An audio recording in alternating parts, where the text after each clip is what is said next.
Hello, hello, hello. Welcome to the studio. It is Monday for all you guys that are off from work, hanging out, doing all the fun stuff. Yay. We are over here. Decided I told you guys I was going to go live. We had a great time last night. I had so much fun last night. OMG. Let's talk about it. We jelly printed. Let's see. Is this straight? I feel like it's crooked. How much space we got down here. I need y'all to see most of my desk. So I call myself pudding. That's the bottom, and you can't see it, so let's move over. Smidge. Okay, that's enough. I'm all about you seeing the parts of the studio. Part of the desk. We want it to be seen. All right, let's cut some light on over there. But yes, last night I had fun jelly printing. Hadn't done that in a while. So we're going to pull out some things, do some things. I'm going to put some, where that's Holbein acrylic wash. So hello, hello, hello.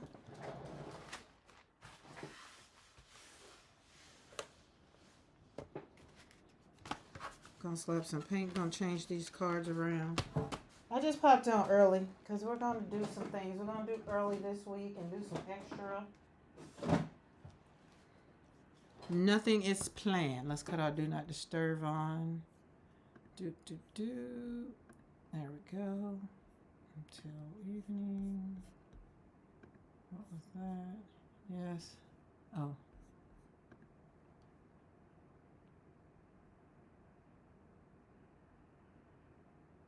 What's tomorrow? Tuesday. Hey, Barb.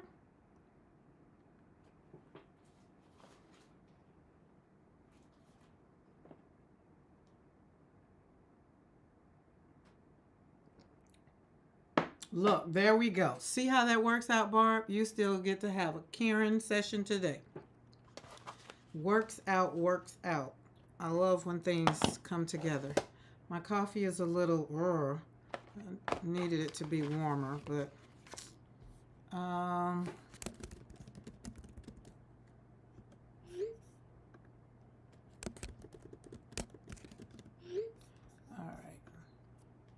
Barb, do you have headphones in? I need you to be the tester since you're here and I see you in the chat. I need to make sure. I think I figured out why my, what do you call those things? Why my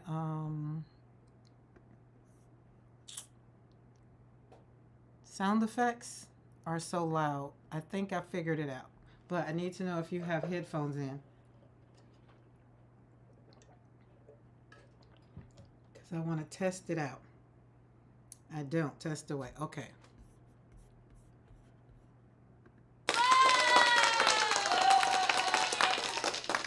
How was that? Was that extra loud? Good afternoon, Mr. McCoy. Oh, good morning. No, it is afternoon. Listen, I don't. Time. I've been out walking. My heart rate's a little elevated. Hey, Paula K. I was just talking about you with my daughter and telling her about that fabulous card. I told her go check out my story because that's Paula K. Because she's like, that's much better without the headphones. Okay, so what it was is my volume, because I use my laptop to talk so y'all can hear me, it was loud. It was all maxed out. That was supposed to be that way. But then when I clicked on the microphone, it, as a matter of fact, what does it say? It says possibly audio feedback, use echo and cancel. Let's do that.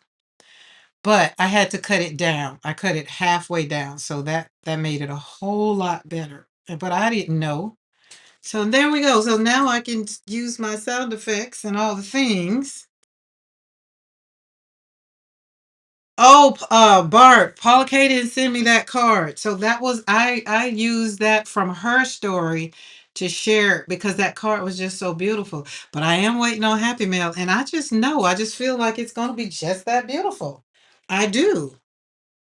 I do. So here's the thing, guys. I have new paints on my desk that I have not used, but we washed it away last night. We had fun with our acrylic wash, so that means I will be using. I have another $20 gift certificate from from Michaels, but Blick has these on sale, so we'll wait. Hey, Julie, how are you, Julia? Julie, there's a Julie, then there's a Julia. Happy Monday, guys. Happy Monday. Good morning. Is it morning for you, Julia? It is, isn't it, Barb? It is. That was my whole point because I wanted people on my timeline to see. Like when I put my cards up there, my cards are okay. But Paula K cards are Gina K-ish. Now, Paula, how long does it take you in one sitting to make that kind of card? Because that card is beautiful. It is. And she made the envelope. Okay, yes. Okay, cool. Because I just said good morning, and I just had to look at my watch, and I was just like, oh, it's 1 o'clock, so 1:30. But yeah, so it's Monday. I popped on here early because y'all know I'm trying to reach my goal of 1,000. No, what is it? 3,000 watch hours. And I learned something about just going down the rabbit hole of somebody else. Hi, Azuka's Kitchen. How are you? I saw your view the other day. I love your city. And then yesterday, I think you made sandwiches, which inspired me to. That's what I had for lunch yesterday. But what was I saying? Ooh, got sidetracked just that quick. Hmm, I don't even know. I just lost it. It just left my brain. But anyway, I'll continue on. Barbara be telling me what I said because I don't know. Ooh, that's pretty. These are the prints that I did from. What do we do with these? Oh, from masking fluid. We use masking fluid. I feel like I was talking about something with paint. I'm quite sure. But anyways, I was out sitting on the porch just now talking to my daughter on the phone, and I was just like, oh shoot, wait a minute. It's 1 o'clock. I was going early. That's what I was talking about. See how we walked back into that thing? And I said this week that I was gonna go live, just gonna because I'm here in the studio, and since I finished my homework and all the things, then it gave me. But I learned something about. Hey, Saul. I learned something about YouTube. Was that my what is those things shorts? Because my watch time is almost 4,000. So I learned that my shorts was not counting towards my initial watch time for gaining membership here on YouTube. So now I had to so you'll start seeing more videos are posted and I'll be hanging out more live because I did not know shorts. Well, that looks real pretty right there. Um, so that's why I'm popping on early or hanging out. And then I like hanging out with you guys. Okay, the kind of card takes hours, maybe about 3 to 4, including the envelope. Those cards can sometimes take an entire day or days. I die cut and ink blend all the flowers, background, etc. Yeah, Paula, that it looked like it. Like, and if y'all haven't seen Paula K's card, the one I'm talking about, it just made me think about it. I was just like, goodness gracious. Now I slap some paint on some paper and get her done and slap it on a card, but she does all that by hand, I'm almost certain. So let me show you guys this beautiful card. Do, do, do, do, do. What are we doing now? Boy, I tell you, it's always something. Mm. Oh, that's cute. Squirrel. Addison and Sedgwick's has the paint on sale.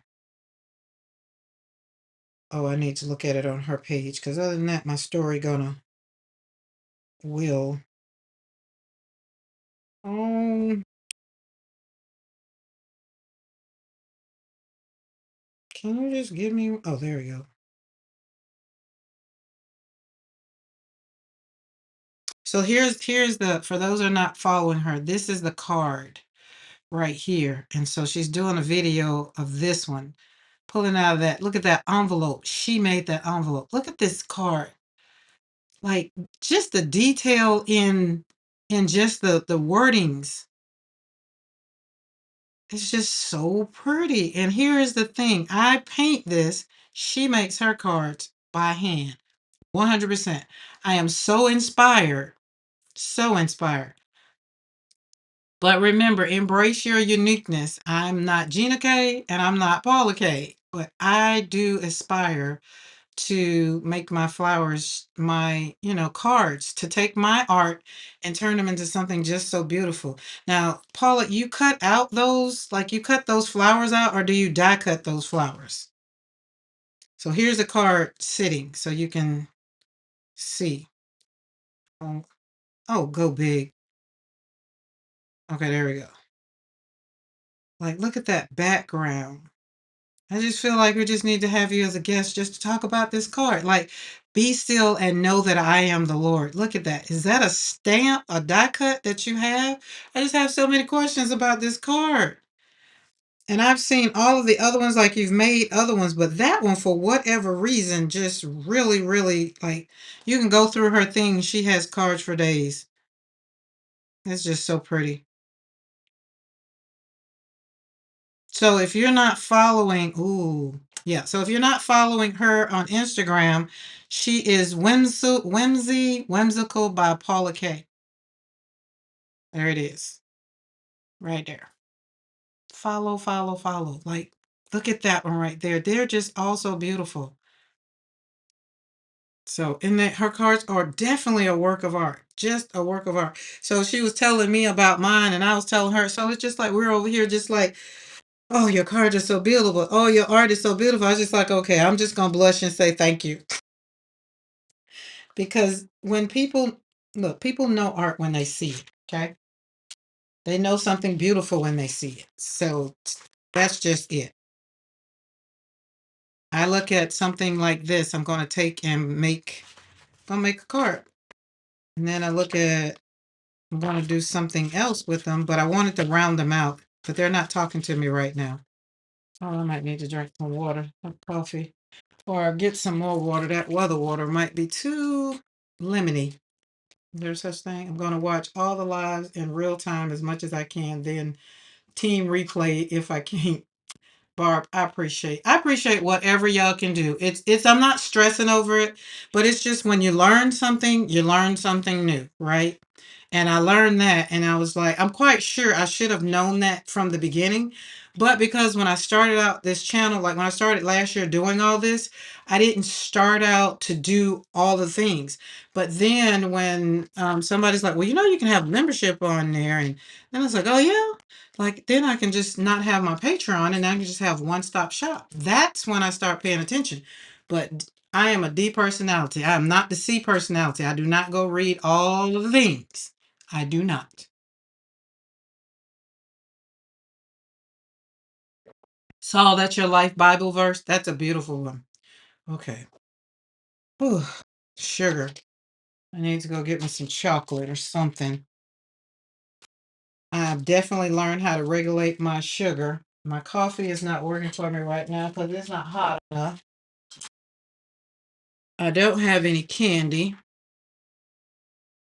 And I'm not going to, and I just ate. So that's the crazy thing about it. Lydia. Let's see. Yep, we're at 109. My function is 120. Anything below that, I'll just be like, oh, okay, y'all hold on. Let me go get me a sip of orange juice real quick. Oh, hold on. I forgot.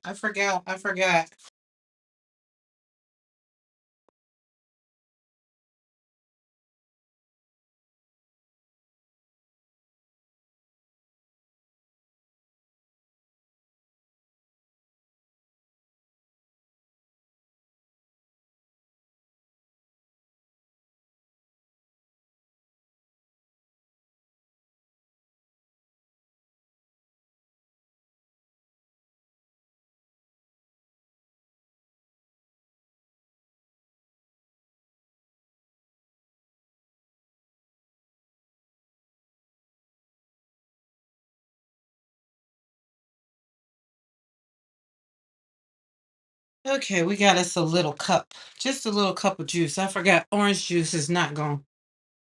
It'll take it to the other extreme too fast. Then I really be like, oh. All right, let's put us back over there. So it's September 1st. Everybody ready for a new month? Can y'all believe? Like it seems like we just started this journey January the 1st. Excuse me. Yes, everybody, if you're here, hit that thumbs up button. Thank you. It does help the channel. It does let people know that I'm not over here talking to myself. Oh, that's good. So this juice right here is some lemonade juice, some zero something juice. No, so it's not a lot of sugar in it, but it's a good how can I say? I have it mixed up in the refrigerator because the orange juice, my doctor told me, she's like, yeah, when you drink the orange juice, if you bottom out. So bottoming out for me is anything below 100. But really bottoming out is like 2 o'clock in the morning when it's like 69. But that is being cured because the medicine is just not working because I'm pretty much not a diabetic. I'm just a bad person who wasn't eating, not even not eating right. I wasn't eating, period. Like I just wouldn't eat. I'd eat breakfast, lunch, and or either eat breakfast or either eat dinner. And that's just was it. So just bad. So take care of yourself. Take care of yourself. That's what I'm saying. That's what I'm trying to say. So I got me a nice peach. If anything gets really bad. But the crazy thing is I just ate like literally like 30 minutes ago. So it'll go back up. It'll start. Forget about what my number says. It's my body. It's how I feel. Okay, so we got some new colors, and I've been wanting to do these for a minute, and I have not because I've gotten to doing some other things. So that's what we're going to do.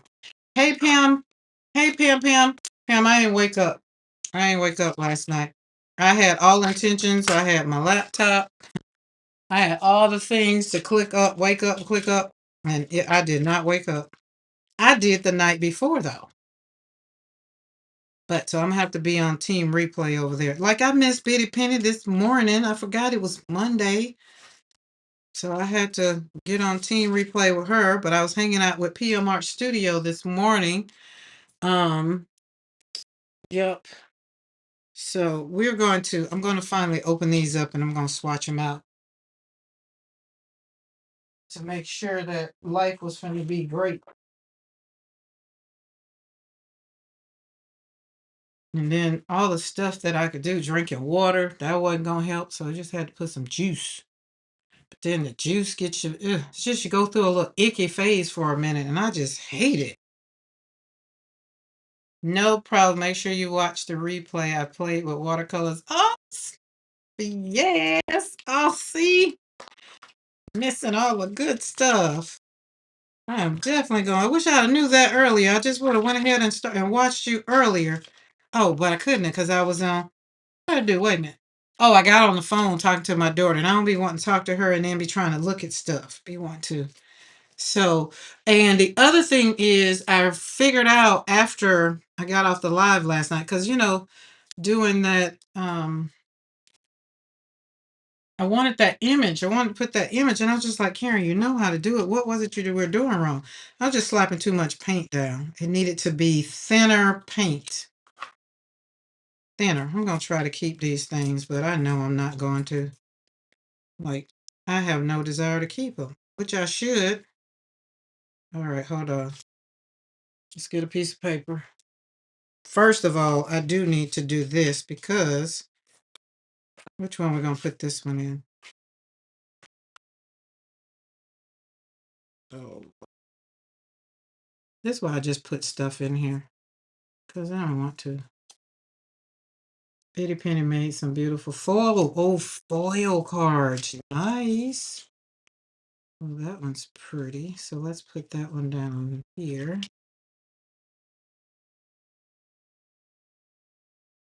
Y'all had time. And then this morning, I literally don't know why I didn't just cut it on because I was just relaxing this morning. So I'm gonna forget what these are. Wait, are they on the pans? Because that's what I usually do. I'll forget. They're not on there. Oh well. Brr. So the way some people keep up with these, it is just so great. But for me, not so much. Not so much.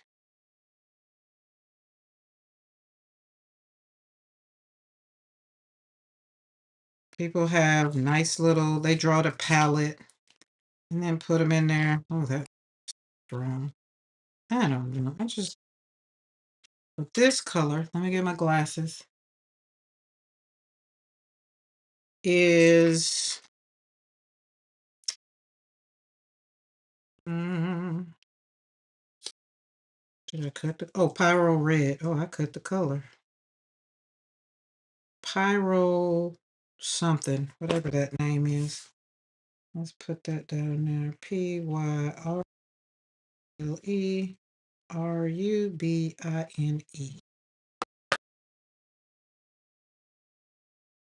Oh, let's put the Sharpie up. Why is Sharpie so strong?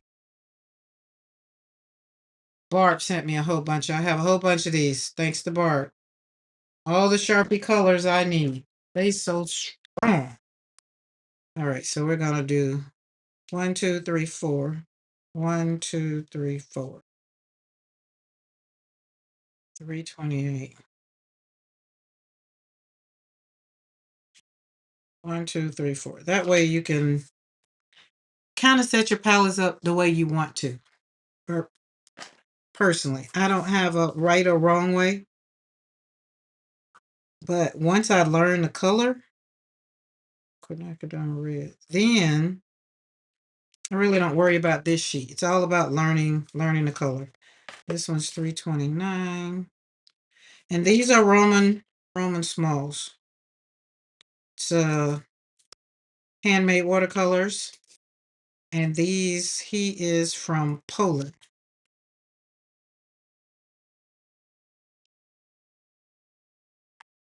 1, 2. And this is the part everybody has, like I've noticed in the watercolor world, everybody does it pretty different. Maddie, I like the way, now I do love the way Maddie she has a little book and everything with all her samples. And I was like, oh my God, that would have been so groovy to kind of remember those day one, like when I first start putting stuff in pans. But some of them that I get, they already have the names on the pans. And it just made it so much easier for me.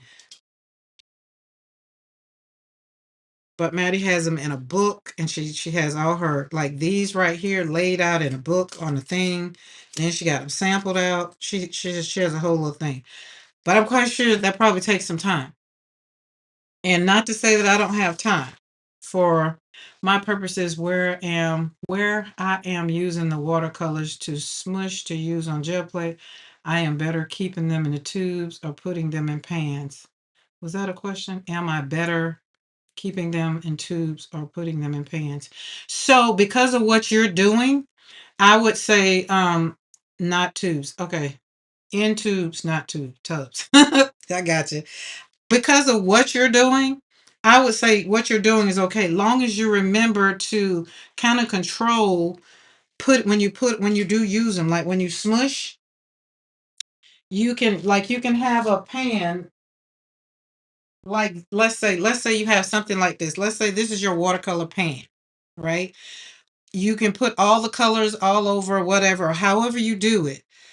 That pan is going to be just for you to put watercolor in to smush, smush, smush. And the reason I'm saying that is because watercolor is reactive. You can always go back and reactivate it in that pan or in this palette per se. Like all I got to do is spray wherever I want to use or spray the whole thing, and you can take it and do the smushing right here. But if you put them in a pan, like what I'm doing right here, you won't be able to do that. You would have to, you could still do it, but to make it easier. And the fun part that I like, which the way you were talking about doing the Pam, that's the fun part. So don't make it any harder. Just have fun with it. Okay, do I know what these are? Yes, I do. These are more orange. And these are, and I try to keep them so smush, smush away, fun, fun, fun, fun, fun. Just don't stress over it. And these numbers, the threes, the twos, the threes, the ones, the twos, 213, 215. These are bigger pans that are going to go back over here. These puppies over here go back over here because they're bigger. These are full pans right here. Now these, something like this could be done, but yeah, keep them like you got them. Because I literally, oh, so you just gave me an idea. These started talking. It was just like, hey, can I jump in there and get some of that color? Yep, yep. Or whatever, whatever. But yeah, I wouldn't put them in tubes. I mean, put them in pans. Don't squeeze your tubes out. Just get you a pan that's kind of dedicated for it. I mean, and you don't have to really, you can actually get something as simple and small as this and then put it in a drawer with your watercolor. Everything is housed together. So when you're going to do it, it just pops out and be like, hey, it's time for you to join the show. And it'd be like, oh, yeah, oh, yeah. Okay, let's put these over here. I think these will go better over here. So this is a pink palette and this is a gold palette. And I kind of wanted the colors to be along those lines. See, these got 354 on the bottom, but these other ones don't have nothing on them. I wonder why. Who am I going to question? All right, that's that one. This one. This one is Indian red. I love Indian red. So I got up this morning and came in. Well, I didn't come in the studio first thing this morning. But when I did come in here, I looked in here. I was like, oh, look at all these papers. Aren't they fun? So jelly printing last night was fun. If you did not get to see that live, it is under lives. And I'll link it in this video later when, YouTube lets me. I really liked the effect of watercolors much better than acrylics on the gel plate. That's a control thing, I think, from acrylics are stiff. Watercolors are going to be a little more forgiving. Y'all know me. Watercolors just like Jesus, just a little more loose. And you can keep adding water to it. You don't have to just like stop. I'm not going to worry about this. Just put these color names down, girl. What is this? Ooh, Potter's Pink. Feel like that one needs to go because this is Indian red, quinacridone red. Yeah, so Potter's Pink. Let's put that on up there. Potter's Pink. And when you get to using these colors, sometimes you just learn what the colors are. Like Potter's Pink, watch when I open this up. And then the good thing about his, he gives you get the pigment numbers, which most put the pigments on there. And somebody's like, well, why is pigment numbers important? When you want to mix up colors and watercolor, when you want to go mixing up colors, you need to know what colors, what pigments are in that color. So that way you'll get the color you're trying to really get. Now that's something I had to learn from mistakes. It's Potter's Pink. And these are in this row. Okay. I just need to remember what row they are. And I'm going to draw a palette. Draw a palette. What are these? This one's the tint buff titanium. That one can go up there.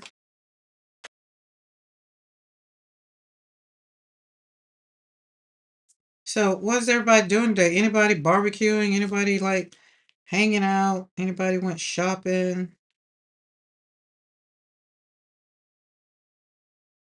I shopped this morning with PM Art Studio. So we're going to be having some fun times with the jelly print. Eddie and Carrie had some new stamps out, and Rhonda. Oh yeah, that's pretty. That's a beautiful buff titanium. That's nice. This is a good mixing one.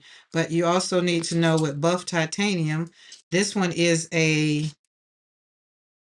PW6. So this is an earth pigment. So this is more natural. So you're going to get more of a natural color. Somebody's like, what does that mean? That means I can take this titanium, mix it with Rosa Gallery, or compare it with Rosa Gallery, and it's not gonna work out. Unfortunately, not a day off for me, so I'm at work. Oh, so y'all don't do, yeah.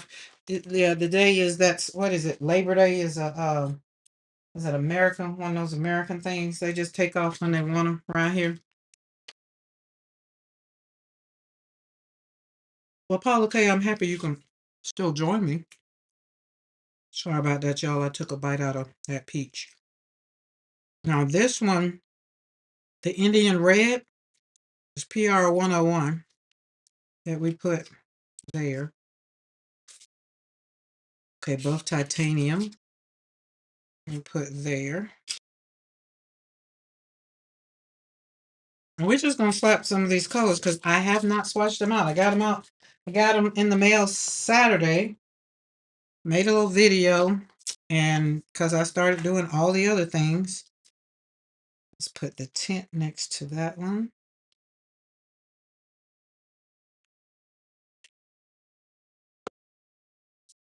We have Labor Day too, but it's May 1st.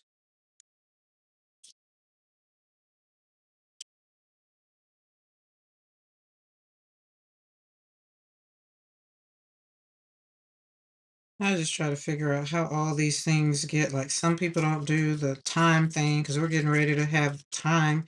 Oh yeah, that needs to go there. That's a pretty color. This one almost looks like that peach when I want to make my peach roses. I'm gonna see if that does it because I have to make a mixture of that. I guess when some of the things go on holiday, I guess it's good we don't all go on holiday at the same time. But like in Germany, they go on holiday. It's like everybody's on holiday at the same time. That, and you're talking about a style. Now that's a style that I did not enjoy. I was like, once we learned that we're going to Italy, I was just like, oh, the people in Germany are on holiday. It's like, wait, everybody go on holiday at the same time? Yep. Everything closes down and pretty much factory wise, and they're all on holiday. Well, golly gee, won't be doing that again. Okay, we're gonna put this one as ultramarine pink. Of course, we're gonna keep the pinks together. Pink, pink. 215. That one is PR 259.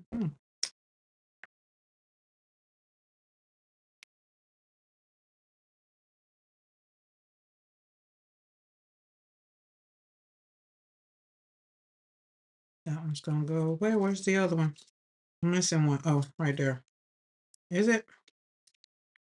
What color was that? No, Indian red is right there. Oh, I'm missing one. Oh, there it is. Because I need the number. So long as I keep these, that's what I keep these for, so I won't have to worry about the numbers. And when I swatch them out on a big piece of paper, then I'll put the numbers, and then I'll kind of learn. Not too much. Not too much. And it looks more, where is this? I was going to put that here. This looks more purple, doesn't it? But it's ultramarine pink. Is that what that said? Ultramarine pink. Yeah, ultramarine. Ultramarine pink. That's going to be pretty. Gonna see how that plays out. Okay, we got one more, go there. But we don't have no more. That's it. All of my other ones are big, full pans. And I could take all of these and put them in here, but they go like, it's only gonna be 2 a row. 1, 2. Yeah, see, that's a waste of palette. And I put that over there. But these colors I don't want to go over there. So no, we don't want to do that.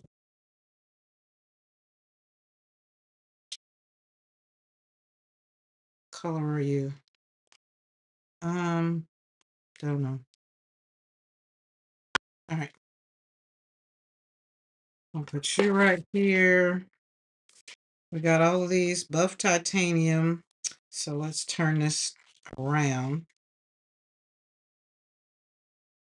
Pyro is top, middle, bottom. And I'm put it on my micron. I put it with this pen because this pen is waterproof. The way I'm gonna slap this paint on this paper.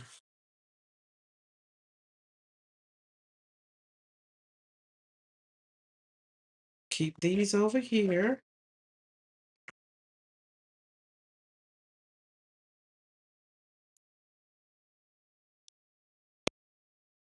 Okay, see, I didn't drink that much of that juice, but I already I can feel it better. Feel it regulating. I don't feel like I'm swimming anymore.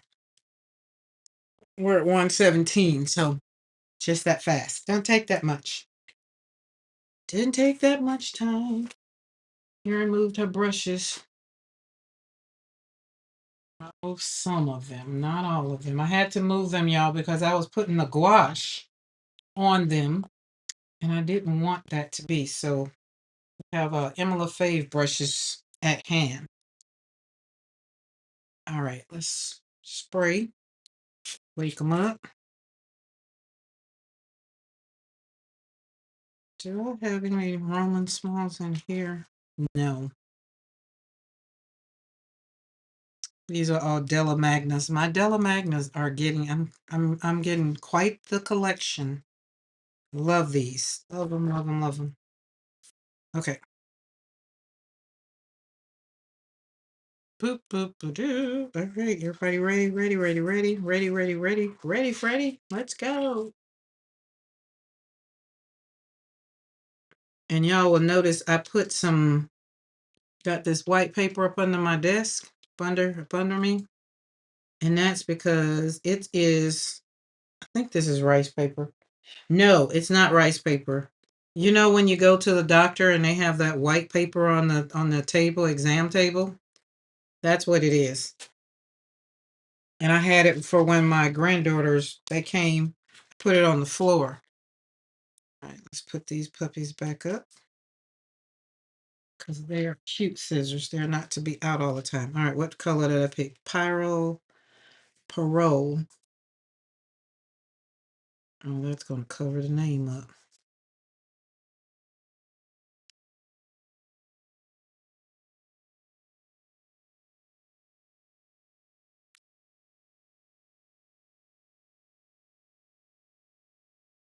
That's a pretty color. It kind of, I don't know, covered up the name. So hopefully when it dries, I'll still be able to see it. But that's a pretty color. Because we're going into fall, autumn, fall. It's time to, not that I'm going to use all these dark, not that I'm going to use dark colors. That's not what I'm saying. But what I am saying is for pumpkins and leaves and stuff like that, I don't have enough room on that one. So see.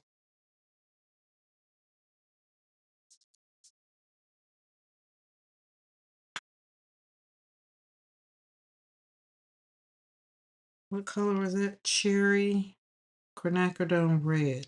Cherry. That's all right. Reminds me terracotta. It does, doesn't it? You see, that's why I put it over there. I wanted to see. So we'll still use this stuff over here, but that was the Sharpie. So it kind of mixed up. Indian red is a pretty color.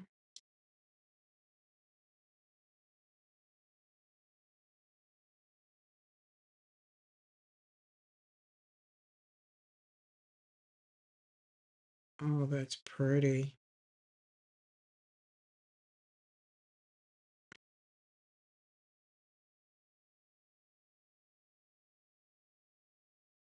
If this was rice paper, I could really hone in on it, but no worries. Indian red is pretty. Now, I'm really interested to see what this Potter's pink. Wait, that's not Potter's pink. This one is ultramarine pink. Oh, wait, okay. I forgot I turned the pan around too. So let's go back and forth. So this is Pyro. The middle one is right. So let's flip these two. Yeah. Well, so this one is ultramarine pink.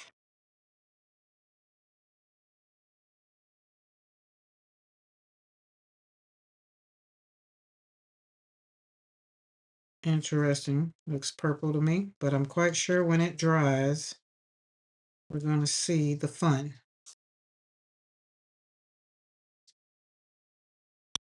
Where's that one? Let's see. Do we have two pigments in it? Excuse me. PR 259. PR 259. Hmm. Let me go to my cheat sheet over here. PR 259.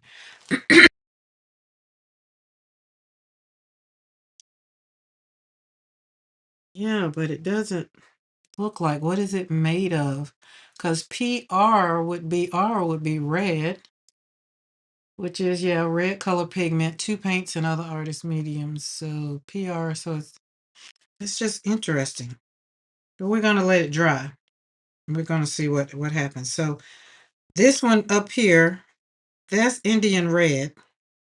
And this one is Pyro, whatever, Rubine. I had them flipped wrong. So that's that.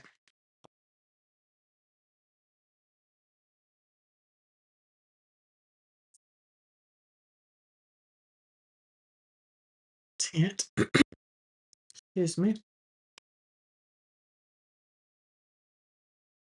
Which puts me in the mind of kind of Potter's pink, but let's mix that. That's pretty. Fun.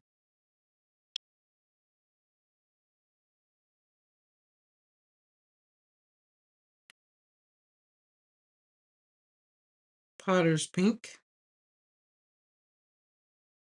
And of course, we know what buff titanium. Buff titanium is buff titanium. It's just white with the little gray. This one was buff titanium, has white. So it's a white. That's the earth tone one. That's what I was saying. So there we go. We got them all swatched up. I can finally say I swatched them. Excuse me. We'll take this, put these over here. Let's see what these look like. And then we're going to mix them. Then I'm going to mix them up. Some of them I'm going to mix up because we're going to slap some paint on these other flowers over here. That way I get to see what colors are what.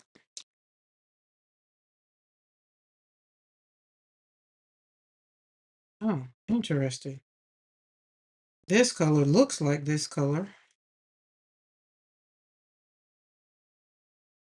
So swatching is one of those things that it could be fun, it could not be fun. It's usually, I don't swatch, I don't come on here to swatch because it's one of those ASMR things. Some people like to hear the brush swishing on the thing. Some people just like, I'd rather see you slap flowers on paper.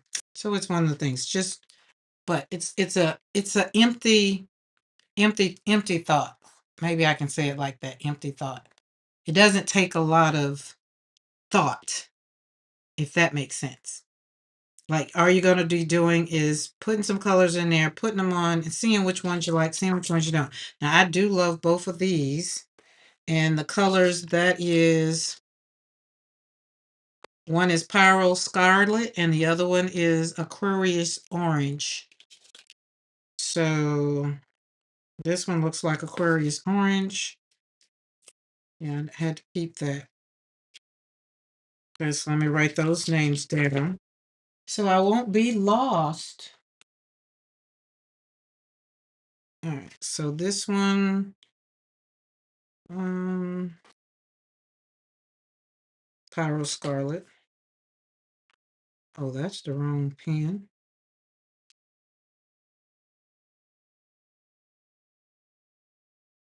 And this one is Aquarius Orange.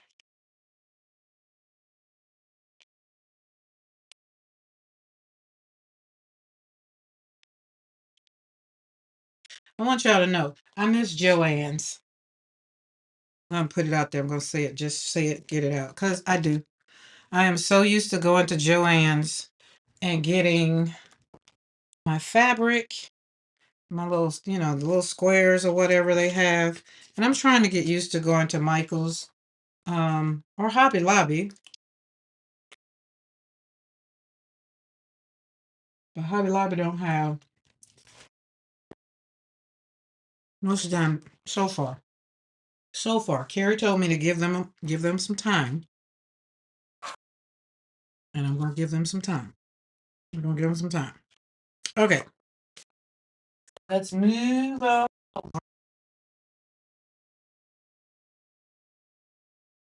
And we're gonna get inspired by some color. That's a good place. Right there is a good place.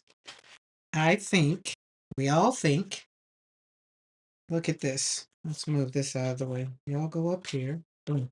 But look at this. I think this tint color, these are my flowers, my roses that I like. The color is apricot. And I think this tint with a little bit of mixed in with a little bit of buff titanium can give me this apricot. But I love this flower. Joanne had beautiful fabrics. Yes, they did. And it's like Michael's, Michael's like, we got Joanne's customer. And it's just like, I'm just not seeing the fabrics. I'm not. And I like fabrics because I like to make fabrics. I like to make the covers of my art journals out of fabric.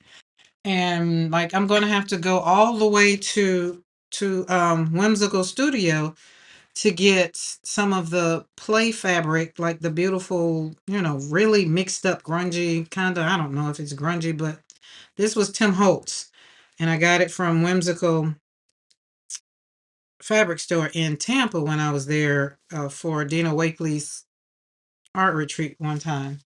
And yeah. So but Casey did say he told me, just like, be patient. There, Joanne's just closed.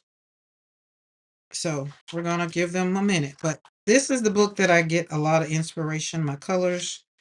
It's kind of not so much as maybe the flowers, maybe, but most of the time it's mostly colors.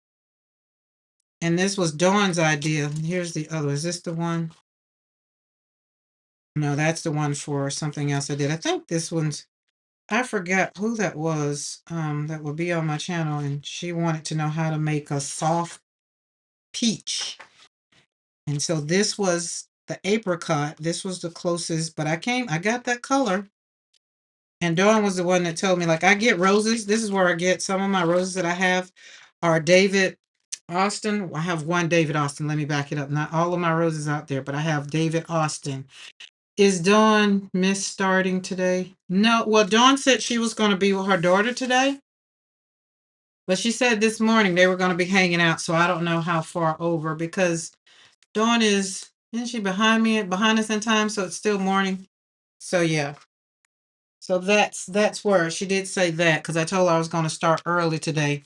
So we're going to be rolling on. This will roll into my our regular scheduled time. But this book is so pretty. And if you have any desire, any hearts for David Austin, just Google David Austin. You probably don't even have to Google it. Your device has heard me say it, and it's probably there. And you get to go and see. They have some that's real inexpensive, but you can't buy David Austin in like the good ones that really pop out. Like this is going to be the closest I can get to a peony or a peony is David Austin Rose because they pop out. They pop out so much so that they look like them. There's one. Like I have this one in the yard. I didn't put it there. It was already there. So people before. But look at that. Would you not want that in? Well, if you're a flower person, I'm a flower person. I have a rose garden, but I need to be able to see the base of my rose garden. I was out there this morning, as a matter of fact, pulling weeds and stuff very gingerly. Um, but eventually, I want to have like this over here. They have the cooking section out there.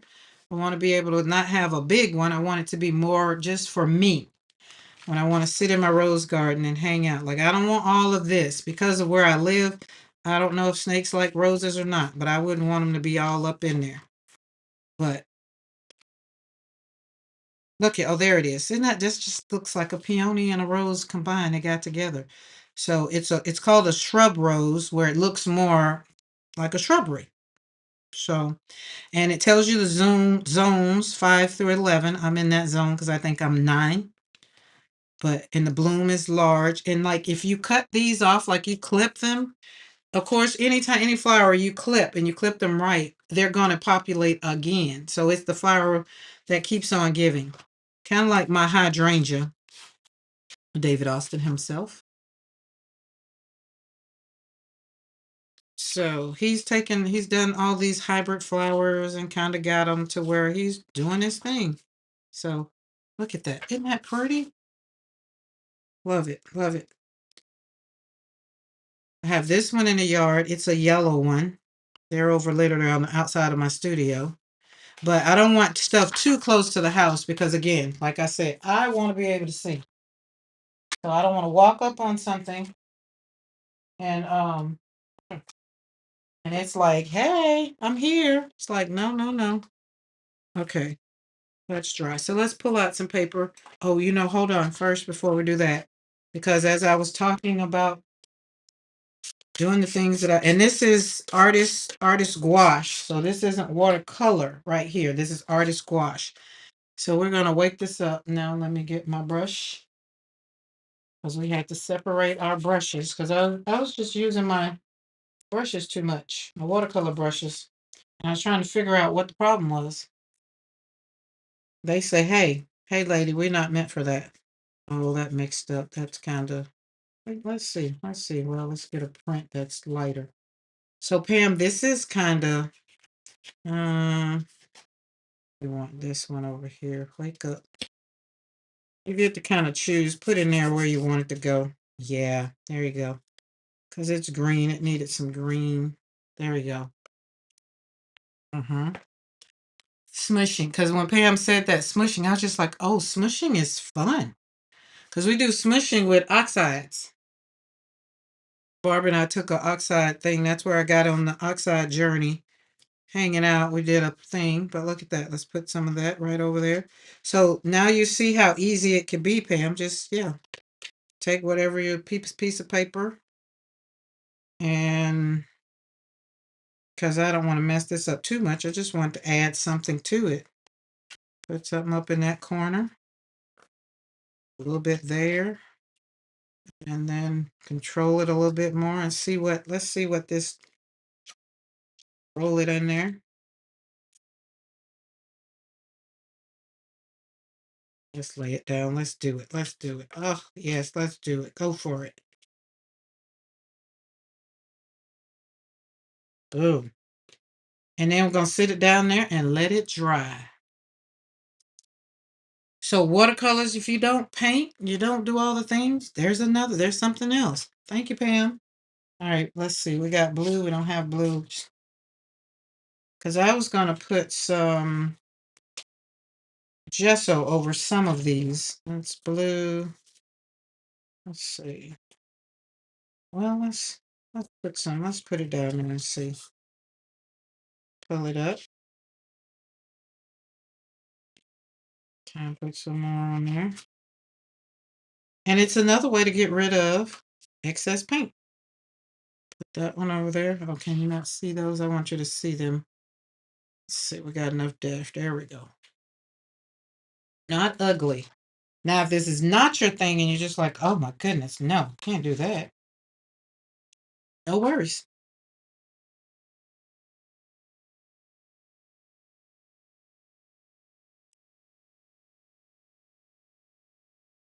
Oh.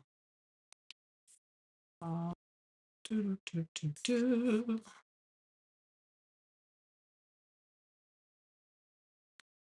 Mm.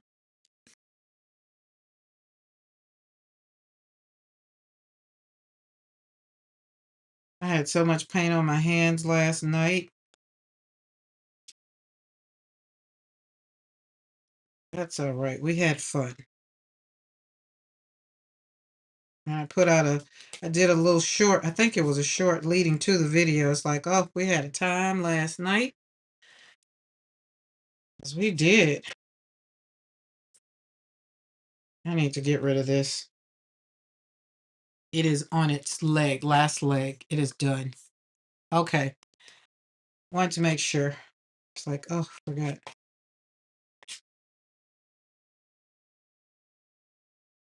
This is old gesso. I'm using it just for texture. That's it.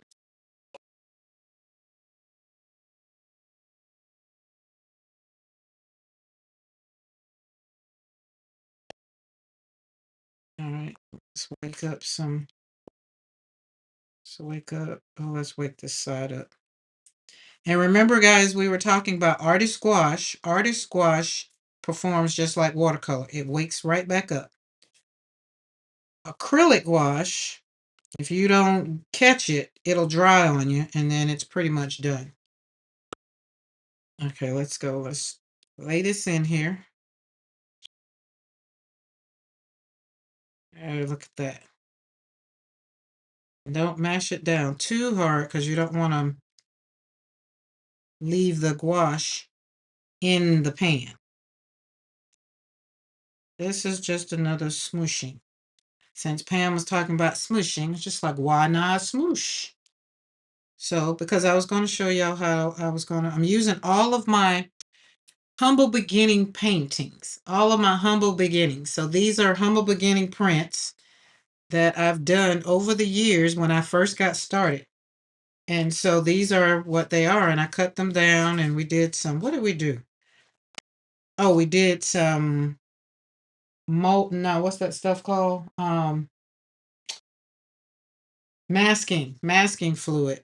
And then we cut them up and just cut them in half. And some of the other ones we made cards out of, but yeah, yummy. Scrub you on here. Yeah.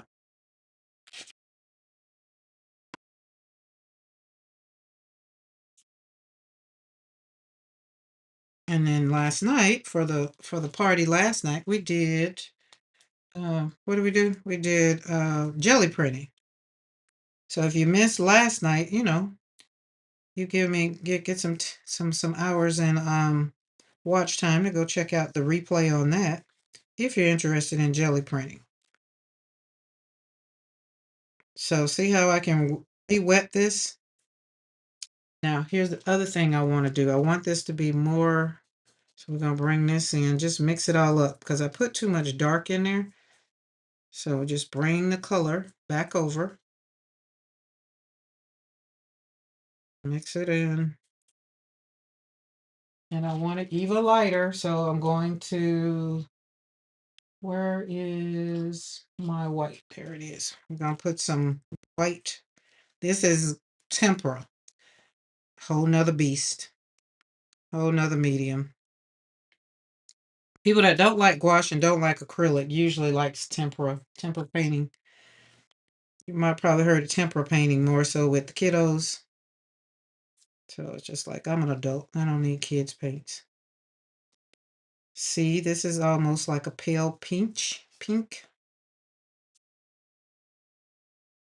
They say, can you change mud from being mud? And I always say, well, yeah, you can make it into a little lighter mud. But who doesn't like a little mud? That one's pretty. I think I'm going to leave that one alone. I like that one. So we're just going to collect them over here.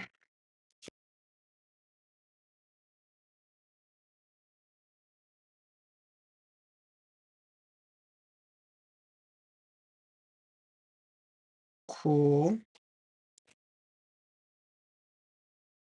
Only because it's on my brush.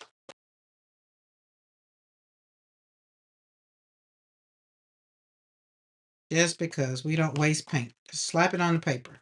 Poop, poop, sloop, doop, doop, doop, doop, doop, doop, doop, doop, doop. There we go. Poop. And these are going to be, we're just going to build them up. So I'm going to build them up.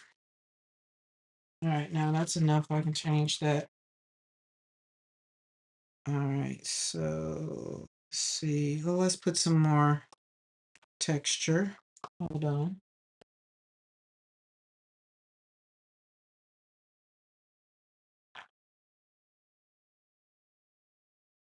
Get off of the brush.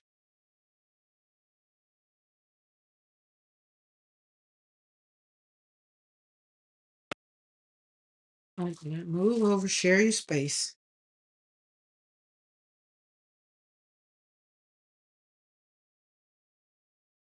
Gotta add some texture. We can add some texture. Get you a little tool. If you don't have this little tool, get you a butter knife. I'll do this to a couple of them because I like that. Go get your butter knife. Make sure you clean the butter knife when you're done. But all you want is just something that's going to give it some drag.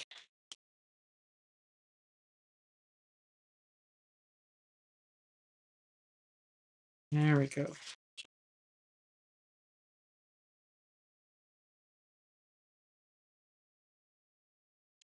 And we're going to let it dry.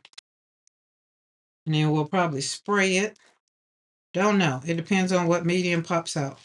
You can take watercolor.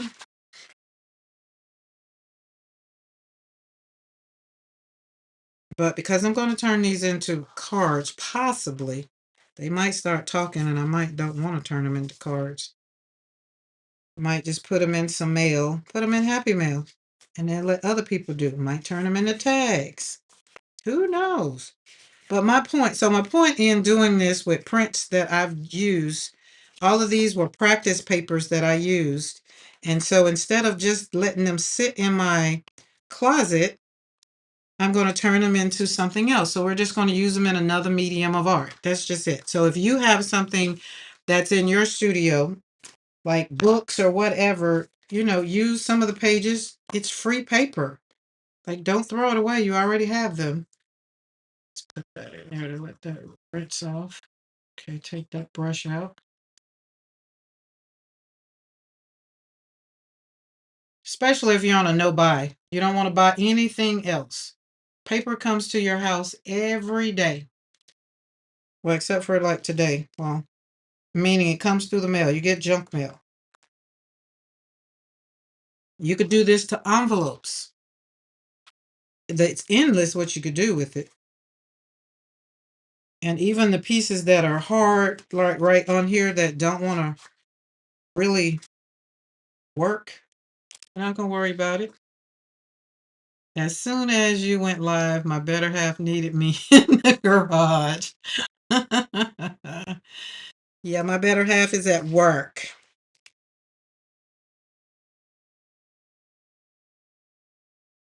But Tammy, I get that.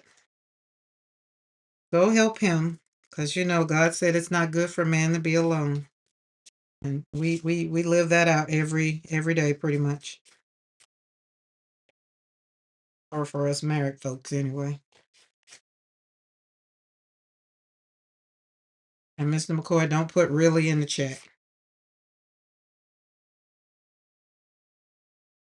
Okay, that one's going to be good because it's nice and wet.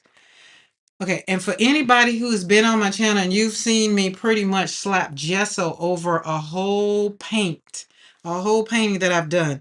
These are just mini versions, and this is the same stuff that I've used. Same stuff. So instead of throwing stuff away, I'm just going to show you how you can repurpose some things because we're going into fall, right?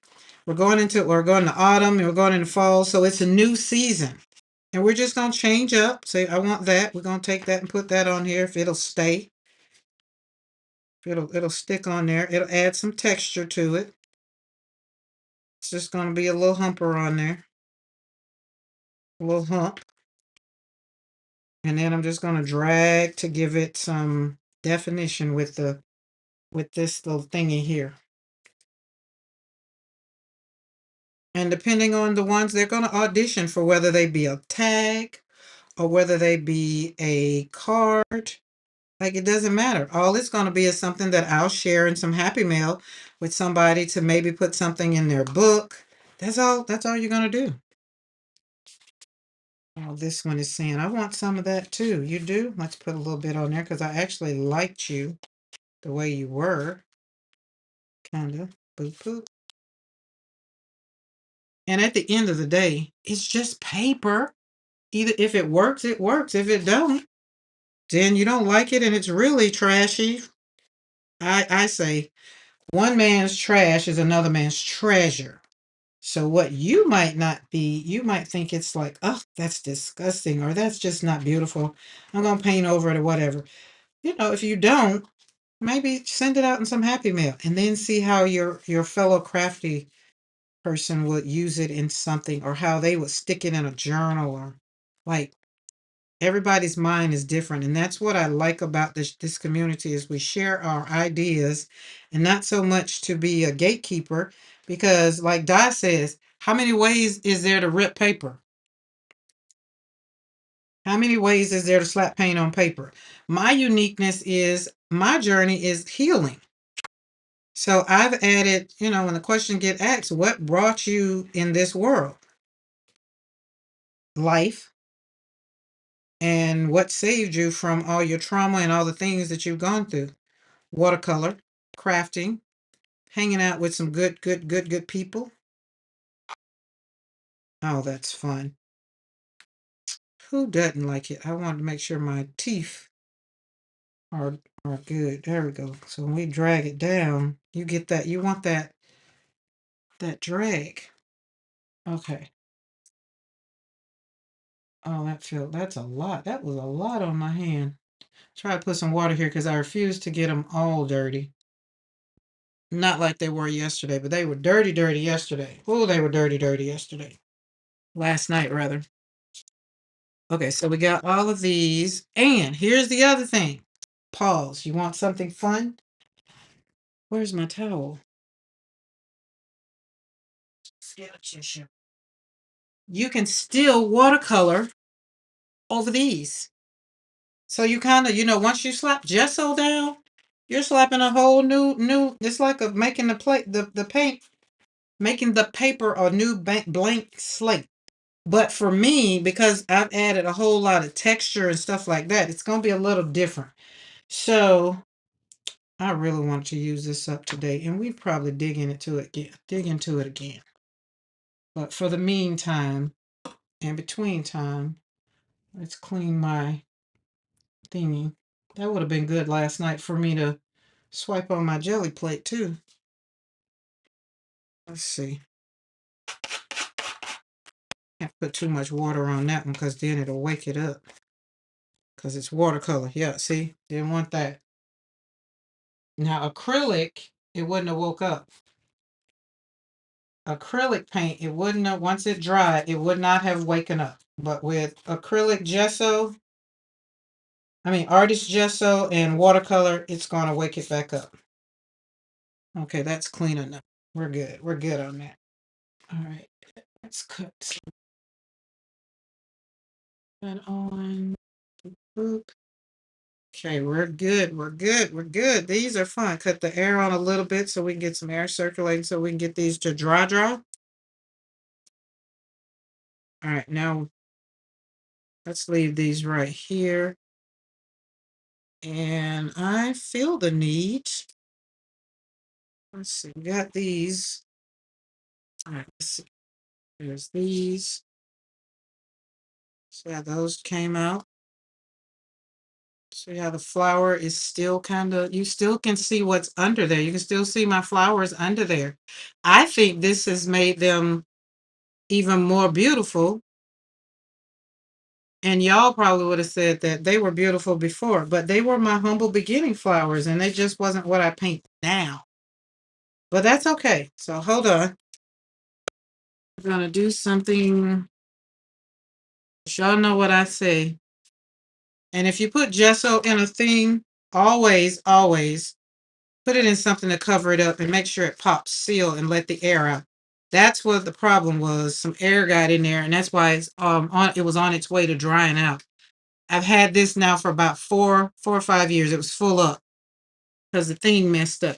And so we here, went from here, and then we just smushed around from the print. So technically, actually, we went from where's some humble beginnings? Are you still down here? Which was my samples. I think I've used them all. See, these are practice humble beginnings. I call them my humble beginnings. They don't look like that no more. Hi, Amanda. Welcome to the studio. Absolutely from New York. Amanda from New York. Everybody say hello to Amanda. Welcome to the studio. Is this your first time to the studio? So, humble beginnings was me practicing. So, we went from this right here. This is what it really looked like to me cutting these up. And now we're going to make them mixed media art. The way they are right now, I feel like they can be tags, they can be on a card, but I'm feeling tags are kind of calling me. And because I need to build up, because why? It's September the 1st. Can y'all believe it's September the 1st? I still can't believe it's September the 1st. So in our yes, it's my first live of yours. Oh, I hope you subscribe to the channel if you like what you see and you're hanging out. We would greatly welcome you over here. Definitely. I would definitely love for you to hang out with us. So this month, we're going to be talking about, it's autumn, it's fall, going into fall. Seasons are changing, right? So we're going into the place where peace grows, because y'all know for me it's all about growing still on my journey of losing 2 children, and how am I surviving, how am I still hanging out, how am I still doing all the things, right? I give myself permission to know that the journey some days is going to not be great. So what I've done is I've taken what has brought me joy, hence slapping paint on paper. And we have a whole studio where we come here and we get to, have fun with it. Thank you. And thank you for the subscription. Is that how it goes? Thank you for subscribing. But so welcome to today's live. If you're in the chat, if you're not in the chat, or you're just on, welcome. Today we're going to be talking about the place where peace grows. This isn't just the title of this whole little thingy right here. It's to show you how I personally grab life each season or each day just grab it however I have to, depending on the day. And these last 5 or 6 since last Sunday, August the 24th, which was the 18th anniversary of my daughter and granddaughter's death. And as I speak and say that, a yellow butterfly just landed literally on the window. My daughter, there was another one on the porch when I was talking to my daughter, and it was purple and blue, and this one was yellow and black. Now, if that's not a sign, to me, that's just a sign to say, hey, I'm proud of you, keep going, or whatever. It's just, the universe just kind of nudging me to, when I start talking about it, it's like, yeah, you're doing good. You're doing good. Because life goes on after death. Life goes on after you lose a loved one. Life goes on after divorce. Life goes on after a relationship breaks up. You usually have to do something different. And usually life is interrupted. And you need to, for me, I asked the question, God, how am I supposed to get up after this? Right?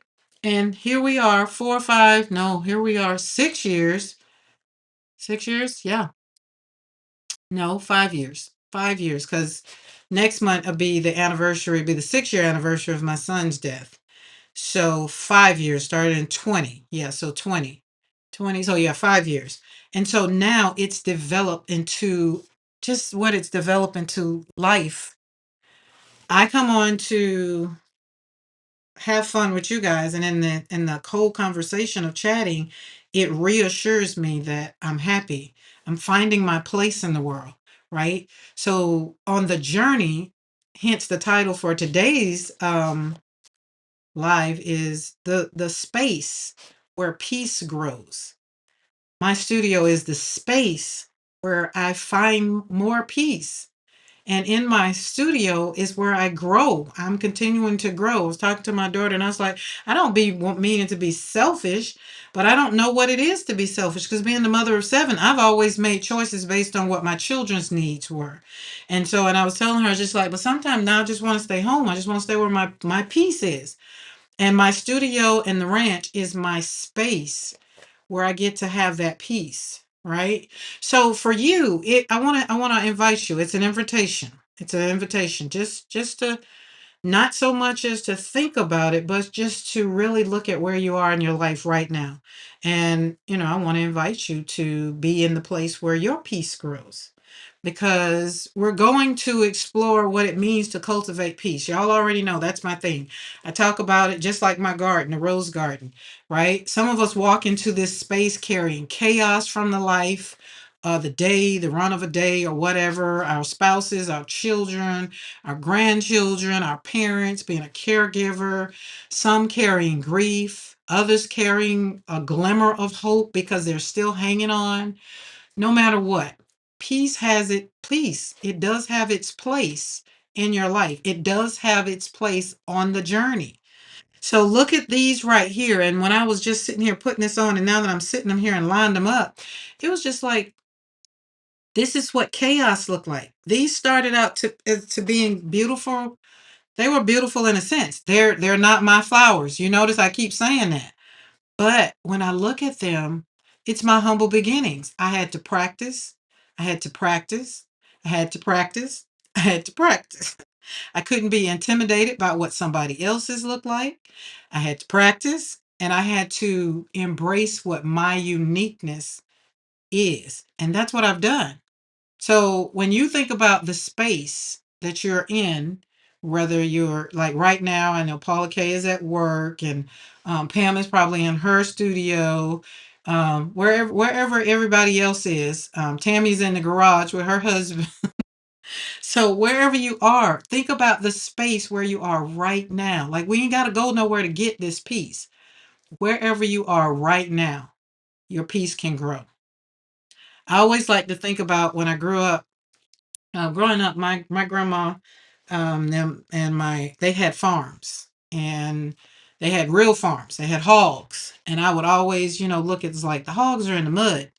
Like you want to take the pigs out of the mud and you wash them off, right? And they're walking around because you want to play with the little piglets, right? And you walk around and the piglets, you get them and you hose them down and you walk them, well, walk them around or whatever. And how about them daggum pigs run right on back, fast as you let them go, and they run right on back and jump in the mud, and they just wallow around in it, right? They like that. They find peace in wallowing in the mud. So you can find peace in whatever your space is. It depends on your mindset, right? Think about that. I'm going to get something real quick. Y'all think about that and share in the chat if you want. What does peace look like for you?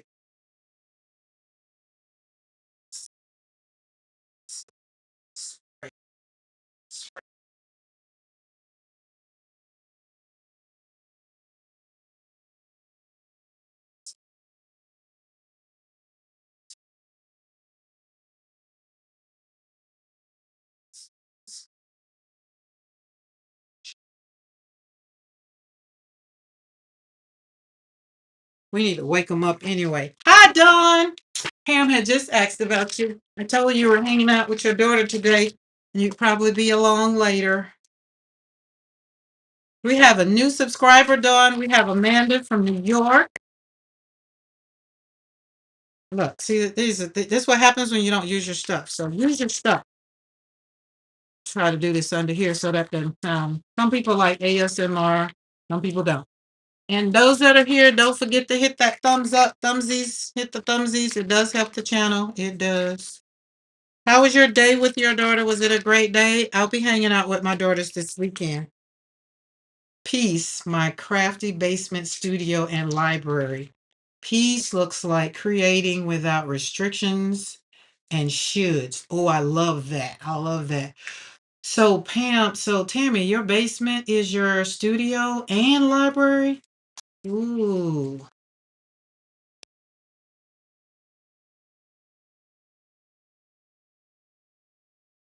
So last night, so while we were on last night, let me tell you, last night, after I got off the live last night, I was hyped. I was really, really still hyped. I was really, really, really, really, really, really hyped.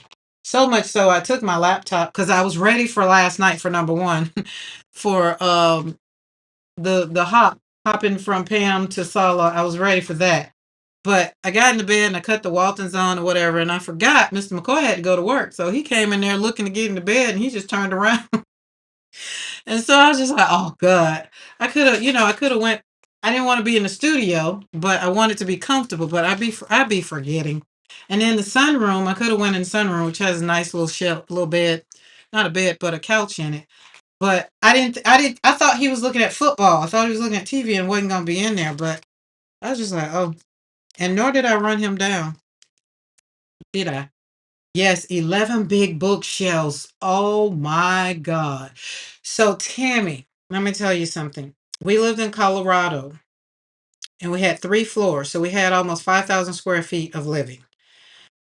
So 3 floors, first, top, middle, and the basement. The basement had 2 bedrooms. And then there were 2 bedrooms. Let's see, one, two. No, it was three. Wait, how many bedrooms down there? Oh, it was 3 bedrooms on the top level, 2 bedrooms in the basement. And I took the other one. I feel like I'm missing a bedroom because it was 7 bedrooms. Instead of having seven, oh yeah, instead of having 7 bedrooms, we chose. I opted for the open flank plan on the upstairs level, and then an office for me, because this is before life happened with my son. I did counseling and stuff, so I needed, space for quiet.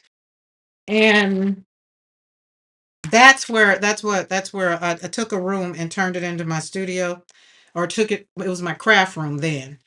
But the only thing that I miss is the space for my books. That is the other thing. I have books and books and books because I felt like I was a professional student for a while. And so I have books. No worries. It is only 1.5 hours, not the normal. Oh, look, it would have been okay. I still would have had it on. Yes, but 11 bookshelves and all of them are full. That just that just makes my heart happy. Oh, I just feel like I need a room just for my books. That used to be me, Tammy. I was told we need more for supports of I got more books. The following Christmas, my girls bought me a Kindle. The Kindle isn't the same. I like to flip pages. Okay, so I got some colors. We got some distress oxides. Most of it is my Dina gloss sprays. And I'm quite sure some of these puppies, because I haven't sprayed them in a while, some of them aren't going to spray. But I don't care. So we're going to get some ancient. And that's the other thing, Dawn. I have my iPad with the Kindle, and it's just like I tried it. But I like flipping pages. I like touching the pages. I like folding them back. But I get it. Because I was also talking to my daughter about my granddaughter, and we were talking about phonics, and she's like, "Mom, they don't do phonics no more." And I was like, "Wait, what? What do you mean? How do kids learn words?" And she's like, "They got sight words." Well, you got to learn how the word go. Like, how do we get the pronunciation of the words? I don't understand. Still don't understand. I mean, so I guess because I think about it from the sense of when you do spelling bees, right? And then you got to have the origin of the word and all that stuff. So I don't know. I don't get it. Okay. I love books, all kinds. Now I stopped buying books. Now it's all crafting, but making books is the best. Physical books are amazing. Yep. So that's where we are now. We're over here making books. Oh, this was brand new, y'all. I ain't even. Oh, we spray. Let's hit it. Oh, everybody get one. You get two. Oh, okay. Now the key to these things right here, if you've never used Gina Wakely's medium gloss spray, most of the time they come with droppers now, but I like the sprays because I like to hit it like I just did. But after you hit it, have some water and just literally take it in the water and just dip the tube in there, the top, Don't even open it. You just dip it in there. And I can't remember who the person was in her group that did it, and then just dry it off. That way they won't clog up because they're gloss sprays. We still do phonics in California. Sight words are different. They are little words like the, art, and etc. that make comprehension easier if we know them. We still teach the practice of sounding. Okay, so in California, y'all still use it. See, Pam, that's the other thing because they were talking about the kids that were having problems reading. And I was like, well, I thought if you can sound a word out, then you can still read.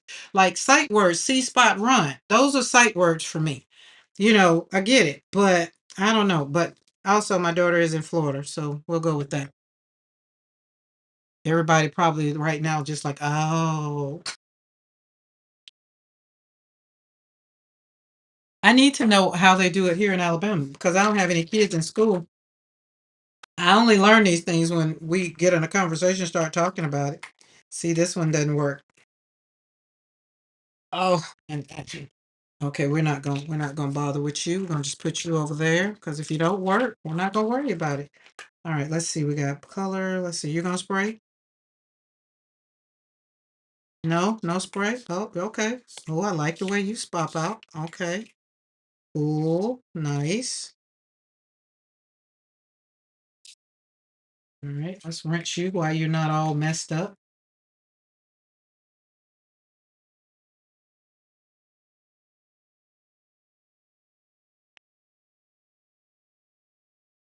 So these are turning out. So you get to see them come alive. As we're talking in September, September is all about moving on to our next level. August, everybody who remembers what we did in August?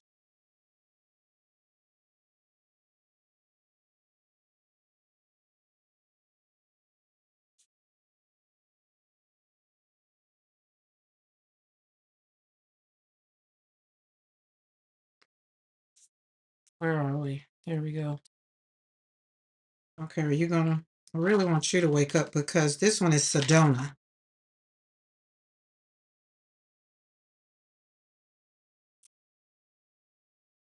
And then y'all know what happens? Yep, decluttering. Excuse me. Decluttering. So I feel like now that we've decluttered everything, we know what we've taken out of our space. A lot of us did do a lot of decluttering. We did a lot of things. We even drew blood. We had one that kind of lost some blood behind decluttering, cleaning up space. Oh, I don't like that one. It's the same color as that. So we'll hold that one over here. But so going into August, I mean, leaving August, going into September, we're going to talk about the joy, all the peace and all the things. Falls like leaves because what? The leaves are getting ready to fall. Joy falls like leaves. That's going to connect autumn imagery, with all of the things that we're going to be doing. So when you look at something like this, how we're changing, it's literally changing right before your eyes. These watercolors. Give me that space. I need that space. You'll come back. Just calm down. Calm down. How many of y'all talk to your art supplies? I want them to know that they're here and I'm not getting rid of them. I just need them to move over because they don't have full center stage yet. And I want you to see these because make sure everybody's pretty much in view so you can see we're drying and we're adding. This represents life. Okay? This represents life.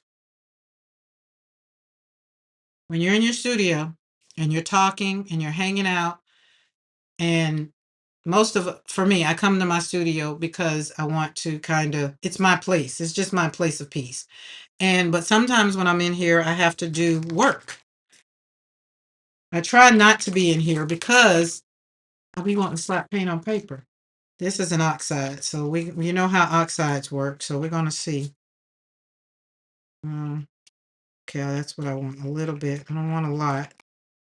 Just a little bit. Like that. So no worries. We'll open you up and get what I want. There we go. Just a little bit. So just imagine you're the card. You just want some happy time. You just want some happy space. You don't want things to just be somebody to just drown you with their sorrows. That's another thing. We in August we decided we wasn't going to be the garbage can for everybody. Everybody wasn't going to be bringing their junk, putting it in our trash can. We are decluttering. So go give it to somebody else who maybe needs it or who wants it or who thrives for it. Because we don't. We're not talking about every Tom, Dick, and Harry in September. We are really honing in on our piece. Because that's what I was talking about earlier about being the mother of seven.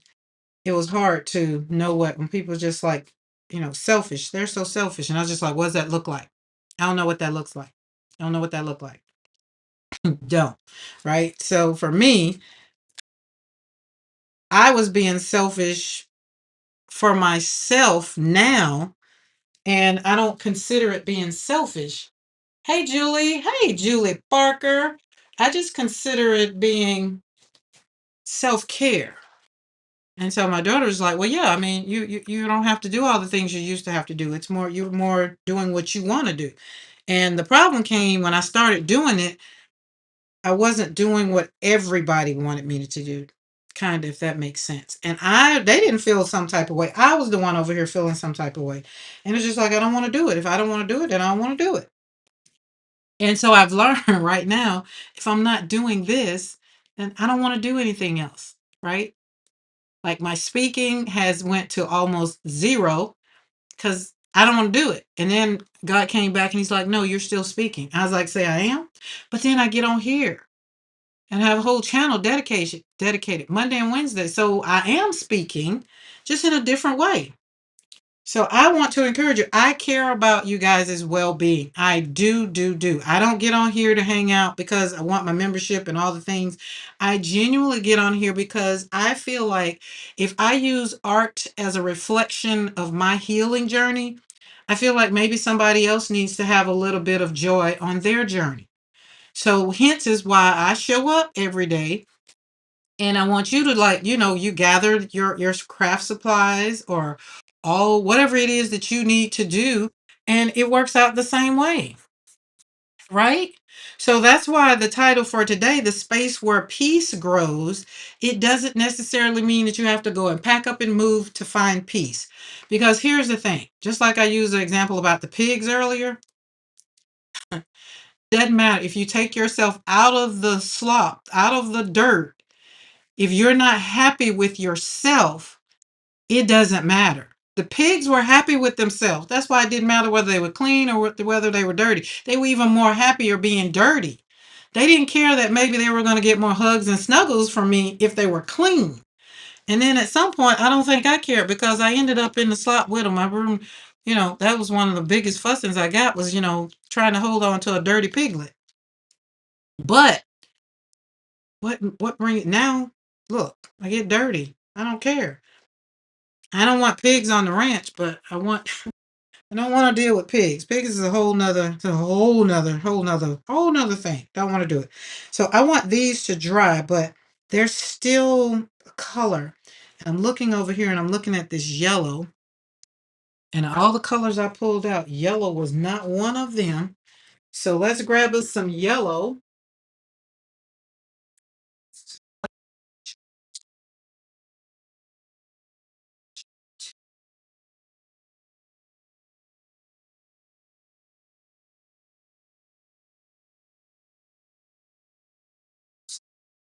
To do, but we're gonna pull out some blue. We got blue.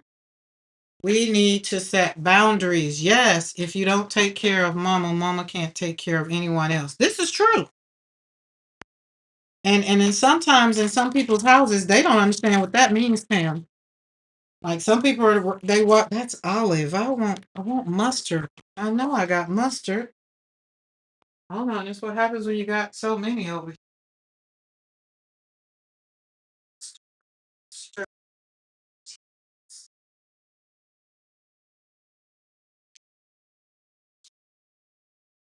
Lemon.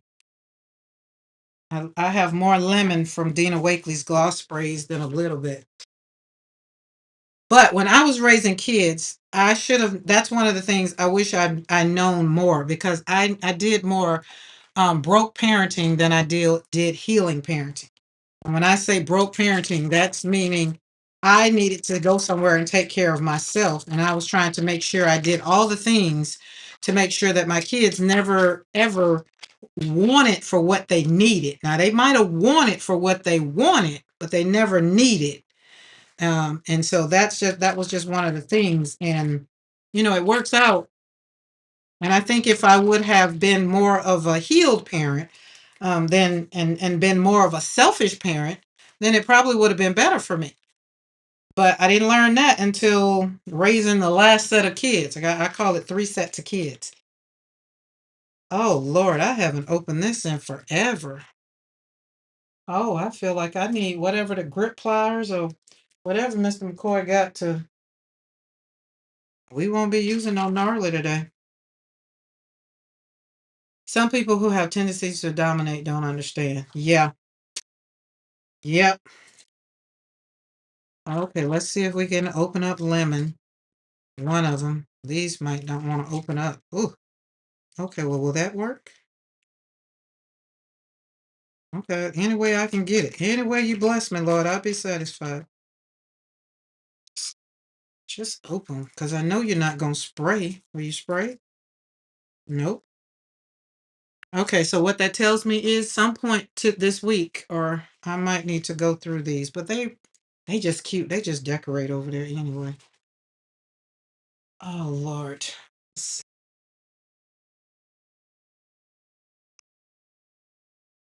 There we go. Ooh. Have a good knife in the studio. All right, let's splatter. Still pour it a little bit. Yes, look at that. Oh, yes. Oh, that mixed up. Oh, I didn't want that to happen, but let's see. Let's see what's going. Uh, you see the ridges in that one. Pour some there, but I don't want that.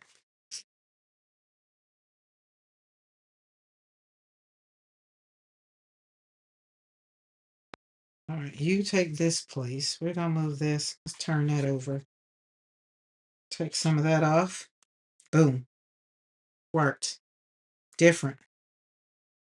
Yeah, too much went out, but we're gonna make it work because that's life, right? How many we got some oopsies in life? Oh, that's pretty. Oh yes, these are gonna see we're gonna turn these into probably tags. They're screaming more tags than anything. Right. But yellow is what's working. Dry up. Dry up. Okay, dry up.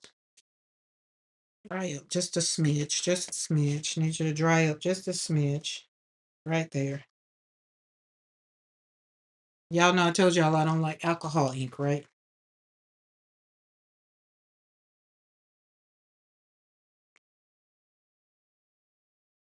We're gonna do it fast because y'all know alcohol ink is powerful. But I like the blue. Ugh, jeez. Jeez Louise.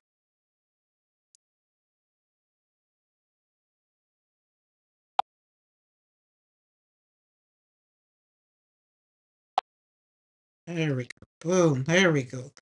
Yellow is my happy color. What's your happy color? Put it in chat. What's your happy color?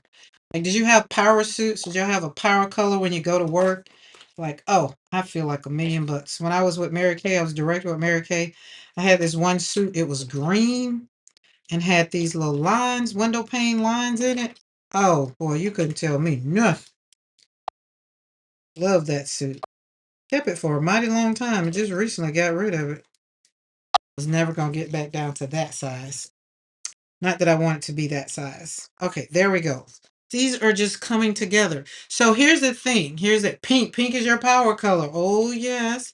Pam, is pink your power color? I'm just curious. So just like these cards are becoming, peace doesn't just appear. It grows where it's tended to, right? Just like we're tending to these cards individually. That's how your piece grows. And you focus, like I focused on this card. Now it was the one where oopsie, this one and this one, this was the oopsie. But look at it now. Like it's just coming together, and it's just like taking pleasure in life's mishaps. Let's say that. Let's take pleasure in mishaps. Greens and blues. Sorry guys, I had to step away from my desk. Problem, Paula, you at work. Look, don't mind us.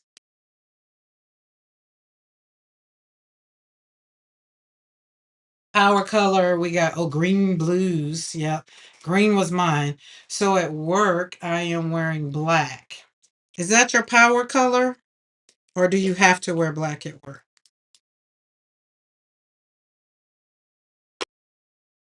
And I think me and my grandma, when my daughter died, me and my grandma kind of had a little tay-to-tay because I wouldn't wear black. It's like I'm just not wearing black. And same thing when my son died. I didn't wear black. I wore the dress. The base of the dress was I think it was black, but it was gold. So, but I think when you walk in your power, and and that's why I say power color, because when you walk in your power, usually, that has something to do with you showing up. You have your head up high, your shoulders way back, and you just like, And most people be like, who she thinks she is? I'd be like, I'm all of that and dinner. And usually it's because they're not walking in their power. Forget the color, they're just not walking in their power. So once you learn to walk in your power, most of the other stuff don't matter. Black is definitely my power color. I don't have to, but I wear mostly black at work. Really interesting. And black is definitely nothing about my power. Nothing comes in. The more black I'm going to wear, the more down it makes me. It's not my color. But what black does for my life is let me know. Like when I start out mixed media, so if I do this on a canvas or in my art book, my art journal. And I'll start out if I'm in a real funk, right? I haven't done this in a mighty long time, which tells me something. Um, the canvas would be black. Like after my son, when I would throw it out, slap paint on paper, the canvas would be black. And I would just paint over it, and all the colors were dark. And so then yellow would somehow get on it, and I'd be like, oh. So that's why yellow is like this will be a good representation of my mood if I use this one. The base of it, my day probably was okay. Then somewhere along the way, I got into a little funky mood or had a little whatever. I don't know. Then it got a little blue, or not necessarily blue as the color. The day got blue, but maybe it turned, something happened. I don't know. But blue would that color, which was kind of, what was that? Midnight lapis. So would represent that. All of these colors would represent a part of my day. But the thing that I topped it off with is yellow, because yellow is my signature color. Yellow is my happy color. Yellow is the color that lets me know no matter what I threw on that canvas, I came out of it feeling joyful. I found my peace. I found my happy. It made me feel better. Definitely black is. Oh, I read that one. If you wear yellow, I look like I need to go to the hospital. Drains all my color from my face. See, that's what I think. It's good to know your power color. Like it's good to know your color, right? All my children when they were born, I like colors that fit their skin. And the darker the kid was, the brighter their color was. So Portia, who was my first girl, that was what I call, she's my China doll. And yellow would just look so good on her. And I used to just love yellow on her. Then Alexis, I think hers was kind of green, uh like a, yeah, this kind of color green, kind of this color green. And then she was a twin, but the boy looked better in blue because he didn't look good in this color. So all of them had their own color. And my oldest daughter, her purple was her color. Magenta does mix well, yeah. Teal or green, however, a deep green or emerald green, those would be my alternate power colors. Yeah. And then it's like, do you ever think about when you put on something and you be like, dang, I look good? Like you might not be that arrogant to say it out loud to somebody else, but when you're looking in the mirror, and if you don't, I'm giving you permission to go to the mirror, just hang around in your room, go through your closet and find that thing that maybe you haven't worn in a while, or that thing that made you look good, or that thing that you felt like you was just ready for the world. Put it on and tell yourself, I look good. I mean, really, you got to mean it too. You got to mean it. I am a cool summer color person in that thing where they test what colors suit you. Nice. I think I was no, I think I'm my fall. I think that's why I like fall. Even though I'm a yeah, because I'm a February baby. It was cold, so I like green. Like I have on green now. Um, I like pink. I like dark pinks. Like this is a good representation of Karen. This is a good representation of me. No blacks. I like purples. Definitely love purples, but I had to walk away from purples. But my business colors is teal and pink. Believe that. Literally pink, this pink, and about that teal. If you've seen my thumbnail or seen my whatever it is on the YouTube, that big thing, those are my business colors. So that kind of works out. But here in the studio, I have more pink outline than anything because pink was my color, but it's not my power color, but it's one of my favorite, pink and purple, and then sap green. So these right here, I'm gonna let them dry, dry, dry. I want them to dry, dry, dry. And then, do they need to dry, dry? I don't think they need to dry, dry, dry. Hold on. Let's do, I don't think they need to dry, dry. I'm gonna see when I get ready to start doing what I'm gonna do. Okay, let's see. Too big. Doo-doo. Maybe. Mm, like that. Time is irrelevant. As y'all know, I told y'all I have all these things. I got to get rid of them. We're going to do something with them. Oh, this one is good. Let's see. This one might work on that over there. We're not going to spend a whole lot of time. We're just going to slap them down.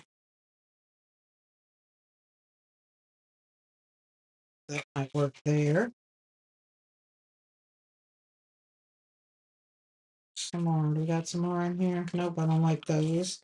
The rest of these are big. Oh, we got some. This might work. Let's see. In art, I seem to want to put some gold on everything. I agree. I can agree with that, Julie. That's why I was mad because this one syrup is like gold. And that's where the gold splatter came in. Yeah, I want to too. I can feel that. Um, let's do that. Let's pop that there. That one's too big. Let's see what these words say.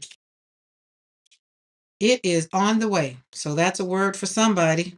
Boom. Let's pop that there. Wait on the Lord. This one might be too big. Yeah, that might be. I might need to cut down or cut around because I want that one. And what does this say? Only in the darkness can you see the stars. Ooh. Yes. Boom. Gotta use that one. Okay. Everybody got one? You don't have one. Let's put one on. Maybe, maybe, maybe. Well, why not? You can have three if you want. I don't think it looks good, but maybe over there, maybe right there. Maybe let's get rid of them. Let's put that right there. Boom. Just like that. When my husband and I first got together, I painted our kitchen cantaloupe orange, and he was not feeling that color. But when he got home and saw it, loved it. Cantaloupe orange. Found a very, very interesting color as I'm looking around the studio. It's like cantaloupe because it's not an orange, but cantaloupe orange is like, it's not this orange. It's maybe like right there. So it's a pretty color. I can see that. When I got told I shouldn't wear yellow gold jewelry, I was upset. Guess what? I still wear it. Why did they tell you you shouldn't wear yellow gold? And who are they? Okay, I got some more. I think we got one, two. I think go right there. And tell y'all what the end result, because I'm gonna have to take a picture of the end result of this little side, this little segue here. Pam, this is dedicated to you because all this wasn't supposed to get done. This started because I needed to show them how the smushing, because when you said smushing, I was like, oh, that will work out great for that. Things are gonna work out fine. Oh, let's put that there. So now we're just gonna get rid of, because I have all of these ephemera that I need to just get rid of. We're just gonna layer these on these cards. Oh, that be pretty. We're not gonna take a whole lot of time doing it. We're just gonna do it. I want these cut. Hold on, we gotta cut this down. Let's use our shears.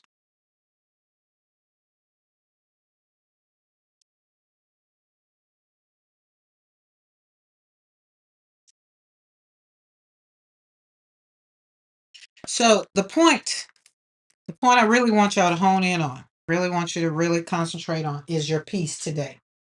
So we're starting in September with peace. September the 1st, 2025 is the leading into peace for the rest of the year.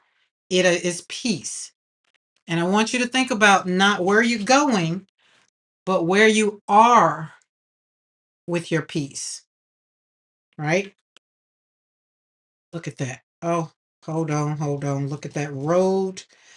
Oh, we need to put this on a card. This needs to be, as I talk about where, not where you're going, but where you are with your peace. And then the road pops out on this one. This would be great if it was a time, if it was a clock. What are these things called? What is this? Just like a speedometer or something? No, I don't know what it is, but it's not a clock. I need one that has time. I am going to leave that right there. Let's put that up there. That's going to be the focal one right there. The road. We'll narrow it down and get it on there, but I like that. Boom, boom. Yes, like it, like it, like it. Okay, and let's see. We got, oh, one way. You can only go one way. Can one way go on there? Not. Sure can. Let's stick that back there, maybe. Y'all know these are these Tim Holtz things. So we're getting rid of all of these things so we can not collect them again. Will not collect them again. That's all I can say. I will not. Where are we? All right. Okay. That's all that I think speaks to. That's not going to go on that. We don't like that. But we'll put one there. That one's a little, this one's a little different. It's a little different. So we'll still leave it to the side until whatever needs to be on it, we'll start talking where this needs to go. Let's put that right there. Right. There we go.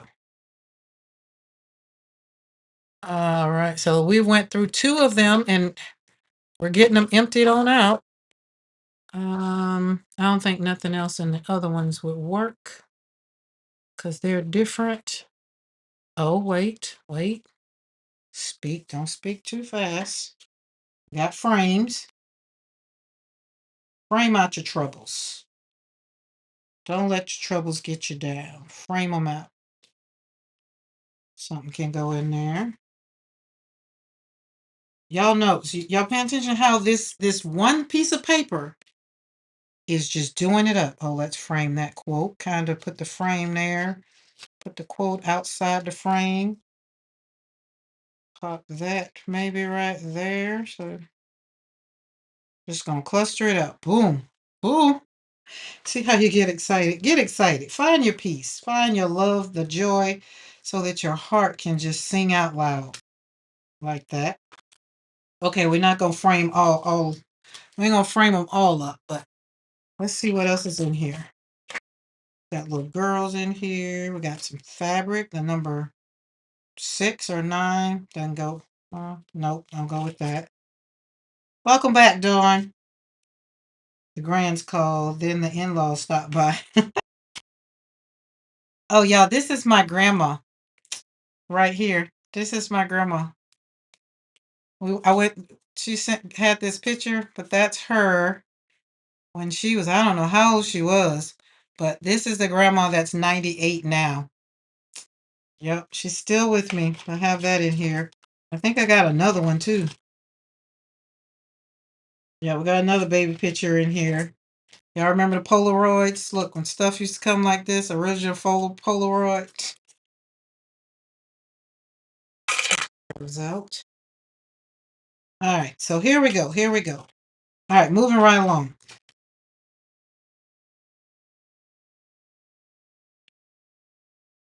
Oh, in already. Okay, I think do everything. I really love that road. It's the holiday. People get active, right? Okay, I really love the road. I like the way the road looks on that one. Do y'all think the road maybe need to go on another one? But all of them, maybe the frame needed to go there and not there. Not stressing over it. It's there. We're not going to stress over it. We are not. We are not. Something this. Uh,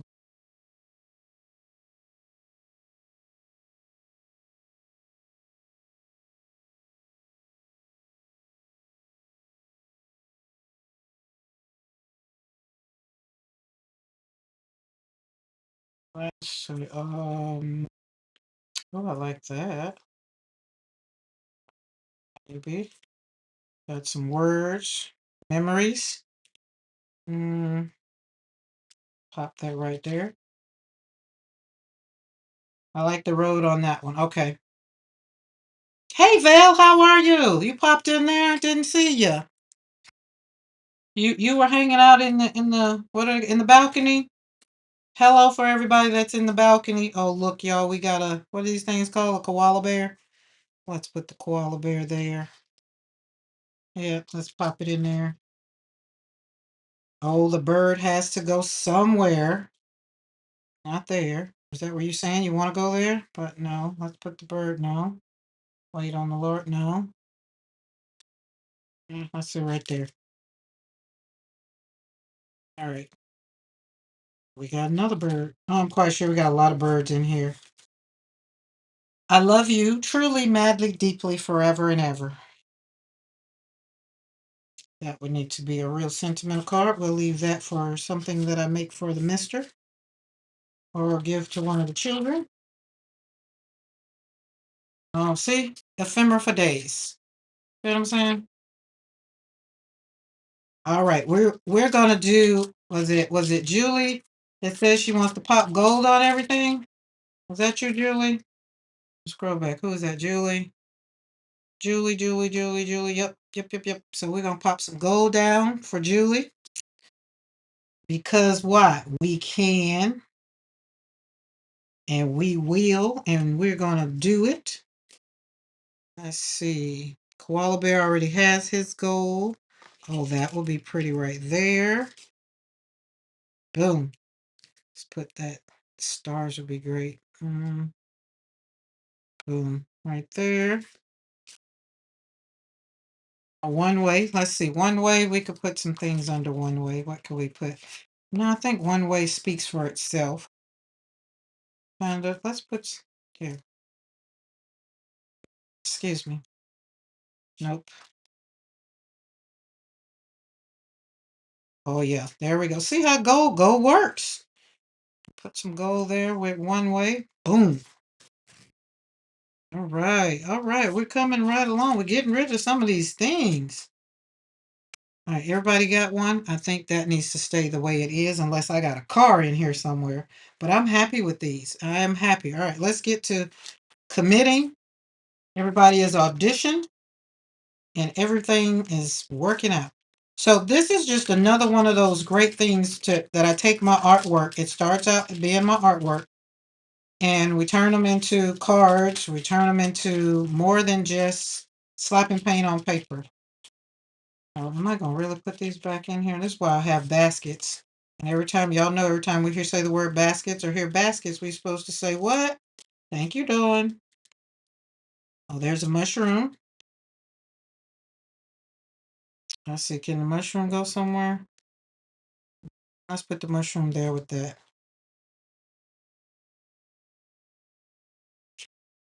Boom.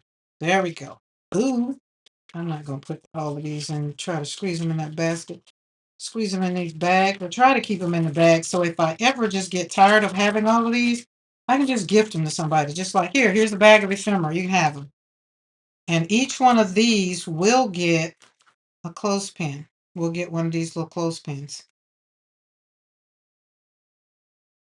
There we go. Boom. All right, let's put these back. But if y'all think that was something, let me show you. There's the there is the whole culprit of all the things. And that's not even it.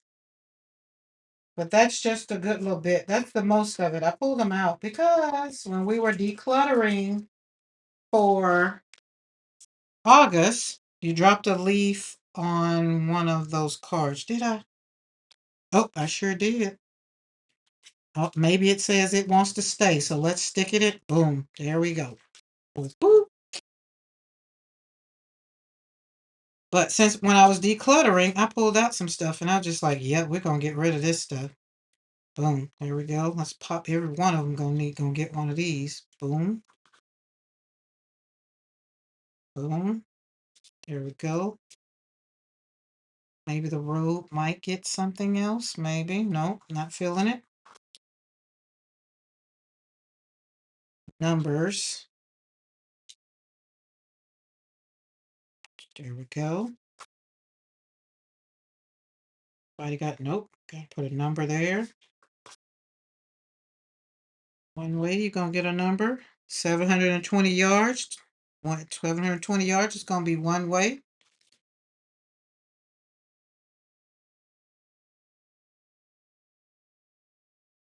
Di popped in here. Yeah, there she is. Good morning, Di. I was just like, wait a minute, where is it? I see hi Di, but I wasn't seeing it. How are you? Hope you're feeling better. Boom. Did you get your bus all taken care of? Is everything ready to are we getting to be traveling in the bus? Is that the way we're getting it together? Probably something I missed. Quite sure.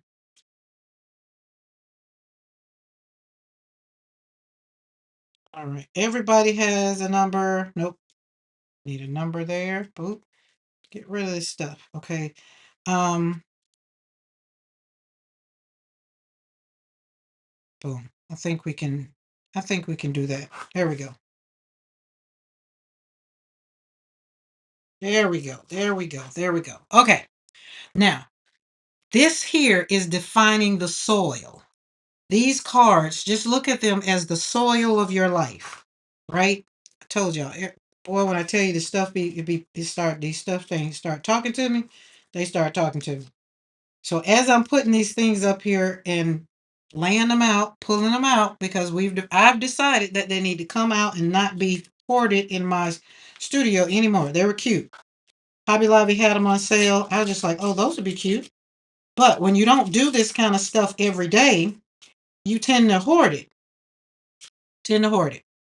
And I wasn't wanting to hoard stuff. It's just I don't do this kind of stuff every day. I watercolor every day, 2-3 times a day. Okay. So the watercolor gets used. But defining the soil.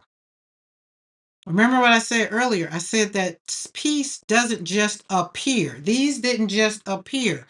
Y'all saw how we've gone through the process of tending to them individually. We had to handle individual. Each one of them had to handle it individually. Individually. That's how we are in the world, in our own lives. We get handled individually.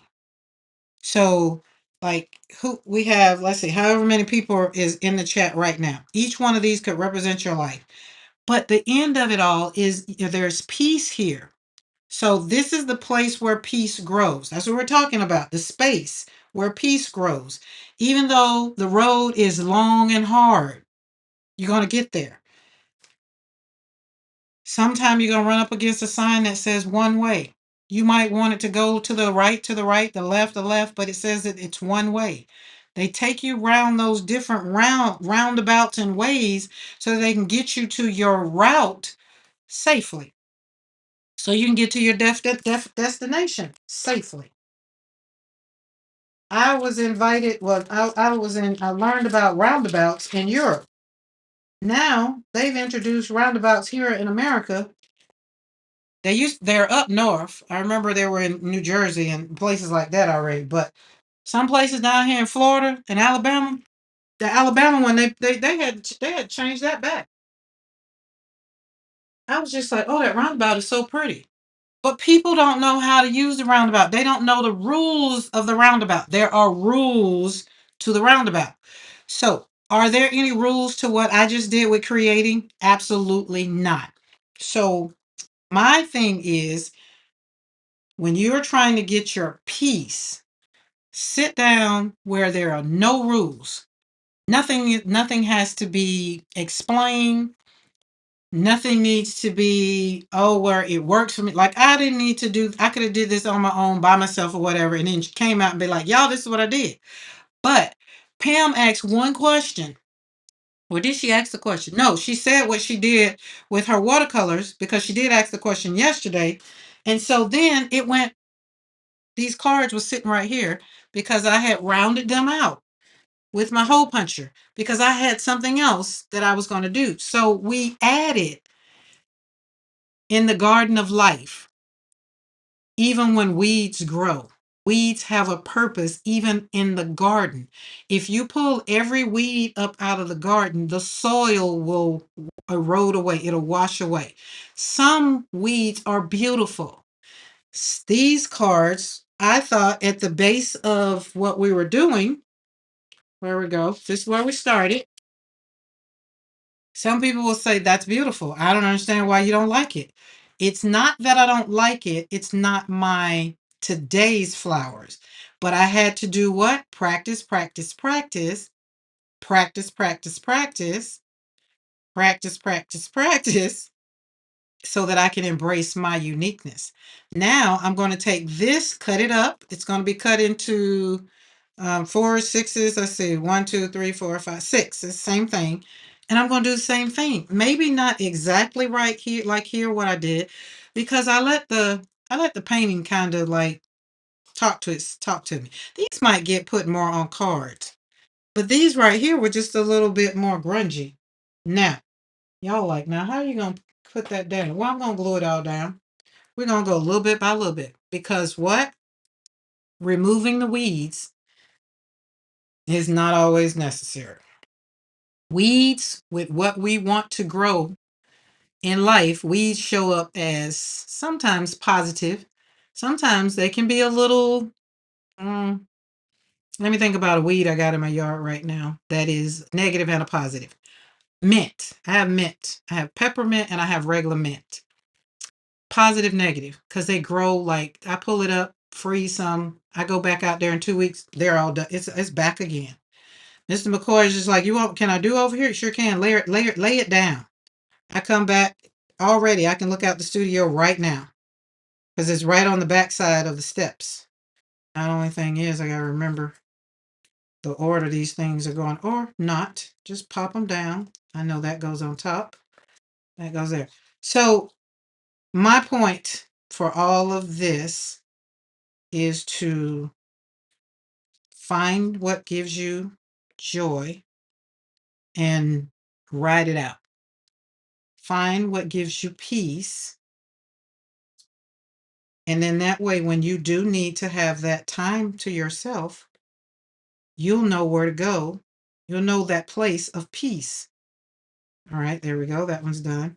Dandelions, yeah, dandelions. Oh my God, dandelions. They're not weeds to me, but most people call dandelions. You're absolutely right, Dawn. That's a good one. Yeah, that's a good one.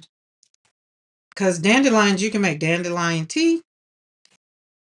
Dandelion is one of the things that's in the old school remedies for when you get sick. Like when you get those bad colds, take some dandelion tea and then drop you in some drop you in some what's that stuff called? Well, they call it moonshine around here. They don't have old school moonshine no more. Well, we don't. My cousin that used to make homemade moonshine, he passed away. But the organic stuff that I could drink and wouldn't bother my sugar. Mint. Hey Jennifer, how are you? I have that invasive stuff too, Karen. I like it, but listen, this is what I'm gonna tell you what I do love about it. That I can literally, when I want some, I can go out there. Like I've harvested it for the winter, because of course it ain't gonna grow in the winter. But I've harvested it and put it in the freezer, so when I want it, it's gonna be there. But I like the fact that I can go out there and pull it up whenever I want. Oh, and honeysuckle. Honeysuckle is not really a weed, but it's a little invasive. So that's what we're talking about, invasiveness. All right, I need you to stay down. Gonna have to give it an extra encouragement to stay down. Hang on. Because we got some layers on here. We got some layers on here. Some people would probably call, oh, I'm gonna have to look that one up. I can't even pronounce what that is. The flower is great in tempura. Tempura. Yes, the leaves are great in salads. Is it? Depends on what weed. Runner grass, onion weed. No, no, no. And then we have something else. I forgot. So peppermint is in the front. The dogs love the peppermints. They like to not so much eat it. They like to roll around in it. And I found that back in, before we started with all of the things that we have, all these toxins and whatever, dogs rolling around in the grass was more of them putting something, when they roll around in a certain part of the grass, it was them putting that certain whatever on them that would keep the ticks and stuff kind of off of them. So now when my dogs kind of go out there rolling around, I pay attention. It's like, oh, that must be what kind of grass is over there. But they do like rolling around in the mint. But my problem with them rolling around in the mint is it happens to have some flowers there. But it's like, oh, it's time to go down. So who cares? Not worrying about it as much. Simon was in the mint yesterday. Just laying all in it, just rolling over in it. I think, did I put that down wrong? No worries. We're not going to stress over it. Nope, it ain't. We're just not going to have it crooked. Things going to be straight. Hey, I put mint in the garden on purpose because I want a lot. But it died. Tried again and it died. It worked better in a big pot. So my mint is on, it's not in a pot either. It's outside growing in between the back porch, the back steps, rather, the back side of the porch. And I did take a couple pieces and put it in a pot though, and it's not doing so well. So I guess it doesn't like to be bound up.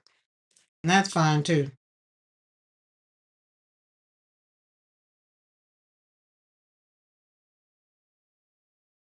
All right. Oh, that turned out pretty. Okay, these are working out. All right, let me make sure. Let me put them over here on the right side so I'll know which ones are done. I like that one. So this is just another idea of taking your art, whatever you have, however you have it, even books.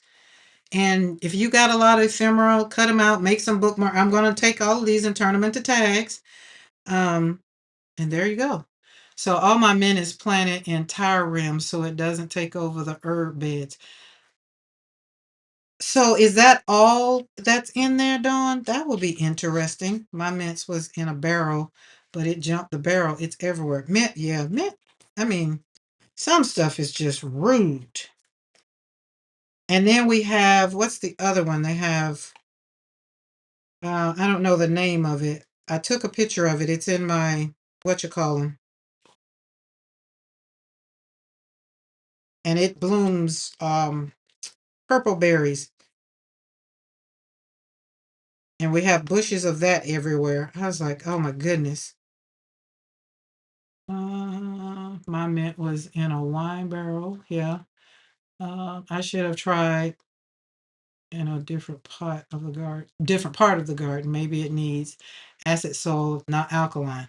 That's a, Julie Parker, that's also good to know. You do need to know where you plant stuff. Because the rose bed had something else in it, and those roses shot up over there. And the rose bushes that are over here on the other side, they didn't do so well. So that's another clear indicator too. You need to know what your yard is and isn't.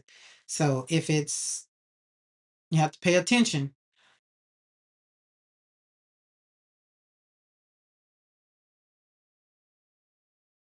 Mints like to be damp all the time. Not my mint. That mint that's growing on that back porch, it is that back step. It is dry as a Sahara desert over there. Sometimes the grass is brown. Now the mint that's around the one mint that's around the drainage, that thing that comes off for your house. No, come think of it, that's not what's there either. So no, I can't say my mints. Maybe it's a different kind of mint. But my peppermint, I can agree, it does like because it's by where the dog's bowl is. Okay, that one I feel like needs something else on it. Or either I put it on there wrong one. No, we're not gonna stress. We're gonna stick this right there. We're not gonna stress, not gonna stress. Yes, see, that's what I'm saying, Jennifer. Jennifer, that's what I'm talking about. When you go and get you a nice, nice mint, like mint julep tea, then the mint is right there. It's ready. And it's fresh mint. Or even if I get some regular tea, and then I just put some mint in it. It's just so those are the times when I love my mint. Love, love, love mint. They don't have I don't have a problem. But the dog, I noticed they won't eat mint. They like the peppermint, but they don't eat any of it. And then we have mushrooms that are everywhere. The fungi. So there we go. We go take this one. Oh, that's gonna go under there. That's gonna go right there. We're gonna have to put. So my reason is for putting these clothespins on here is so that it can just take some time to adhere. Because y'all know we stacked a lot of some of these, but I like this one. So I'm loving this one because of the lines from the tool that I used. How many of you got? How many of you know tools are good to use? So that one's gonna be pretty. And if it doesn't, then I'll probably pull out some other kind of glue and put down. Thank you, Pam. You like these? Yes, and fresh made lemonade. Yes. Oh my goodness, yes. And we have like ginger. There's some ginger on the back side, but haven't bothered it. Oh, Jennifer and Pam, y'all are in the same city? Oh, wait, did I do this one? No. Okay, y'all remember this one? So remember this one where it had the big old clunk of stuff? I left it there and look, so now we have nice little humper of, some whatever we'll call it. It's a nice, looks like a mountain or something in there.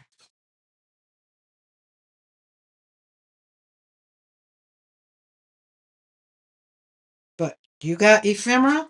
You got paper? Pull them out. Add them to, and especially some of you like World Watercolor Month, if y'all did some stuff in World Watercolor Month and you're just like, oh my God, this looks like yuck. This is how you just make it into something else. It doesn't have to stay yuck. It can turn into something beautiful. Anything you have on some paper or whatever, you can turn it into something beautiful. And when is it beautiful? When you say, not same city, about 40 minutes away. Oh yeah, 40 minutes, that's a neighbor for sure. Anybody, if I can go within within an hour, is definitely a neighbor. That's why I say Tracy, she's my neighboring, and we're in the same city. I mean, the same state, but she's not my neighbor. But she's 3 hours away. She's in Huntsville. But I did have my new friend. not my new friend, but my friend Ashley, who was in North Carolina. Her husband's in the army, and she just moved to Huntsville. Pam, I live about 30 minutes from. Okay. So Pam's driving, it's 40 minutes. Jennifer's driving, it's 30 minutes. Oh, that's pretty. Look it. See that leaf that dropped on there? We still left it being part. All right, I'm out of clothespins. Okay, let's go back over here and see if they are good. Are you good? You're good. Let's take you and switch it up. Share with your friend. Share with your friend. There we go. Boom. These are coming out so cute. That's still the road. So when you think about using a single bold color, like we were talking about colors, your power color, red, blacks, or blue, to scribble or splash onto a page, we can use that to represent the weeds of life. So most of these, we've gotten out of the weeds of life and the dark colors. We wanted it to, we then now have the overlay of lighter colors symbolizing your reclaiming of peace. Jennifer, you're my kind of girl.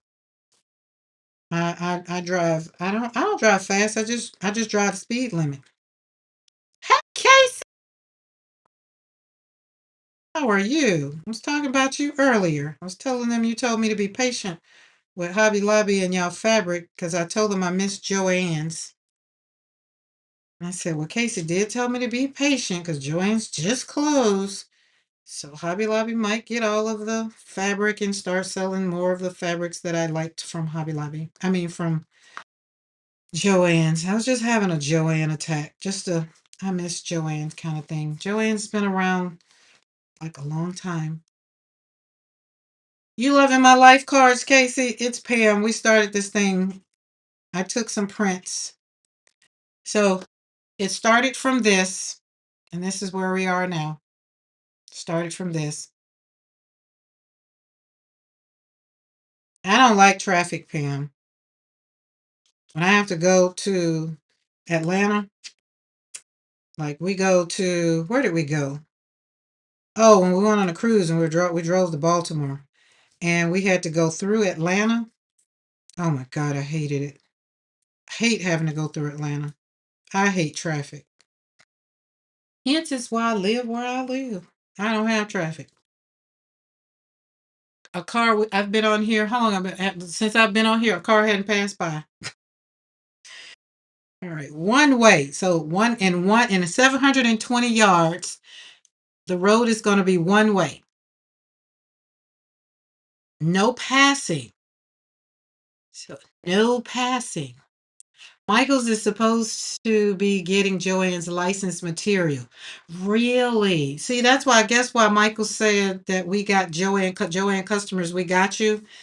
So I guess maybe, but my Michaels, I guess I'm gonna have to go to the Michaels in Montgomery because the Michaels in Dothan. Uh, okay, how are we gonna do that? We're gonna have to. I want that to stay the way it is. Not so friendly. Okay, let's do this. Let's kind of glue you right there. And y'all know me. Having been in retail, if you don't speak to me when I come in your store, you ain't got to worry about me spending my money. That's why I love Hobby Lobby. The girl at Hobby Lobby. Welcome to Hobby Lobby. What she say? Welcome to Hobby Lobby. How are you today, or something like that? And I'd be like, thank you. How are you? And she's like, I'm fine. And I spend time just on the walk in, just saying hello to her. And it's another thing. You go shop where everybody knows who you are. They don't know my name, but not unless she pays attention to that card when I put it in. I don't know. But it's another reason I love my hometown too. Love being back in the deep South because everybody's speaking. We're driving in the car. Remember when we first moved here, and William was like, "You know them?" I was like, "Mm." He's like, "But you're speaking." Hey, we all speak right here. We are raised. Even a dog deserves a hello. You say good morning to people, so people can. Why are you speaking to them? Cause it's the thing to do. It's the thing to do. I wouldn't like Sydney traffic. I don't like nobody's traffic. Now, here's the thing. It depends. Now, what we gonna do in traffic? Like that's what I'm saying. When I was in Germany, oh man, that was some traffic. That was them styles wasn't no joke. Wasn't no joke. Michael's IDK when they're supposed to be incorporating Jones stuff. I'm gonna keep an eye out on that. I'm gonna when I go back to Montgomery to that one, I do like that one, and I'll ask the young lady there, and I'll be like, "So I hear y'all are supposed to be, when y'all getting the good stuff?" And then she's probably gonna be like, "But we got some." I'll be like, "When you getting the good stuff? I don't like this stuff because I don't like the little old granny looking stuff." Sydney has great public transportation though. I don't want to use public transportation. I like driving. So we lived in Europe for 8 years, and we drove everywhere we go, everywhere we went. The only time we got on the train was when we took the car. We took Brandy. That was what the car was named, Brandy. To was it Frankfurt? No. Was it Frankfurt? Munich. I don't know. I think it was Munich or Frankfurt, whatever. We took it to one of those places to ship the car so they could ship it. Because it was a BMW and we bought it while we were in Germany. And they shipped it back to the States whenever, no matter, but whenever we moved back, they shipped it for free. So that was the only time I got on a train. Other than that, I drove everywhere. Why? Because Autobahn, no speed limit. Don't threaten me with a good time. And I drove everywhere we went. It's the same here, Karen. In Barbados, people always say hello or good morning. Really? I love it. I love it. And then, like, when I go to some other places and, I done got used to being back here and I be like speaking, and people be looking at me like, why are you talking to me? Like, okay, my bad. And I have to remember, so I have to check myself for where I go. And I hate that. Just think that, and I get it, but, oh, come on, because I don't want to cover up that. There we go. Thank you. Only in the darkness can you see the stars. I just had a customer pay me a compliment on Saturday. She said she's walked by a few of my coworkers, and I'm the first one to interact with her and actually hold a convo. She was oh yes, I am very appreciative of that, Casey. And see, I worked in retail, so I worked. My very first job was selling shoes for Tom McCann. It was this company called Tom McCann. And so I learned from an old school gentleman that was like, everybody that comes in here confirms your job is good. And I was just like, huh? He's like, yeah, because if you don't speak to people, they tend to go somewhere to where they're welcome. So we call this thing it's called lease line management. You stand on when they come in, you give them 3 to 5 seconds. After 5 seconds, a hello need to be coming out of your mouth. And if it looked like they're going to speak to you first, you better say hello first. And so I guess I learned, and then being brought up in Alabama, I just learned everybody deserves a hello. And then the other one I learned was when somebody, come up, this just be for my in-laws, you walk in the house. When you come in the house, you're coming in the house, you're coming in saying hello. If I'm walking in the house, I'm coming in saying hello. And so you come in, good evening. And then if you didn't, then they'd be like, I didn't sleep with you last night. I'd be like, whoop. So I held on to that one. So I used to tell when I started working for Dillard's, I used to tell my associates when they come in the door, I'd be like, I ain't sleep with you last night. Be like, that's my well, the first time I was Miss Brown. What is that? What do you mean? It's like, you come in the door speaking to people. Don't come in here just acting like we just owe you something. I mean, I know you coming to work and I owe you a paycheck, but other than that, say good morning, say good afternoon, say something. So that's just how it's been for me on my journey over here in life. These are turning out lovely. Okay, let's see. Are you dry? Because I need your clips. Okay. Make sure that bird. Look at that. I think it turned out even better. Look at the little thingies. They turned out cute too. Makes me happy to receive a compliment, but also made me sad that no one, yeah. So Casey, I'm one of those kind of people that this is what I'll do. And for some places that I know that they are very, very, very, very. I have customers who completely ignore my hellos. It crushes my spirit. Julie, where are you again? Wait, who is Jennifer's in California? Julie, wait, Julie, hold on. Julie, are you in Michigan? Trying to remember these things. Trying to remember. Okay, let me see. If I fail, then I failed for today. But Julie, are you in Michigan? And some places, because I know when my grandma lived in New York, um, Amanda's in New York. But when my grandmother moved to New York, she lived in New York, probably. Oh, right, Sydney. Okay, right. You're Di's neighbor. That's right. That's right. Y'all are okay. Well, who's in Michigan? Hmm. Well, when my grandma went to New York, I remember going there. That was my first solo flight, was going to New York. And we would be out, and I was used to speaking. I think I was like 8. Grandma said, "We don't do that here." And I was just like, we were walking to church, and I was just like, "Hey, little girl, just happy to be in this new place for number one." And she's like, "We don't do that here." It's like, "Oh Lord, okay." Didn't ask why, because you don't ask why. And so later on, again, I was still in the habit. Well, let's do that. And so the little girl, she's like, "Why are you talking to me?" A little funky New York accent and everything. And my grandma said, "I told you we don't do that here." And I was just crushed. So I just stopped speaking to people. So just like, okay. We don't talk to others in California either. I don't want to come to California then. I guess that's why I stay where I stay. In Colorado, it was the same thing in Colorado. I did not like it. I didn't like it. I did not like it. Now, Germany, it was not that way in Germany. Our neighbors come out, Guten Morgen, and, throwing up their hand. They barely knew English. I would say Guten Morgen back because I'm American. They would say good morning. So, in other words, I'm respecting yours and you're respecting mine. I loved it. Loved it. That's why we stayed there so long. I would have still been there if we could have been. But I don't like going anywhere and people don't speak.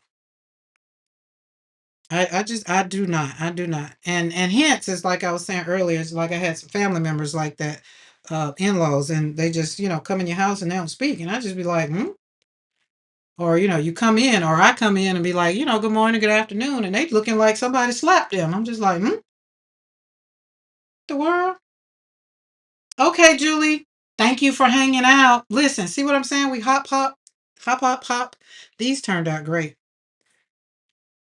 Oh, where's my glue? All right. Okay, I think we're done. We did them all. Want to make sure. Now, what comes next? Everybody seems to be happy. Like, I love that one. I love these. I feel like, yep, that's what we're going to do. That's what we're going to do. They said yes. Okay, let's put these all here, here, and everybody's going to get a little bit depending on where they are. Boop, boop. Stick you right there. Okay. Definitely the way in big city areas, but out in the hill towns of New York, yes, yes, definitely, definitely.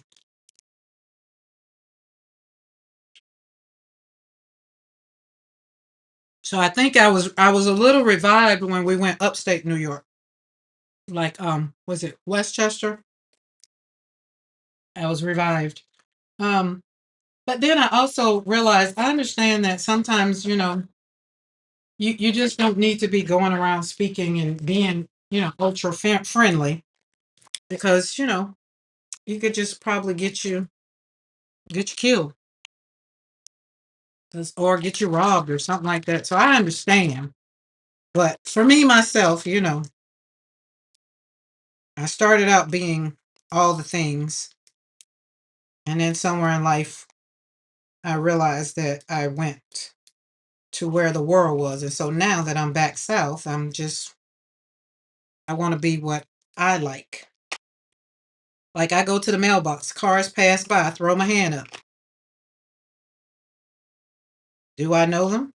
No, but they're passing by my house and I'm at the mailbox.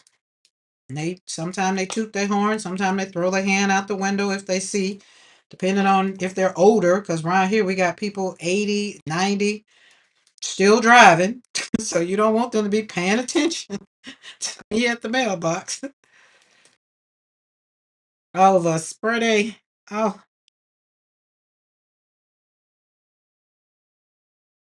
yes, splatter wherever you get splatter.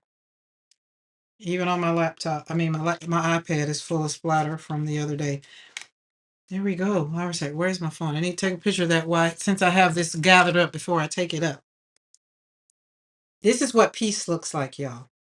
The space where peace grows. Wherever yours is, make sure that you find your peace. Now, hold on. That's pretty. And we all started from here. Water your garden, which means nourish your soul, nourish your heart. Make sure you say no when you need to say no. Make sure that you fill your cup up. Why? Because you need to make sure that you're going to be okay, right? Let's see. Okay. Do, do, do, do, do. Bar Harbor was a beautiful holiday. Maine is too friendly. Now we have everyone moving. Oh, listen, Dawn, we know Maine is friendly. You know why? Because when you were going on your walks, definitely know Maine. But I think people want to be where they can, they can be happy. Thank you guys. These turned out great. And remember, I want everybody to understand. It started with this. Now this one I'm gonna turn it into flowers. I'm going to take this one and I'm going to slap some gesso. We're going some not gesso, some gouache. So we're gonna do some gouache. And we're gonna build up on this one. Hey, I'm a native New Yorker. Depending where you go in the city, if you go to Washington Heights, which is primarily Dominican, people greet you left and right. I smile at people in the morning. Yes, Amanda, the beauty is another reason people want to move here. Yeah. Um, I don't know anything about the different parts of New York anymore, but I do know, like, when my grandma lived there, it was certain places that she would go because, like, it depends on. I guess maybe by the time she had already lived there for years. I don't know, but maybe not. Yeah, maybe so. Maybe at least 5 or 6 years because and then it's some spell. I do know some people would say, um, no good morning in the subway. Yeah, no, she wouldn't even take me on the subway. I've never been on New York subway. She wouldn't take me on the subway. We would catch a cab wherever we needed to go. If it wasn't within walking distance, she always said she wasn't going on the subway with me. So, and I mean, you got to be another breed living in New York. So here's the thing. I'm not saying that it's bad in New York, but I am saying that there's a difference in New York and Alabama. I could go down that gamut and a lot of reasons. But for me personally, I know growing up, I was taught don't speak to people, and I had to learn. I learned have my own experience of it. But then when I'm here, you go in the grocery store, you go to work. Now, let me even have a caveat. Some of the people when I go into some of the stores here don't speak. Like Hobby Lobby was my experience. There are two ladies that in Hobby Lobby. I know what their schedule is pretty much. I'm not going in there if she's not going to be on the register. The lady in the fabric section of Hobby Lobby, I don't like her. I don't like her attitude. Like I'm asking a question and she's just kind of like, baby, you bother me. Is that all you want? Like, wait, is that all I want? Oh, okay. Let me leave you alone. And I told her clearly, I say, let me leave you alone, let you get back to what you were doing. Because clearly you were busy. She's like, well, okay. And she went on, walked on us. I said, boy, I tell you. I told William, I said, yo people. That's what I call them, be yo people. But, and then I go around the corner and run into a couple of other ones. And, they're just nice. And they're just like, are you finding and everything okay? Do you need some help looking for something? I know we moved such and such and, some things around. Did you find what you needed? It's like, you know what? I found everything and some stuff I didn't need. So, yes, very different. Girl, it's bad here. Even in the daytime, we are having shooting, something that happened only at nights in certain neighborhoods.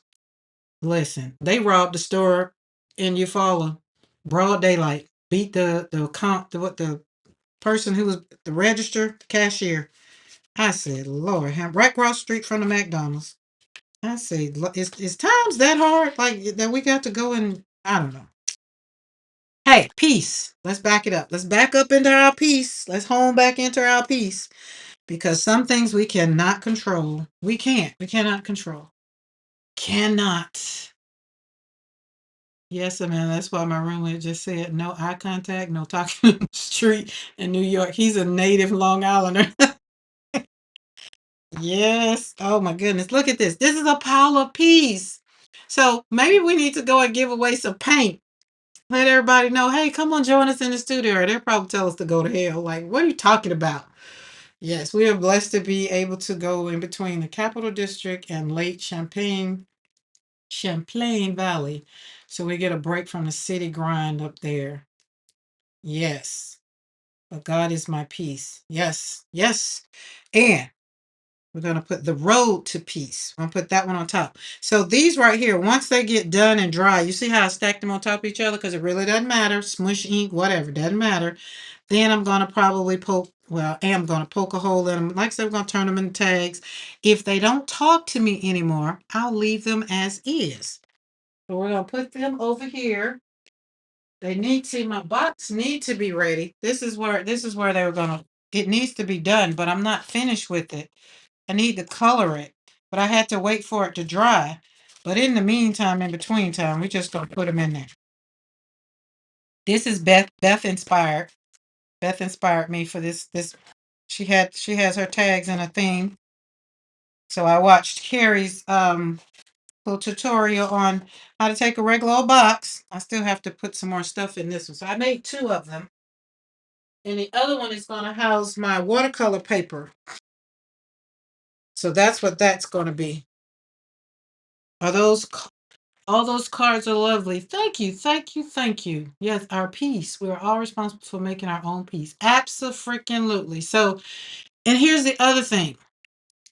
I come over here to encourage, inspire each of you to make it a self thing, right? Make it a self thing so that when things don't work out or don't go your way or whatever, you know who we can't blame? We can't blame somebody else. So when I go and get some bad customer service or something, I don't blame the lady in Hobby Lobby. I really think we could be friends if she just really take the time to stop working so hard. But she's come there for a job. She don't want me. And being that I'm not asking her to cut no fabric, she probably like, girl, go on. You just want to ask questions. And I'm just like, well, yeah, because I want to know if y'all sell Tim Holtz fabric. Like, since Michael's is closed, since Joann's is closed, I just wanted to know, you know. But that's all right. I got Casey. Casey told me. So I don't have to go in there and ask her about no daggum Tim Holtz fabric. No way. No more. No way. No how. These is pretty. We're gonna use this for something else. And then sometimes I have, like, when we go out to dinner and I get bad service, I don't bother with them people that's gonna be bringing my food to the table. I just wait till I pay the bill and they don't get a tip. And then the next time when I come in there, they'll know. Or sometime I'll do it vice versa. They'll get a good tip and they know that it was crappy. They know they don't deserve that tip I just gave them. So the next time I walk in that door and they see me coming, They're gonna be like, oh, you can sit at my table because they know I'm gonna give a good tip. So we're gonna use this. We're gonna keep this on the desk. This way, my first live. This was my first live. Look forward to another one. To look forward to another one day. I'm watching, listening, and sorting things, sorting through books. Thank you, Karen. Thank you, Amanda. I'm happy that you came through. So here's the thing. Amanda here. I'm normally here. My regular schedule is Monday and Wednesday, 3 p.m. Central Standard Time. Because I am over here trying to I'm trying to complete this goal, get my watch hour. And Monday, nobody comes on after me on Monday that I knows of out of my crew. So we're just hanging out because why? Pam and Dawn says, well, you're in the studio anyway, and we want to see what you're doing anyway. So hence, here I am. Hey, Maddie. Maddie just got home. Are there other New Yorkers here besides me? Yes, Maddie. We have Amanda. We have Saul. Wait, Saul is Saul in New York now? I think Saul says she's a wait, Saul, wait, who's she? Wait. Where are we at? Hold on. I was gonna scroll back. Yes. Amanda. Yes. I thought so. I thought so. But I don't know if all y'all are in the same place. I was trying to go New York, New York, New York, New York. Okay. Now we've done what I call the ugly. Let's just call it what it is. And for those that can hang around. And those that, you got something to do, it's okay. Let's see. Here we are. So tomorrow. Okay, so here's the thing. Thursday, I'm on with Die Thursday. Friday, I will be leaving, heading out of town. Saturday, so the weekend, I will be in Florida. And I will be back home Sunday evening. Unless they try to make me stay. But I have to be in my place of peace. And that's in my studio. But I'll be going to a conference this week. Wait, how long is this? We're going 9, so we're gonna do 4.5. That'll be cute. So I'll be at a conference this weekend.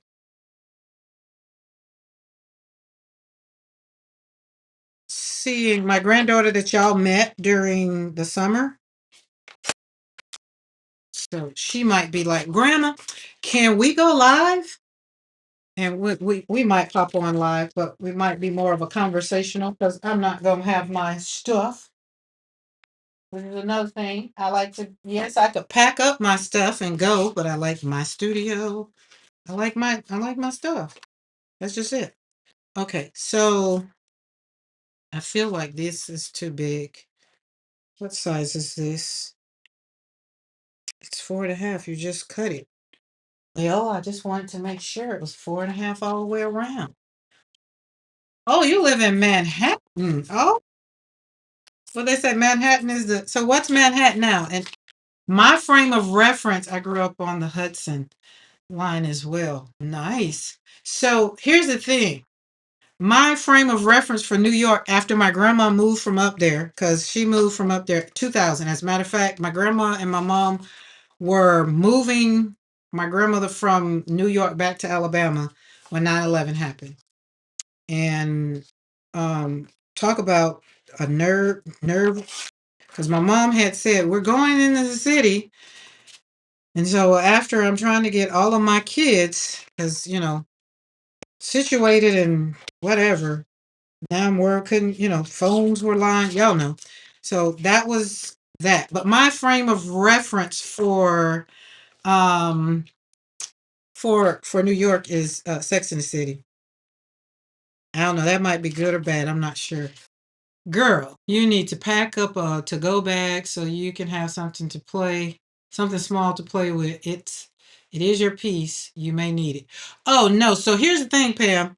My daughter has a studio, so it wouldn't be a problem to do all the things. It's just that I like my space. She wants to go live to say hi to me. And you know what, Dot? You might be right now. Now you might be right. I told you she'd be asking about you. It's all the people that I've talked about or everybody that was on the lives or whatever who names she remembers die.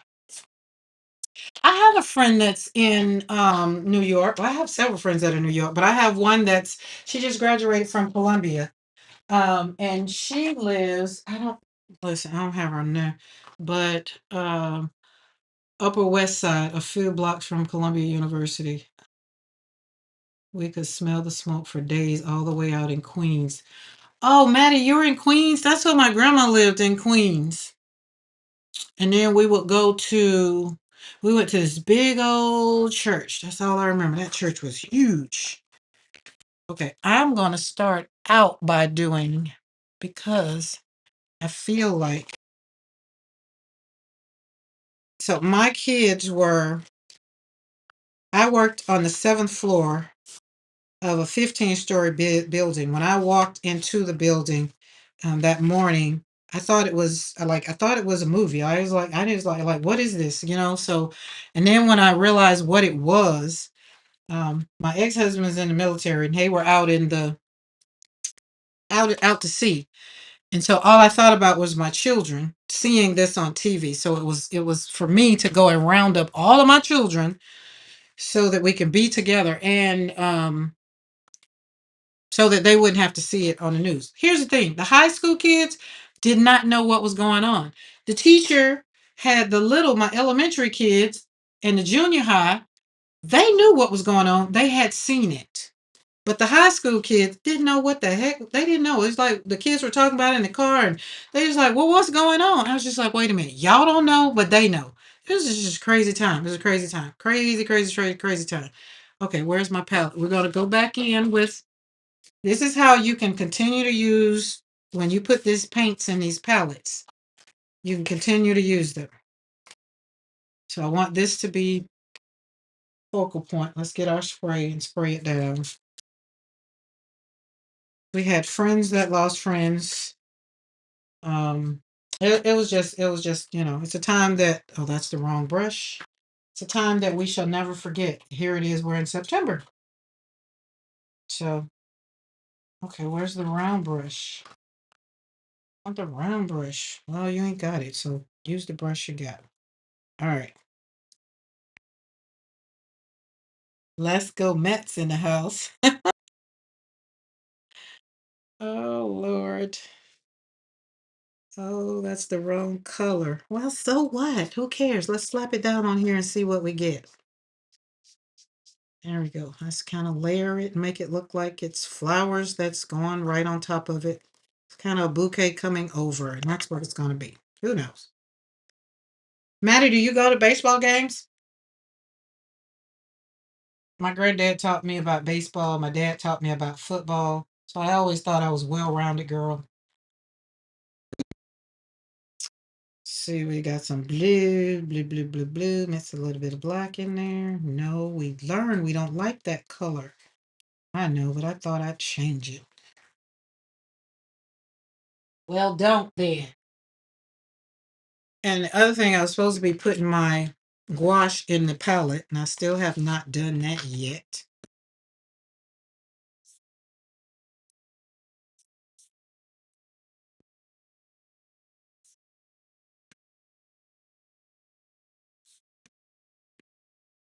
Okay. Boom, dum, dum, dum, dum, dum, dum, dum, dum. Okay, so remember we were talking about opaqueness.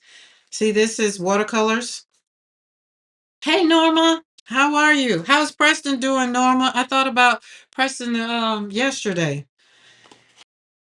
See, the watercolors are transparent, right? And gouache is opaque. Remember, it's like window. Light passes through the window.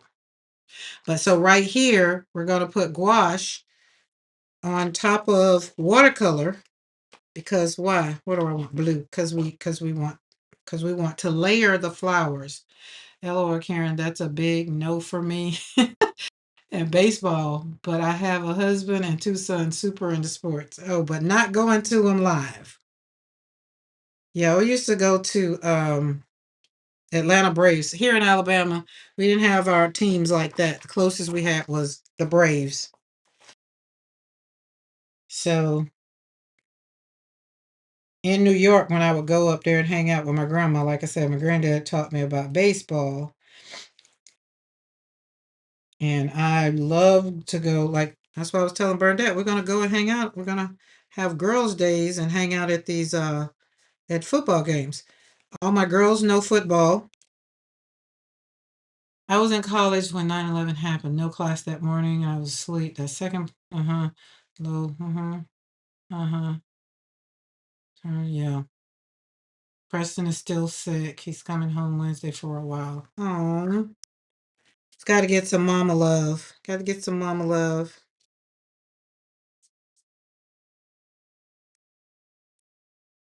Okay, so here it is. So see this flower? They went to games. You stayed in your craft room. I can see that. So see how bold that is that popped out there? And it's going to dry. And it's going to look more layerish than it is. Like you can see through the watercolor. You can see that it's on white paper and all the things.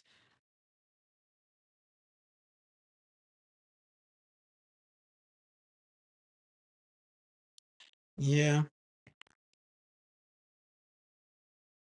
I think that was one of the worst times in I can say in America. In my lifetime anyway. Having a grandmother who is 98, I get some different stories. So that's why I say in my lifetime. See how that lays on top of there?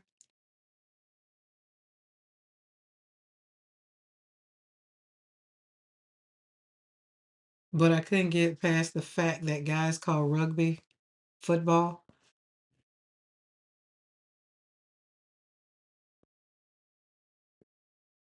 Rugby is football? Because some places, what it's football is like my son-in-law is from I think Nigeria or whatever, but it's soccer. There he's like soccer is the best. My sons they have boys. And it's like it's gonna play soccer. And I was like okay fine, knock yourself out. I like football. I'm a football girl. Sit up and watch football for hours with my dad. Never had to talk, never had to say anything. It was understood. You don't do a whole bunch of talking during movies. You don't do a whole bunch of talking during football. If you open up your mouth, the question is, did Jesus come in the room and you needed to respond? So, which is one of the things I got used to not having to talk. And most of the time, I had friends, girlfriends, or whatever that understood. She going to the game. So it's good. Like Crystal and Bernadette, they like football. You ain't got to explain it to them. But I had some friends. It's just like, oh my goodness. But they want to go to the game because they want to, win our games since when we were younger. Go to the, college and stuff like that. I'm just like, ugh. Don't ask me. It's not a basket. It's a touchdown. How did I get it? Don't ask me. There wasn't Google back then. Just don't ask me. All right. So what we call football, you call soccer. What we call football, y'all call soccer. Got it. You know what, Maddie? I don't think there is, well, maybe there is, but I don't think personally anybody, when you talk about it, 9/11 and it's coming up and all the things, most people, the first thing they say is, I remember when. Like when I was in elementary school, I remember when the space shuttle blew up. I remember where I was. I was in the classroom, and my teacher took us outside to watch the space show. I lived in Florida. And so I remember that being right there when the space shuttle blew up. So I think those defining moments for our lives, we will forever remember them. Like, um, I will always, even though it's my daughter, I will always remember what I was doing the moment I got the news that her and my granddaughter were were deceased. I remember what I was doing the night I got the phone call about my son. It's like you remember those defining moments in your life, and they're with you forever. My husband couldn't get home from work. He had to take a hotel. So yeah, it was just bad time. And I can only imagine, like, even my mom, like I said, they were moving my grandma, packing up the things and all of that, but they couldn't get, they had to stay up there, and they had to basically, she had sold her house. So it was one of those times you have to pivot. Oh, let's use this color. I think that'd be too purple. Well, what if we do if we put a little bit of pink down?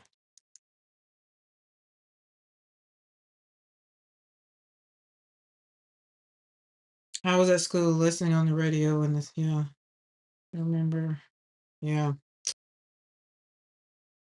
And I think I kept the kids home the next day. The world pretty much just had to adapt to where we were. I didn't go to work because, again, I worked on the seventh floor. I wasn't going up there. It was just like a terrifying time. You just don't know what to do with yourself. And I mean, even in our times now, which is why I am very, very adamant about my peace. Like my peace, my joy, where I spend my time, what I'm doing in life, what it is that I'm not doing, what I want to do, how I want to do it, who I want to do it with. Those are the things that are just like very important. You know what I'm saying? So I don't think it's wrong when you get to kind of decide what you want to do, how you want to do it, who you want to do it with. So I think this month is the whole thing of being befitting. It is my life after, like, life after all the things in life happen. Like it's about being on this journey. Like, everybody has their experience. Everybody's talking about their experience. Like, everybody remembers. Now that this is September, we're September the 1st. So in 10 days, that question is going to be, we're all going to revisit that question. Do you know where you were on 9/11? And everybody pretty much is going to say, yes, I do. This was this. So that's why it's even more solidifying that my topics for the month of September are spot on, because we're going to be talking about the journey of life, right? And on the journey, even though all these bad things have happened to us, I've lost two children and a granddaughter. I lost my dad. I've lost some pivotal people in my life. Um, so therefore, on this journey called life, we need to have joy. We need to be able to wait. We need to be able to experience the changes of life. We need to be able to be still sometime. We need to be silent. We need to know when to shift gears, when it's time to move and do something different, and when it's not time. We need to be able to know how to embrace the newness. Because the one thing for me after losing two children was moving on in life. I was just like, how in the world am I going to do this? So, a lot of family members that I know that were, either firemen or in the actual building that lost their family members, they had to find joy after that day. And here we are in 2025, right? Joy is coming, is what you could say when you say to someone when they've lost someone. It's not something you want to hear. And I can tell you that from experience. I didn't care about joy. I didn't care about peace. I didn't care about praying. I didn't care about a lot of things. But now that I'm on the other side of it, I can tell you that you have to trust the process. After 9/11, the world was never the same again. But you know what, Maddie? Let me tell you something. I feel that the world came together after 9/11. And not that I feel like we need to have another earth shaking wake up call like that again, but I felt like we were all on one accord because we all lost something. It's like when COVID happened, we were all, everybody was on the same playing field. Same, everybody was home, everybody was trying to figure out what was what. And so I just feel like when we're all together, that's why I say we just need to just all love on each other, say good morning. Just, I wish we could. I wish we could. I mean, I think it's better. Times are better depending on who you ask. But I am grateful for some better times, some better days. But if everybody take accountability for their actions in whatever, I think it'll be better. That's why over here, when people want to bother me and talk to me about, they want to talk about some things in life, I'll tell you. The only thing that matters to me is slapping paint on paper. You don't bother with my paint getting to my house, I'm okay. But if you start bothering with the thing that brings me most joy and keeps me from cussing some folk out some days, I might, we might have some problems, right? We might have some problems. I was the last one to go home. Right, a car ride, only 15 minutes. Woo, took hours. Yes. Woo. Nobody could. Yep. So imagine, I get that, Maddie. So when my mom and grandma was in New York, I couldn't reach them. Yes, joy comes in the morning. It does. And see, so that's why I think it's people that need to remind the world that we need to just breathe. Just breathe. Take a deep breath and ask yourself the question. What does this have to do with me? Can I do something about this? Like Lady Art fussing about gas last week. I looked at her like, don't look at me. I don't got nothing to do with no gas. I ain't got no oil fields, no oil on my land. Not that I know of. Go pay for your gas, pump it, or either start hiking the bus or get your bicycle or something. But I can't control but the gas prices. I want to go where I want to go, and I'm gonna put gas in my car. That's just it. Hello, Amy. How are you? Journals and more created by Cretch. Is that Cretch or Wretch? Wretch Amy Unity. Oh, that's what she said, Unity. Amy Kretschmann. Am I saying that right? If not, do put the enunciation if you can in the chat, because Lord knows I do not be wanting to slaughter people's name. Here in Alabama, some of the people call me Karen, and I'm like, that is not my name. It's not my name. My name is Karen. And that is what I respond to. When I went to I broke up with Chick-fil-A here in my hometown because they called me. It was like, order for Karen. I was like, that is not my name. And the girl wanted to keep calling. It's like, okay, I'm finna be Karen today. Got out there, drove that car around and pulled in there and said, may I speak to your manager?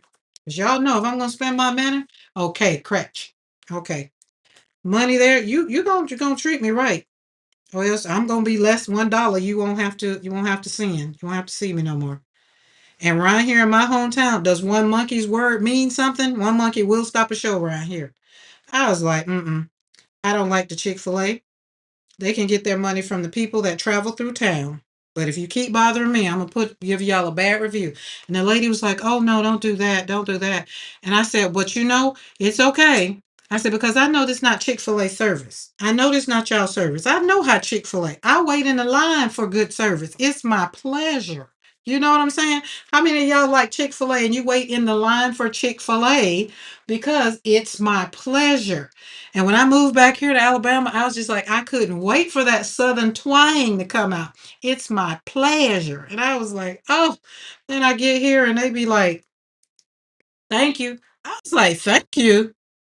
It's like, what happened to it's my pleasure? Did y'all not go to the same class that the people in Florida, in Colorado, everywhere goes? Like, wait. The lady, she was just like, well, I was like, I know. Chick-fil-A got a whole system. Like, they got a whole thing. If you don't pan out, but the girl don't work there no more. I didn't mean for her to lose her job, but I wasn't finna have her call me out of my name one more time. So Chick-fil-A, we go there. We will wait in line. The line can swoop around 2, 3 times. I'm gonna wait because when I get up there and get my food, and I'm gonna get that, it's my pleasure. Mr. McCoy be like, "Oh Lord, we're going to Chick-fil-A," and he look at the lines. He be like, "Oh Lord." I be like, "Wait a minute now. You like Chick-fil-A? You like Chick-fil-A, but he don't be wanting to wait in no line." Oh, look at this brush. I like Chick-fil-A. I've experienced great customer service. My favorite is our local Culver's. I love Culver's. We had Culver's in Colorado. They're the best, and even know me by name. We had a Culver's in Colorado. I did like Culver's. I like Culver's ice cream. Ooh, let's use this nice long brush. I like anywhere I'm gonna get good customer service. I'm going to go back for good customer service. I am. And if I get bad customer service, I might give you another chance. I might. It depends because everybody has a bad day. But if I go back and I'm gonna give you another chance, best believe I ain't coming back. Hence is why when I go to the Michaels in Dothan, the lady be sitting in there, she might be giving a loud sigh when I come in, and I be like, oh, like you're here, like ugh, get what I got to get and get on out the store. Hate bad customer service. And then when I get on airplanes, I hate to get a stewardess that just act like you just pissed her day off by booking your flight and she got to wait on you. Just like, ooh. I think my best flights were all international flights. I've never had an international flight where I had a bad stewardess. Are they called airline? What are they called? They're not called stewardess anymore. I think they're called what are they called? What's the other name? I just aged myself with that one. That's pretty. So listen, I forgot to talk about these while I was painting them, but I thought I'd lay them down. Y'all see how this is what do you call it? Um the watercolor. I want you to still see the watercolor. You can layer over watercolor. You cannot put well, let me not say that. Depending on what you're going for, you can put watercolor on top of gouache. But if you want to have the layering effect, yeah, flight attendants, Jenny Roberts, that's it, flight attendants. They don't want to be called stewardesses anymore. But you can do it, but I would tell you not to. But if you're looking to do the layering effect, like I am, that's why I'm marrying gouache and watercolors, is because I want to be able to lay this paint down, just slap it on paper and keep it moving, keep it moving. And watercolors are transparent, and gouache is going to dry opaque. Now, and the other thing that I found out while I was been playing around with this gouache, there is some gouache that's going to dry chalky. And that's more of the lesser gouache. If you have some of the gouache that are not student grade, you're not going to have that problem. The ladies at my closest Michaels are rude and don't know anything about craft or whatever's even in the store. Yeah, I think that's what it is in my store too. Because I got all excited about the paper. Remember I told you guys about that paper that Michaels had on sale. I think I done used the big one. Where is it? Oh, it's way down there. And I wanted to know if they had some more. So I said, if y'all got this paper, because they got it on sale, it's on clearance now. This one. Remember this one? I told you guys about this is a big one. This is a 12 by 16. And this watercolor is partnered with this was the one that was with Fabriano. I think it was with Fabriano. Where was it? Yeah. Because where was it? Made in Italy. That's what Fabriano. So it's made in Italy. But I don't know who their new paper is going to be because I haven't paid attention to it. But this is the one. So I was asking her because I was going to literally get this. This is a $40 pack of paper. Well, the 12 by 16 I think was $50 regular price. So I had these, I had my rewards, my discount, and all the things. So by the time I finished paying for the paper, it was only going to be like $12, right? And so she was just like, oh, so she was rude. And I was like, ma'am, I do apologize. I'll just come and check back. That was my nice way of, like, I'm trying to be nice. I was like, no, don't worry about it. I'll just come back. I went to Montgomery. The lady that's in the Montgomery Michaels, when she see me coming in the door, she'd be like, they were rude again. Girl, yes. The drive is either way, Montgomery or Dothan, it's the same. So it's not like it's going out of the way, and it's a better drive. But still. And for those that don't know, I live in rural Alabama. There is nothing close to me except sticks, wicks, and cows. So the closest Walmart is, I think, 20 miles. We don't even have a stoplight in my town. I hadn't been in store at Michael's for at least a year. If I need to go back, I would choose a different location. That's the first area I saw the paper change. That's the first video I saw the paper change.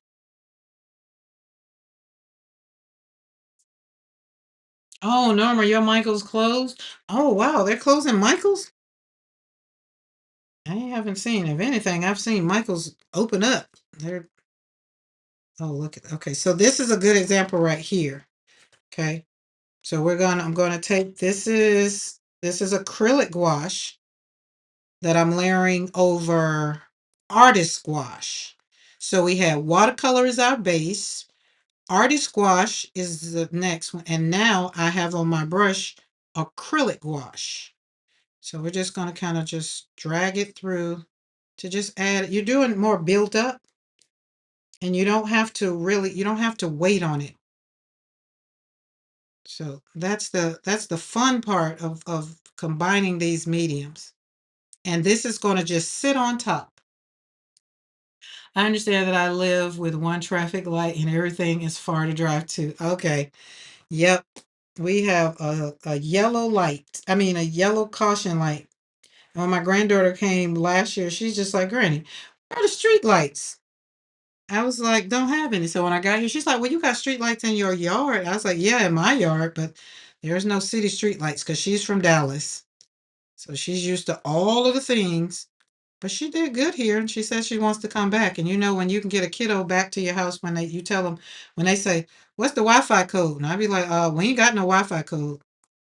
She said, Granny, you don't have Wi-Fi? I do, but I ain't got the code that I want to share because my internet is precious. We don't have unlimited internet here. So I can say when the kids come, they're okay with it.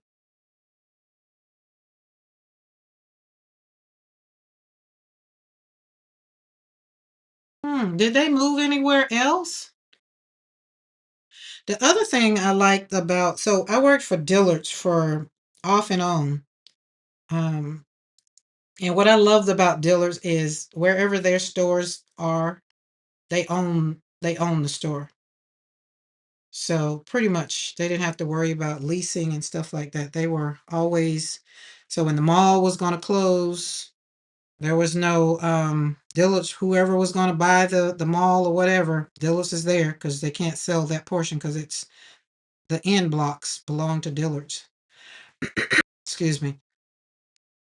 Oh, that's pretty. Look how that's laying up there. I need some more of that pink.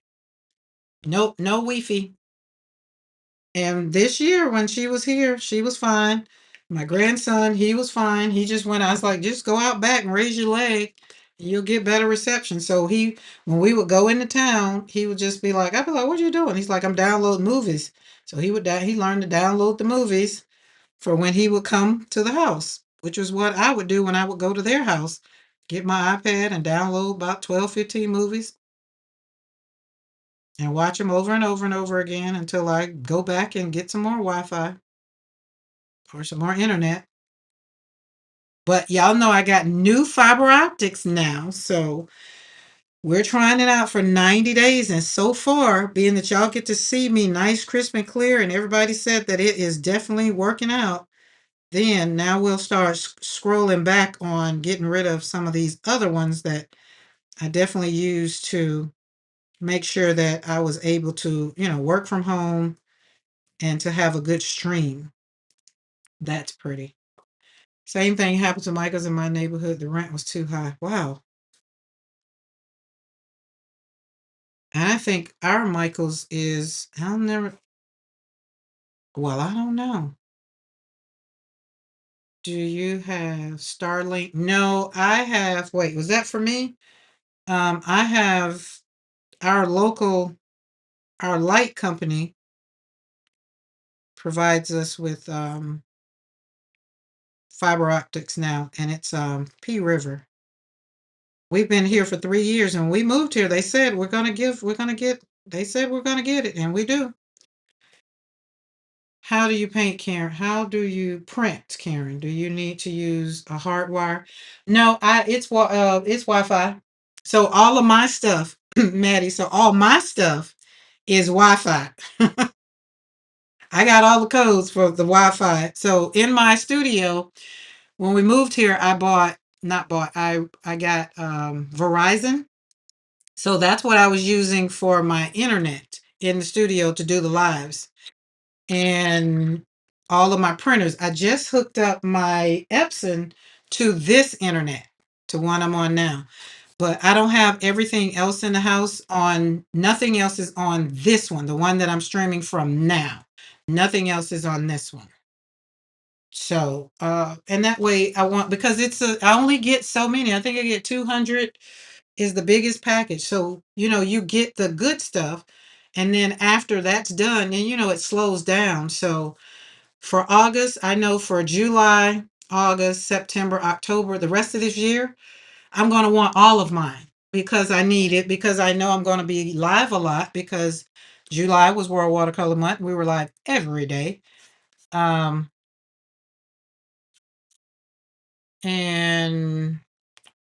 what was the other one? And October, no, October, I will be live more in October because that's the anniversary month of my son's death. And then in December, that's both of my children who I've lost. Their birthday is December the 17th. So I will do pretty much all of December live. So it's the one of the things, if you don't use it, it rolls over. So that works out. These are pretty. I like that one. I feel like these blues, I think I'm going to leave them. I don't want to put anything else. We're going to kind of pop out that green. So you get to see how. So do you have Wi-Fi? Yes, so I do have Wi-Fi. I just don't share the Wi-Fi code. I mean the password. I don't share the password. That's what I mean. I don't share the password. The colors are so pretty and vibrant. That's what the gouache. Watercolors are vibrant. Like they were vibrant on their own. Oh, okay, calm down. I didn't even know you were right there. Jeez. The watercolors are vibrant on their own. I just think when you pop that gouache on top of them, it makes the layering. So this one, it makes it look like there's a whole nother flower back there, and this flower kind of is laying right there. So that kind of is that's what my look was for. That's what I wanted it to look like. Right. And then when you look at this one, more so this one, it makes it, so this one's probably going to go on the card this way. Yeah.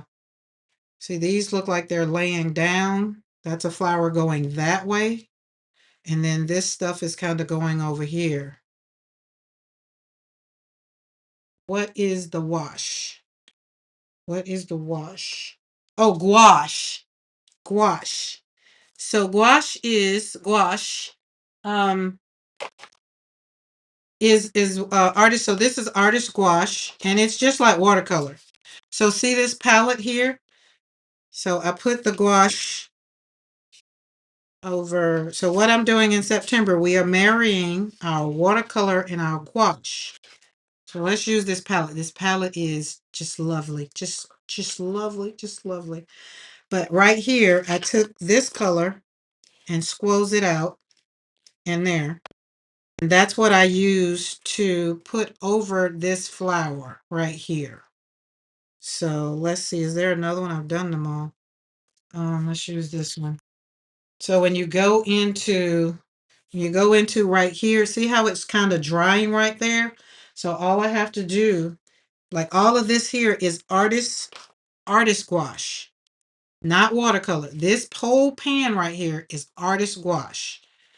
And this right here, let me back it up.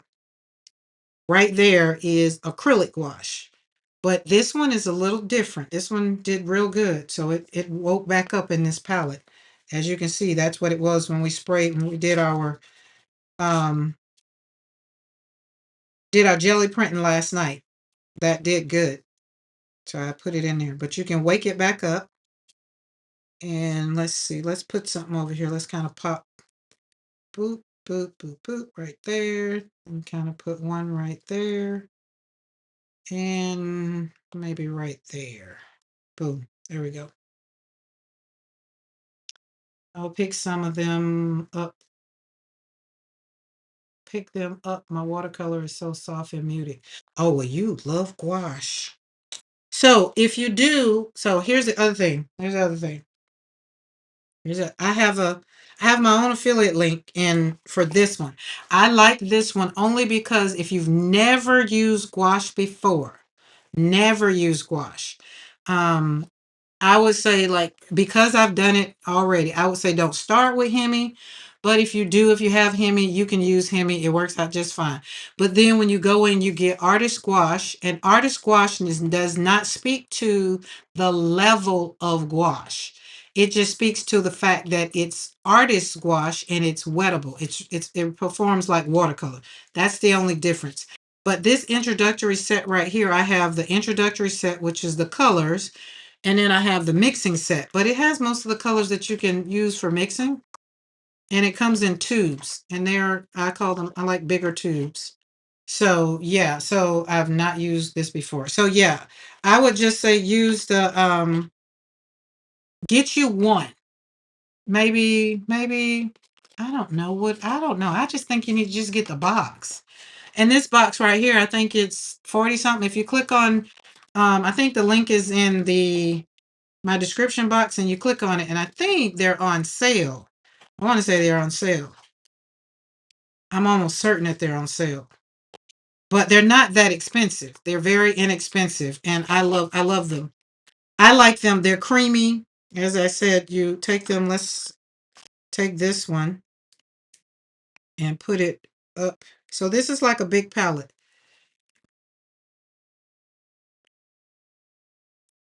And you put it down. Where's my brush?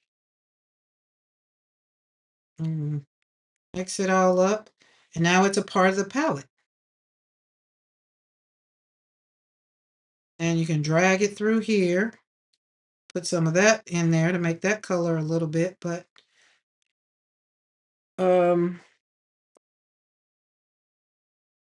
hold on, what? Sorry, I didn't mean to drop you. But this is what it looks like. Like it's just so it's creamy. And so like I was saying with gouache, sometimes they like you get the some of them and you get to they dry like chalky. These don't dry chalky because they are straight pigment. That is straight pigment that I just poured out of there. Maddie, how do you like the Karen Dosh in the pans? Um, they're not in pans. They're in the tubes. I haven't poured them in the pans yet. I was supposed to do that today. Pam sent me down another rabbit hole today. Not on purpose, but I like the rabbit hole because it really honed in on the space where peace grows. It really made me it just really start speaking. So there's that. Okay, and then so let me show you the difference let's use this one. But I do like the Karen Dosh. I do like them. Can you save that palette by covering it up if you are going to use it later? So Amy, I don't even need to, I haven't covered this up since I slapped this, since I put all this paint. So this has been a week worth of paint. The reason that you don't have to cover this up is because it's artist gouache, and artist gouache performs like watercolor. It's re-wettable. So I can come back after, as you can see, some of the ones that are dry over here or dry over there. All I have to do is spray them, let them sit there for a second. And let me get my brush that is, and I try to keep my watercolor brush and my gouache brushes separate. See, wakes right on back up. And since we put that green on that brush, let's boop that there and boop there and boop boop there. And kind of boop boop in the flower. Boop boop boop boop boop. There we go. Doop. Boom. And let's put this one here. Nothing fancy. Just layering it. Boom. There we go.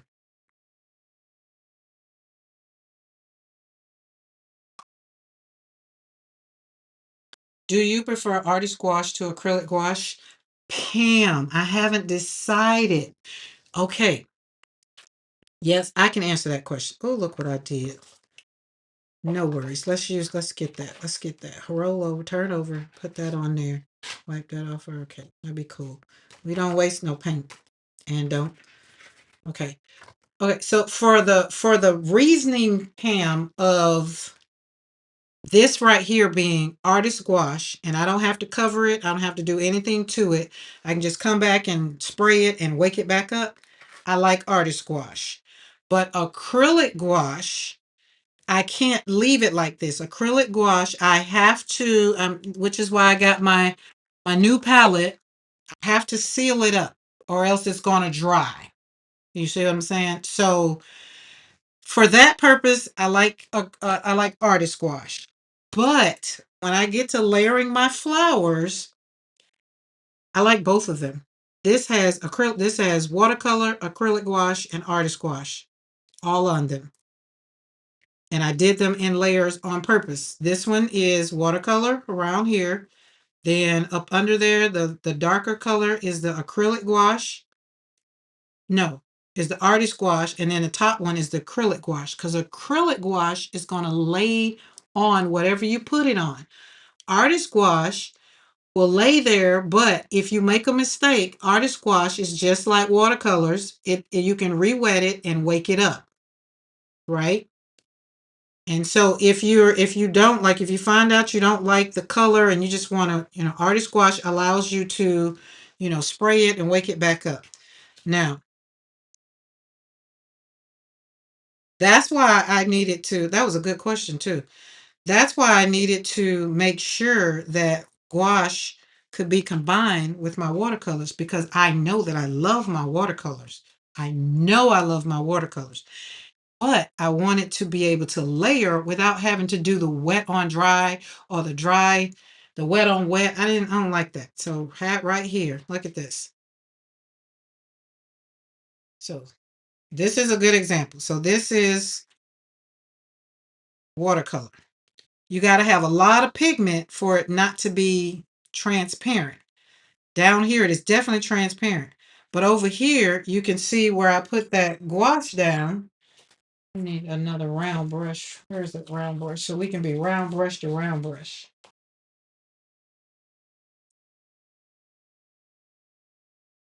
Where we go? Over here.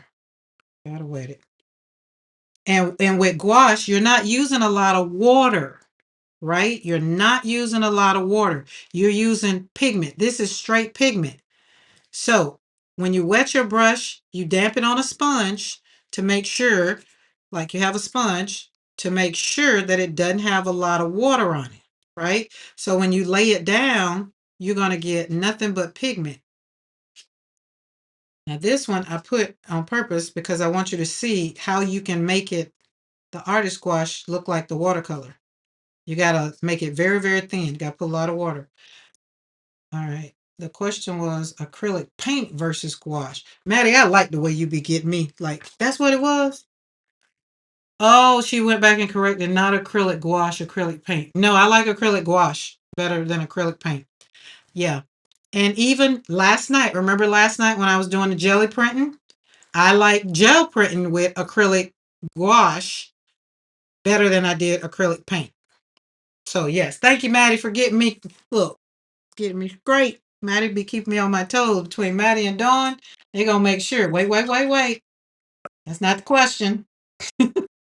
I love it. Love it, love it, love it. And in Maddie's voice, I can hear you saying that. I can hear you saying that. But so and you know what? I think I proved that last night more so on my gel plate, because it's just acrylic paint. Meaning, okay, let me go a little deeper. Did you try the artist gouache on the gel print? Yeah, that's what I did last night. Yes, yes, yes. That was us doing the gouaching around. Um, where are they? Wait, hold on. What did I do with them? They're somewhere drying. Oh, there they go.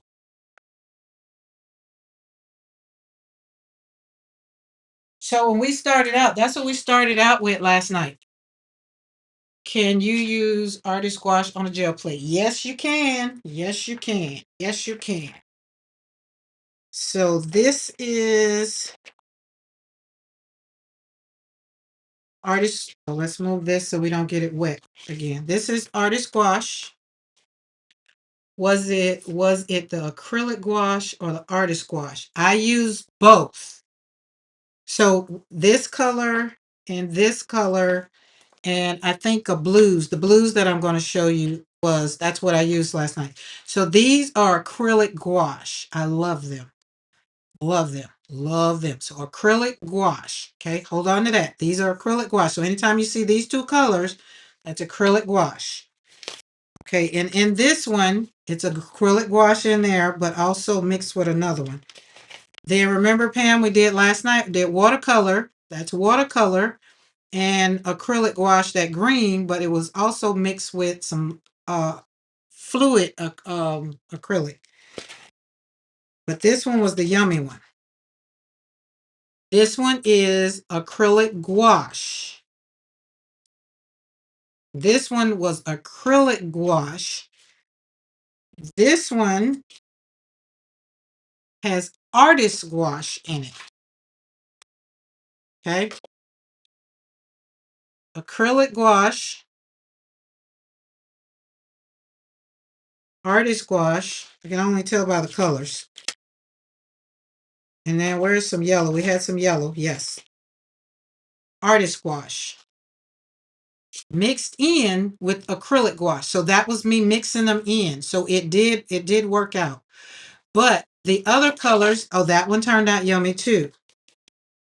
Now, any of the greens, like this one, that was regular acrylic, not gouache, just regular acrylic, because I wanted the leaf pulled with the green. Okay, so we honed it. Then we did this one. This is acrylic gouache and some, because you look at the pool, it cleaned it up. So it was also mixed with some acrylic, not gouache. So that's what last night I was trying to make sure that I made the distinction between acrylic paints and using, because, the gouache, because I wanted to know, you could put anything on the jelly print, yes.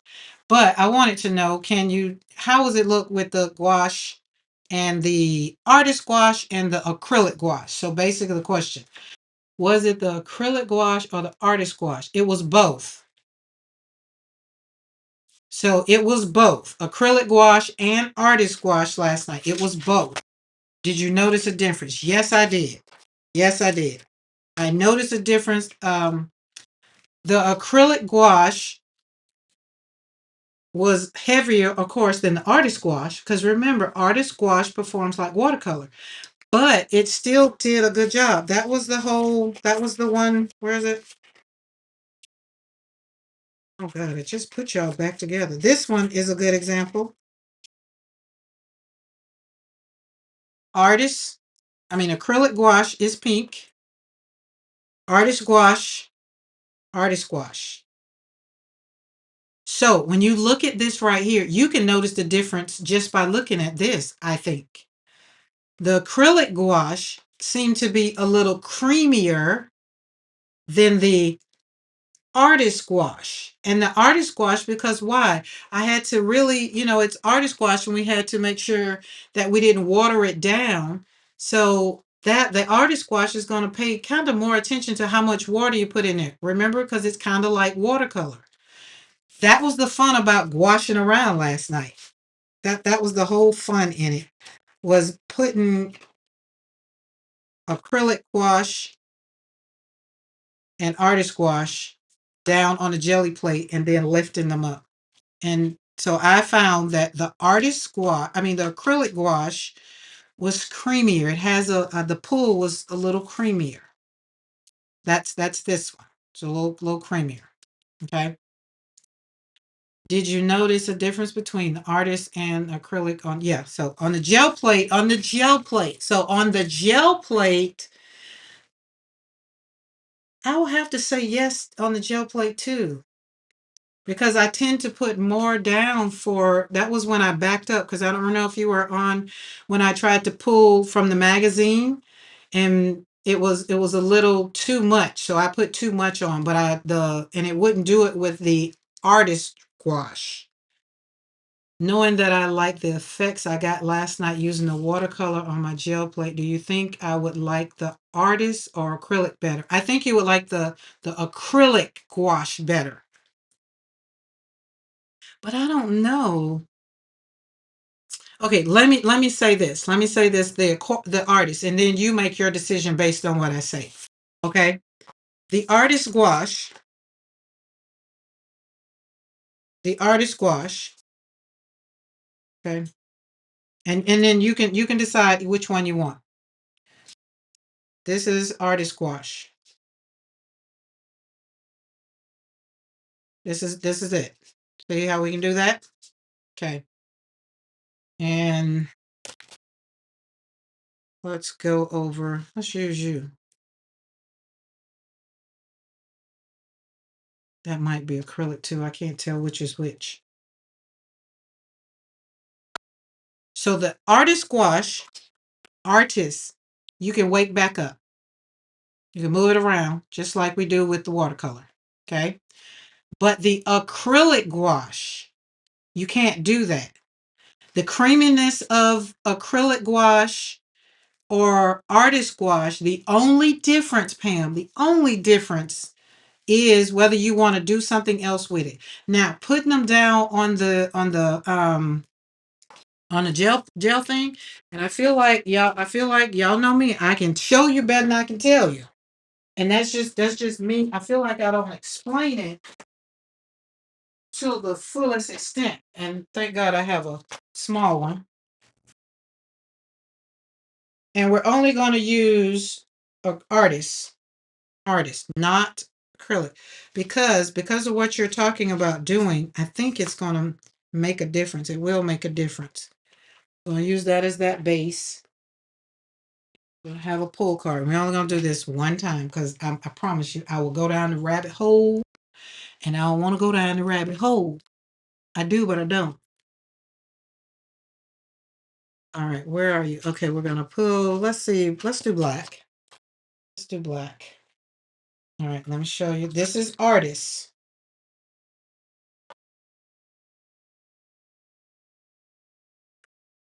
Oh, I got some in there. Oh, well, we're going to use a lot. We want it to be wet.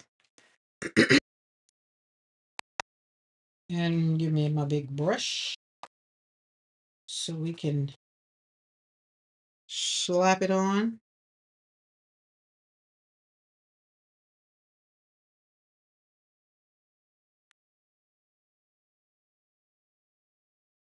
And yes, you should have a brayer. My brayer's they are dry. All right, we don't shellac that. It worked. Okay, that's what it looks like. Okay, remember what we said. So let's even go Put some more on there. Probably should have my brayer. Probably should. Probably should. And this is straight out of the tube. Probably should. All right, let's leave that right there because I feel like we're going to use it again. Then we're going to do something like that. Something like that's why not? Why not? Okay, so let's pause. Right here. This is artist gouache. So it's wet. Now we're going to put it on here and, do the pull. And from your question, filling it on the jelly plate, I would think I would definitely have to keep it in my tubes so that I can do it like what I just did. Because, putting them, you would have to use a knife to shellac it on there if you put them in pans. But if you leave it in tubes, then you should be okay to just kind of put it over here like I did that and scoop it out when you need it and shellac it on your gel print on your plate. Now that was an awesome pull. Now this is the other part that I was saying that I like. Okay. Because I didn't have one that I could really just by itself. So that's the artist one. This one is acrylic. So this is artist. I mean, yeah, this is artist and this is acrylic gouache. Okay. So you see how creamy it is. You see the pull. And you get to see how this one is and how easy that was. So I guess, Pam, it will be based on what your end result would be. So can you use artist gouache on a gel plate? Yep, we just did that. So I think, did I get all the questions? Maddie, did I get all them questions? Did you notice the difference between ours? Yeah, I definitely noticed a difference. So the other thing is, Pam, so the difference is, and this is my difference. You saw how I just had to do that. Now the other difference, the other difference is doing this. This is acrylic gouache in this little cute little tube, right? We don't have to have it in a pan. Why? Because this one, acrylic gouache, can't be rewettable. So, and this is how easy it was to put it on here. Now, because I got my brush, I don't want my brush saturated with that color.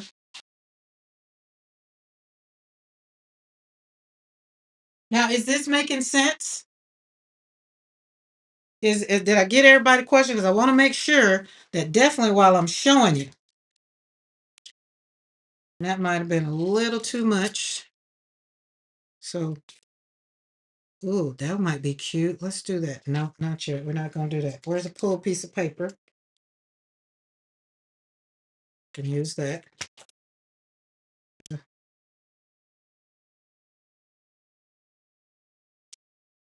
So there we go.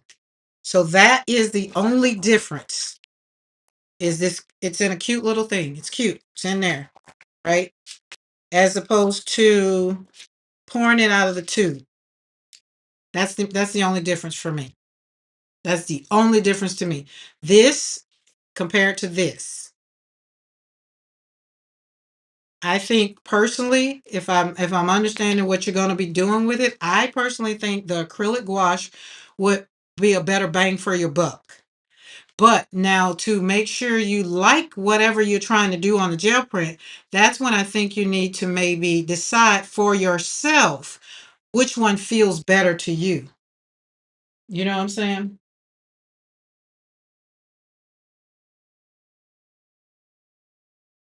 Why not play? We got it out. Why not? Why not? I mean, why not? Oh, goodness. Oh, wait. I feel like I can put that on something that's right here. And I'm also using watercolor paper to pull, so that automatically makes it going to be a card. But I can say, I challenge you. I challenge you, Pam, to just try them and see how you like it. And then you can come back and give me a report. Because as for me, I like both of them. But You know, my end result was to just slap some more paint on top of them, make them into a card. Yes, it's making sense. It seems like I can make the artist gouache act a little like watercolors if I wanted to, whereas I can't with acrylic gouache or acrylic paint. Absolutely, you got it. Boom. I guess I'm a better teacher than I thought. Absolutely.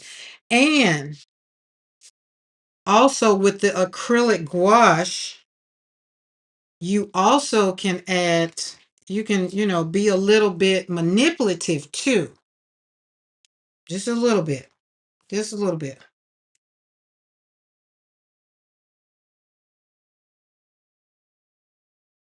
And in that sense, for me, because y'all know I do watercolors. I just want this off my brush. So for me, I'm going to add water to it. But if you want the acrylic gouache to kind of perform a little bit or do a little bit, you still can add water to it. So it's still not, done. Feel like something was around here I wanted to just put on that. Well, it doesn't matter. Just better pull it before it dries. That's what you better do. Karen, you're a fabulous teacher. Oh, thank you, Maddie. Thank you, thank you, thank you. And you're right, Pam, coming from a teacher. As long as I'm not teaching kindergartners, I don't think I can teach. I call them anchor biters.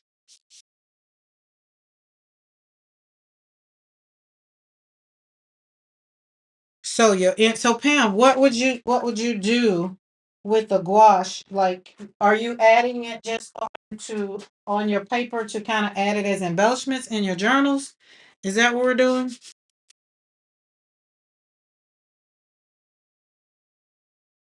Perfecto. We like a clean pull. And this you can go on and add more, add some color, add some yellow. This could go on and on and on. Now, so Pam, the other thing that I want to tell you is you can take this now. Let's see, one is dry. This one's not all of it. But look at that. That's pretty. But so see over here, watercolor, artist gouache. They look almost the same. They look almost the same. But when you take the artist gouache and do something like this, see, it lays on top of it, doesn't blend in with it. That's what I wanted. That's what I wanted. Embellishment pages, scan. Oh, yes, that'll be yummy. Yes. Yes. Yes, yes, yes, yes, yes. I can see all of that. So, like people, something like, yeah, oh, y'all see his beauty in it. And some people, like, it depends if I go from the psychiatrist side, be like, so tell me, what do you see? Everybody will see something different. Some people will see, oh, that's just junk, throw it in trash. We'll know then that they're not artists, right? So that works out. But the more this dries, it's not going to blend in. Now, this is why I wanted watercolor with my gouache. Wanted to marry the two. Wanted to marry the two. So we're going to come back over here. And let's go back in Roman, because Roman was supposed to be the highlight of the day. And I think he was. We've only used Roman Smalls watercolors. Let's see, what color is that? Well, let's use tinted. I think this was called tinted. And y'all notice my brushes keep changing.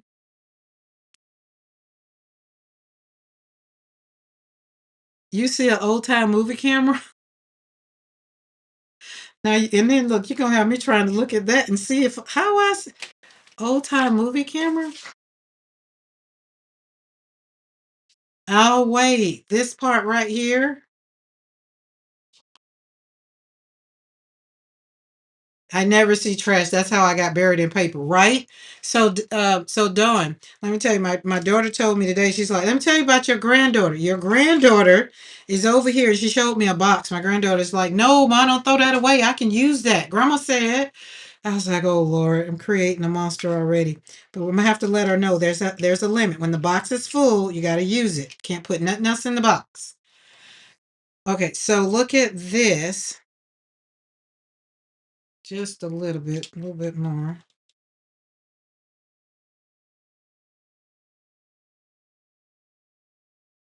See how it's transparent?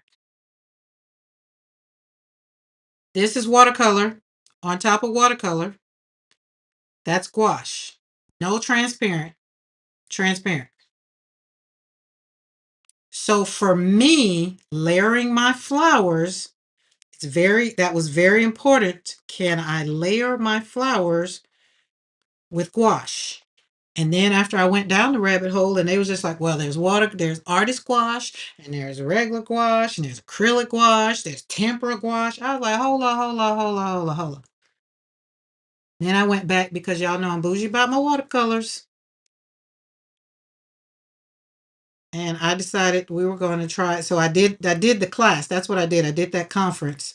And that was when I decided, oh, okay, so I can marry watercolor with watercolor with gouache. And that's where we are today. Now the other thing is you can also think about the print.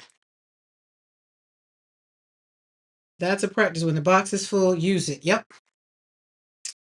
And I threw away a easy clean box or something. I was just like, nope, I haven't made the journal from the last box I had. So, oh, that's on the wrong brush, but oh well.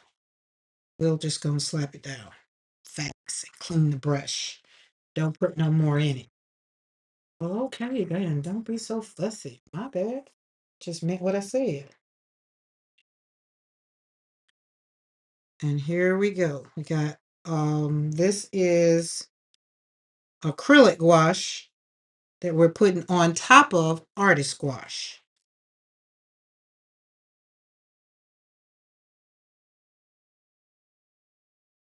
Just lay that brush down and go for it. Boop, boop.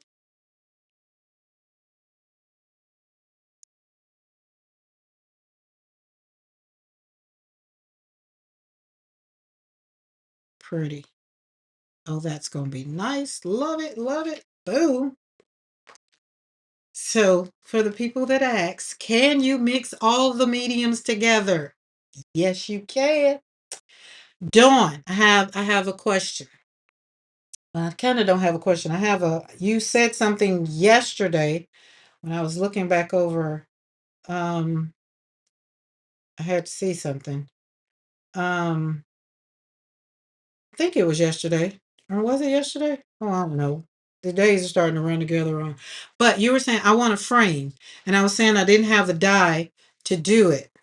All right, so I'll see you later. Thank you for popping in. I didn't have the die to do it. And you said something about make it. I want to, what do you suggest me using as a template to make a mat to go around that?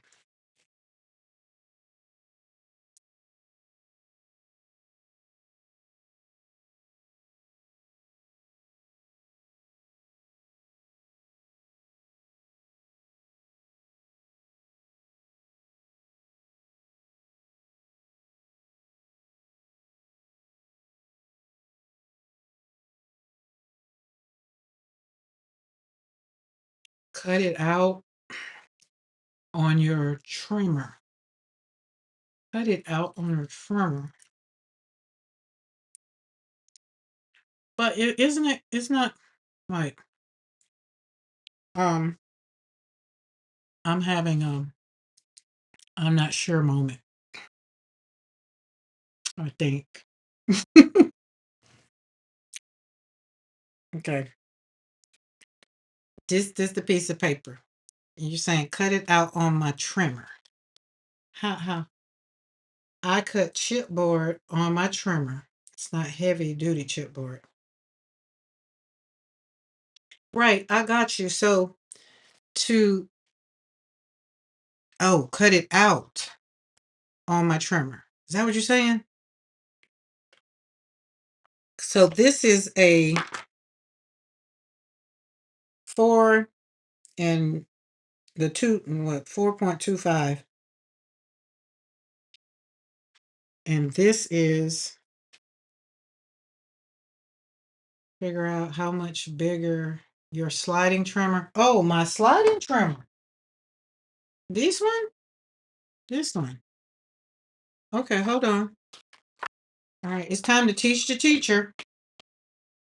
You mean a frame or a mat? I want a mat. So, wait, frame. No, I want a mat. Shoot, I don't know what it's called. When I go to the store, it's called a mat in the store. So I want to frame this, and isn't what I want to frame this like so it can cover all of this? Isn't that called a mat? Frame goes on the top. Frame mat goes behind. No, I don't want a mat. I want the frame. So I want a frame. In the world of yeah. I want a mat. Yeah. Yep. So I would like to take this and I know I have some die cuts. I have some die cuts like this. This is the one I did, and I made it, but I don't like the way I made it. I don't like it. She wants a mat inside the frame. That's what I want. A mat like this. This is what I want. So I made this, but this the connecting side there and here, I had to connect it. So that's why the butterfly's up there and the faith is down there, so you can't see it. And I want a template for making my mats because my papers are this paper is 4.25, right? But the image is, of course, because we just used what is that? 4 by 6. This gel print is 4 by 6. I think it's a 4 by 6. There's my ruler.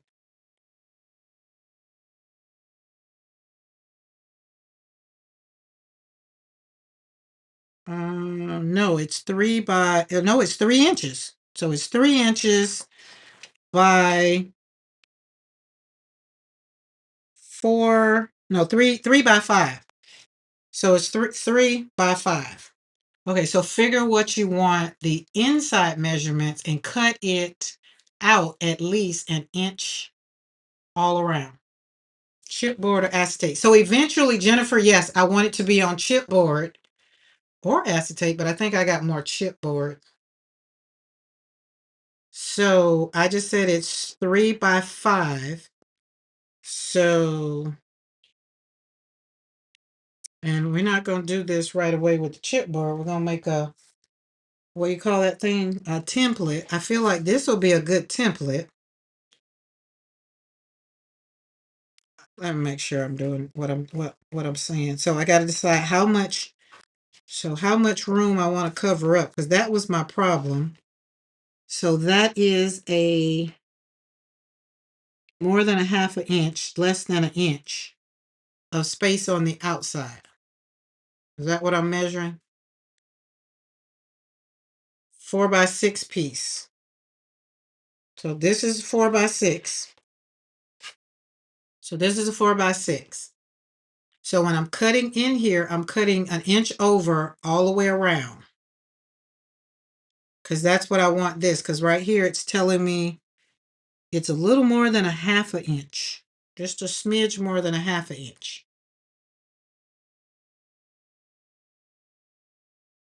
Okay. But how am I going to cut that?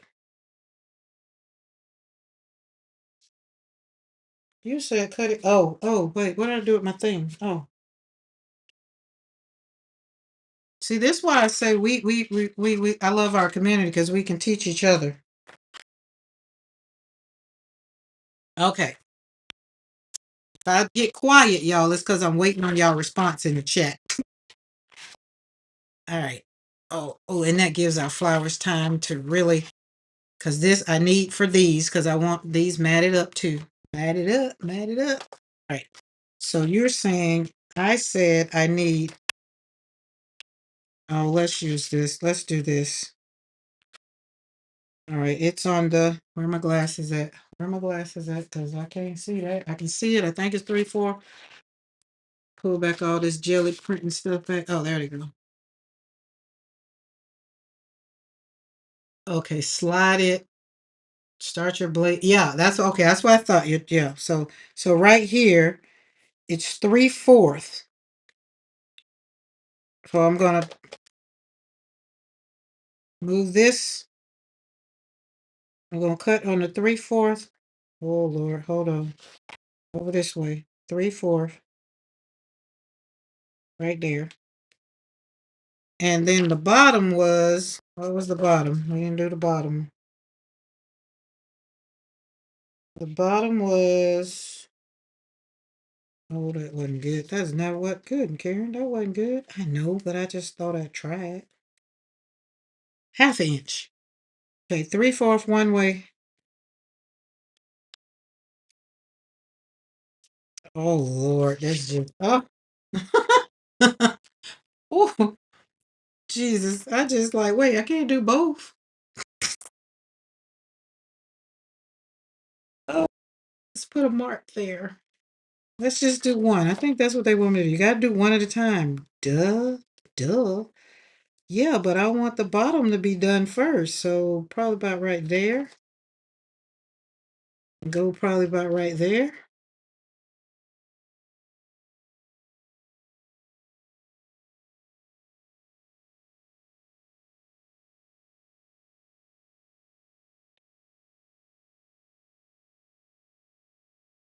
Cut.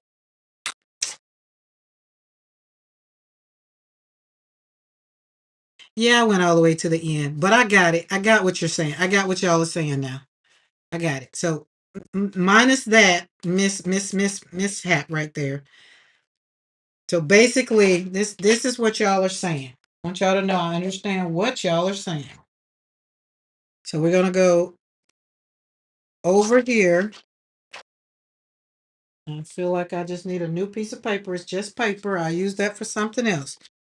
Over here, we're gonna go in 3/4. Excuse me, which would be somewhere there. Let's kind of put a dot there. But then this way, it needs to be a 1/2 inch, which is perfecto right there. I will cut on that. Then same thing over here. It would need to be 3/4.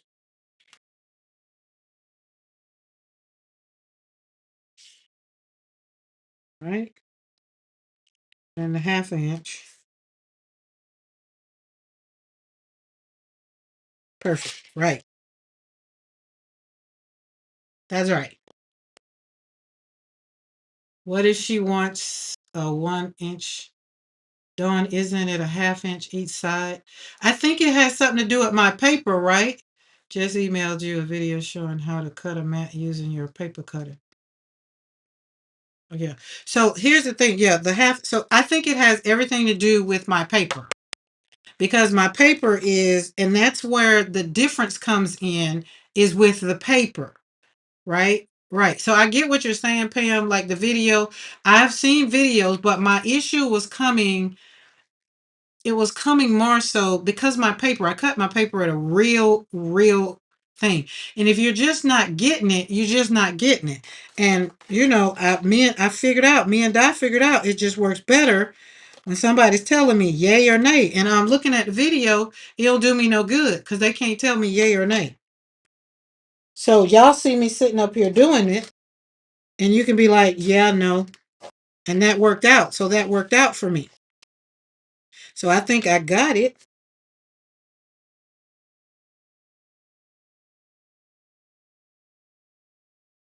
Oh, yeah, I know I got it now. Boom.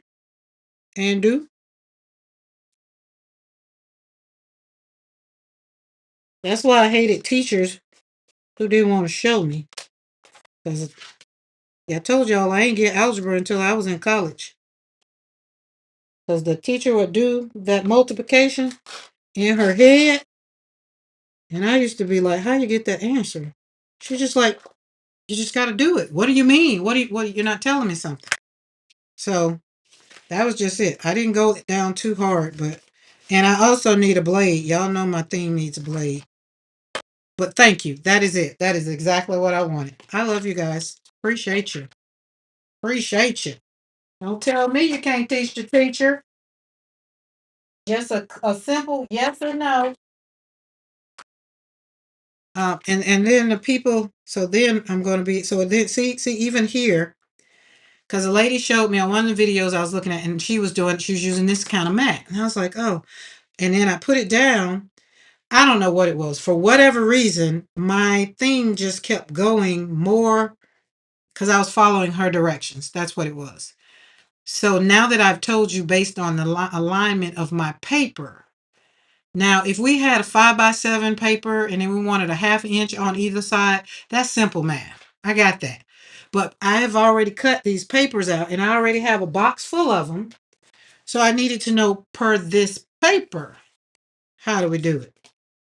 All right, now let me poke these on out because that was my reasons for buying the 5x7, not 5x7, 4x6 die cut. And then when I went to use this die cut, it didn't work. It wasn't the right size.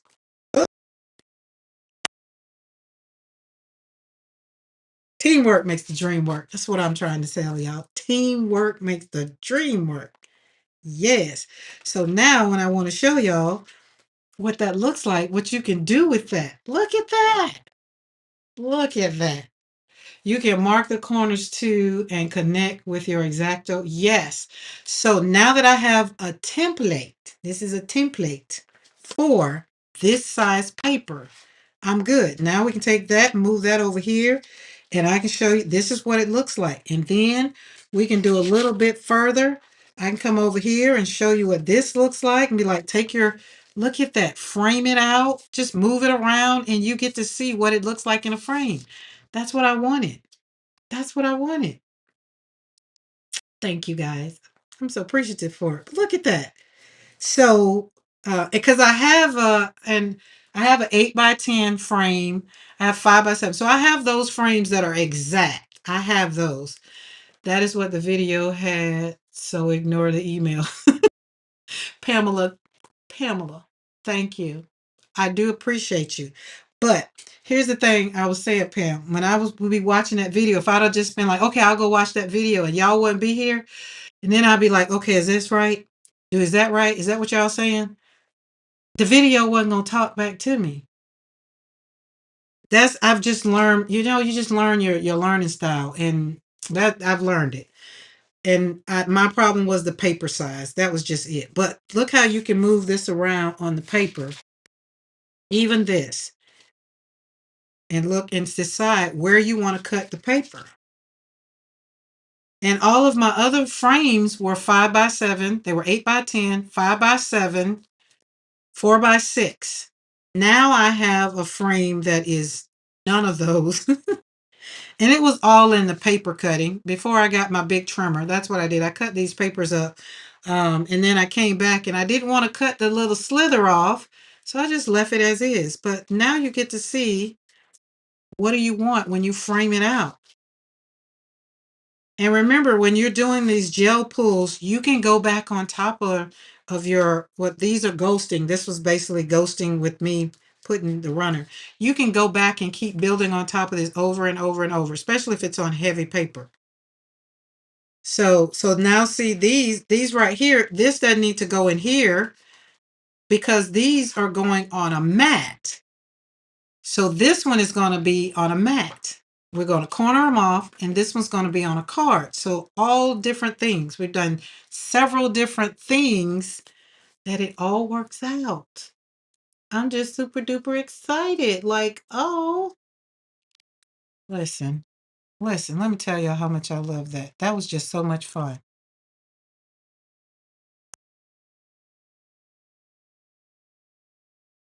Um,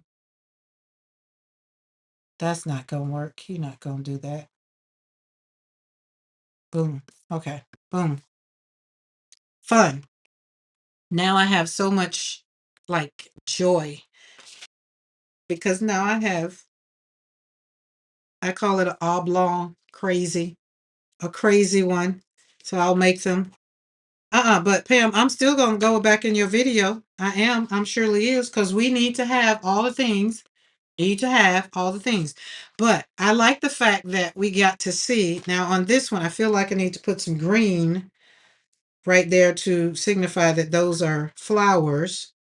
So that can be. Now this one right here, I don't know. I mean, you can look, you can put it in a frame and it can be just that.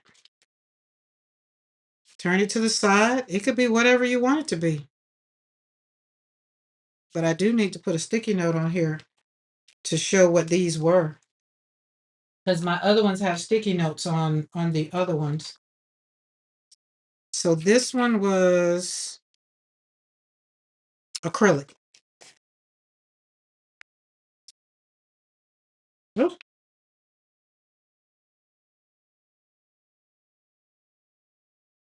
acrylic. Probably spelled that wrong. This one was artist squash for the pool. Artist pool. And then flowers was a mixture.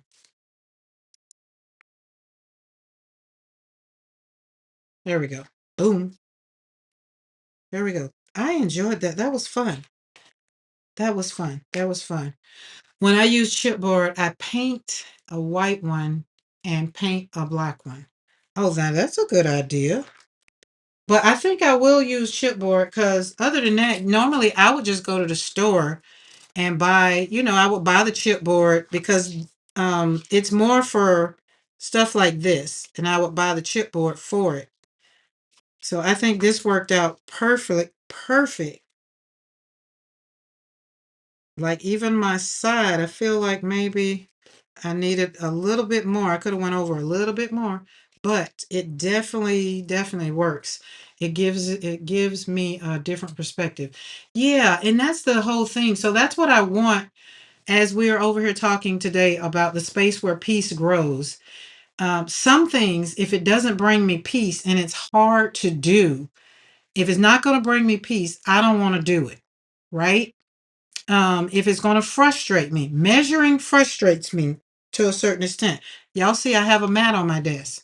Like normally when I'm painting on my normal Mondays and Wednesdays, I flip this over and it's a pretty scene. But I'm just like, okay, I'm not worried about it. This is my mat and I need to use it because I do use the squares for measuring.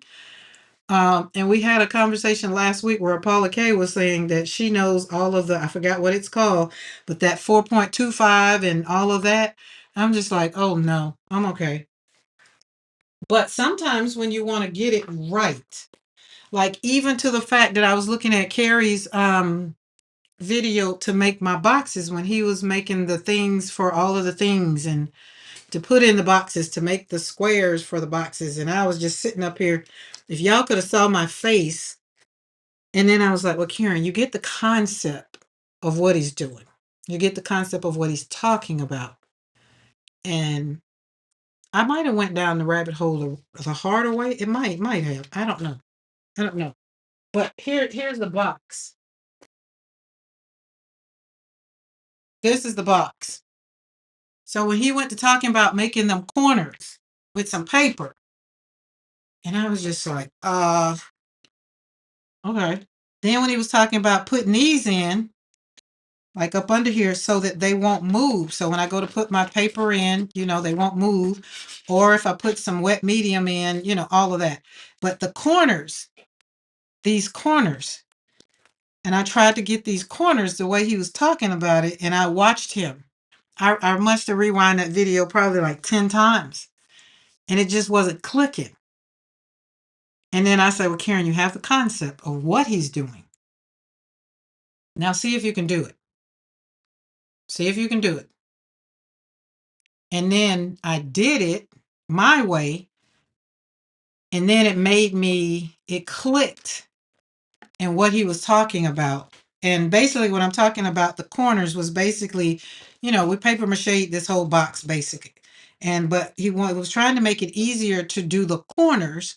and to do the top part. But once I got the one corner on my own, in my own way, talking myself through it, it worked out. And so my box is completely filled in the corners. You can't tell that it's cornered in there because the paper I use. So, and these are ones that I'm going to use to keep my papers in for my art journals that I'm going to make art journals out of. That's what the paper is going to be. So after I saw Beth with hers and how pretty it was, I was just like, oh, okay, so this one needed to dry and I'm going to paint it.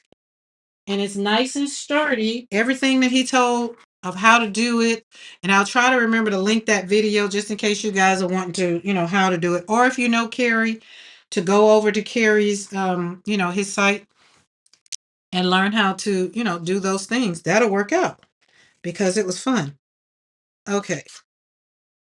I think that these puppies are going to get done. They're good and dry. I think they did good. So we answered 2 questions today. Well, I think we answered more questions than that. But the main question that I had was, can gouache and watercolor go together? Yes, they can. The other question, as we were going along in the chat, was, do I have to cover this up or whatever? Do not. This is going to dry. As you can see, it's dried up and it's so pretty. And it's dried up, and all I'm going to do is keep adding to it. And all I got to do is add water to it. Every color on here will wake up because it's artist gouache. Artist gouache. If it was acrylic gouache and it sat on here for more than like 12 hours, you can't wake it up. You got to really put some water on it to peel it up, but you can't use it again. You can peel it up, but no. So artist gouache doesn't need to have its own little thing. Acrylic gouache, I'm going to put acrylic gouache in this little palette. This is where I'm going to pour my acrylic gouache. I'm going to pour them in there. And then because this is silicone or whatever it is, it's going to seal it so no air can go in. Yes, I love that. So yes, and that's, I think, Amy, one of the reasons why I can say love now, artist gouache. And I'm going to say I love acrylic gouache too. And I still like acrylic paint, but I've just gotten a place to where I use more pigmented. I use Golden, I use Liquitex and Amsterdam for my acrylic, just straight acrylic, which was why I had to try these Liquitex here. So I'm going to get these in more colors because they make my flowers pop out. And all of these, we started out with watercolor. See, we put watercolor on there. So we put artist gouache on there. So we put it on there. And then we topped it off with acrylic gouache. So this blue is artist gouache. All the dark blue is artist gouache. When you see the pinks and a little bit more of the maroon or magenta, that is acrylic gouache. Mr. McCoy, you're heading home? Okay. I'm going to go to, we're going to go somewhere when you get home. Because I don't know if you're going to pass by what I want. But it's what I want. Okie dokie smoky. But they're fun. That means he's coming home. That means I've been on here for a minute. What time is it? Oh, time flies when you're having fun. As Pamela says, just long as somebody's there, you just stay on. Well, I've been on here so long. The coffee's ready to come back, and the water. I'm hungry, so that means that my food has cycled through. But I still gotta wait on Mr. McCoy to get home. But because what I want to eat, he can't bring me home. Or can he? Let me see. Let me check out the map. I want what I want. And that's another thing. So, guys, living where we live, there's no Grubhub, there's no food delivery, there's none of that. And then today is Monday and it's a holiday. So that means things are like off.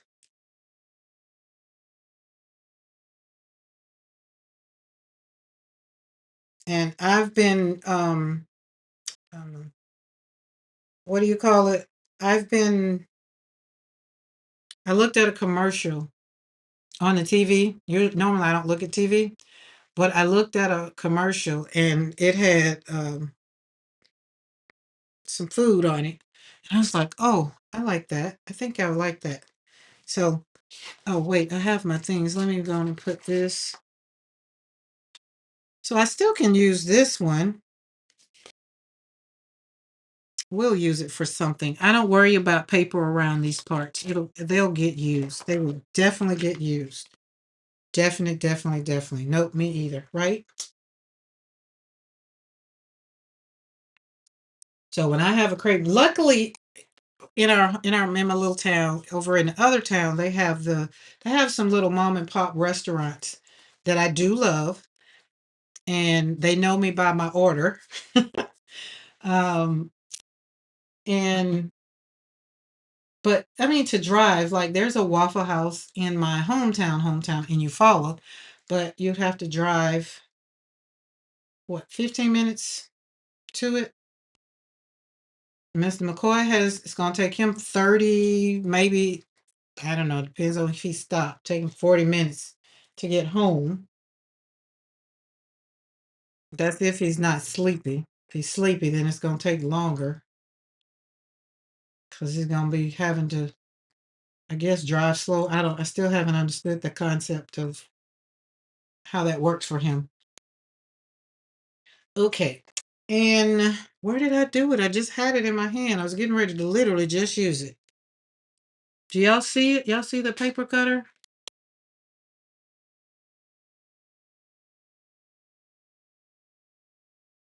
Holbein. Oh, and Pam, if you're going to get, I'm doing like McCoy. I'm doing like Mr. McCoy, heading home. We'll watch the end of the replay. Cool, cool, cool. Yes, look, yes, it's time for you. Look, normally I'm not on, Paula, and you'll be either gone in a meeting or, but here lately. But Pam, if you're still here, I would suggest, if you're going to get artist, I think she's artist squash. I would suggest Holbein. I would suggest Holbein. Um, these two, there's a difference, and I'm going to say it's brand related. Holbein is very, very, very, very, very, very pigmented. Artist is very, very, very pigmented, and this one needs just 12 very, very, very, very, varies, because I mean it's Holbein. So that's my bougie input on the difference in Holbein and Utrecht. Now, Holbein is German. Utrecht is made in New York. Utrecht is American made, handcrafted in Brooklyn, New York.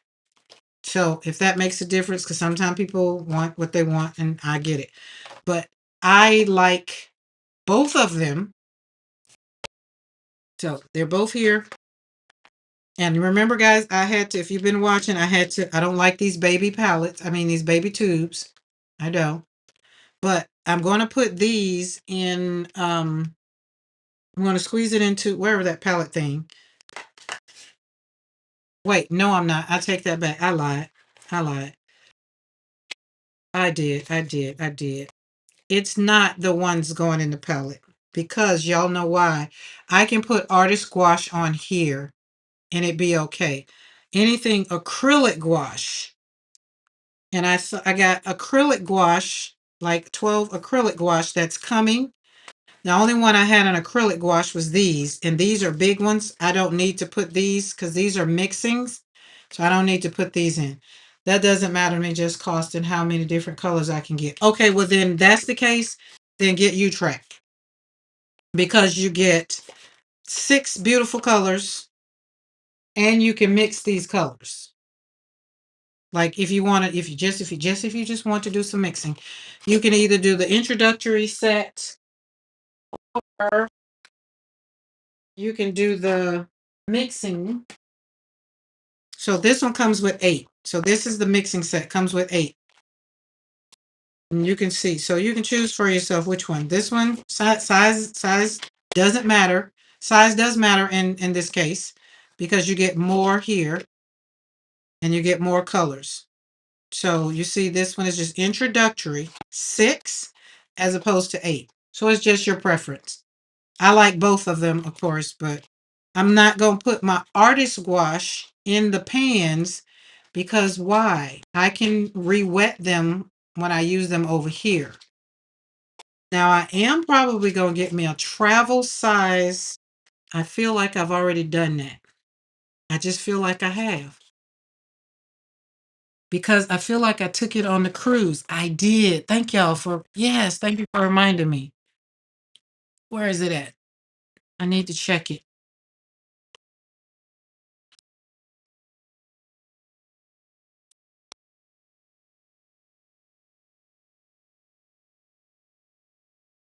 Just a little more, just a little more. Don't fall.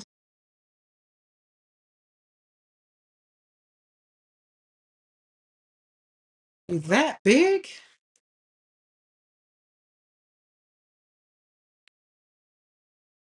Oh, I guess you are that long. Oh, yeah, I guess you was just as long as the other ones. My bad for squeezing you out, trying to squeeze you out such a tiny hole. Apologize for that. All right, let's put these up here because those are going to have to get fixed so that they can spray or do something or get out of the studio. Okay, so I think this is where they are. You're still here. Hi, Julie Parker. Yes, I'm still here. We're just, hey, I still feel it. Still feeling it. And we had fun. We learned some things. Okay, so this is gouache up here. This row is gouache. So, but this row is artist gouache. Hold on, I'll tell you. I kind of remember because U-Track was all I had. So I'm almost certain. Yep, this is artist gouache. So this is the part where I was saying, Pam, you don't put it in a Julie, now I see how that sounds when I do it to Pam. Pam, you still here?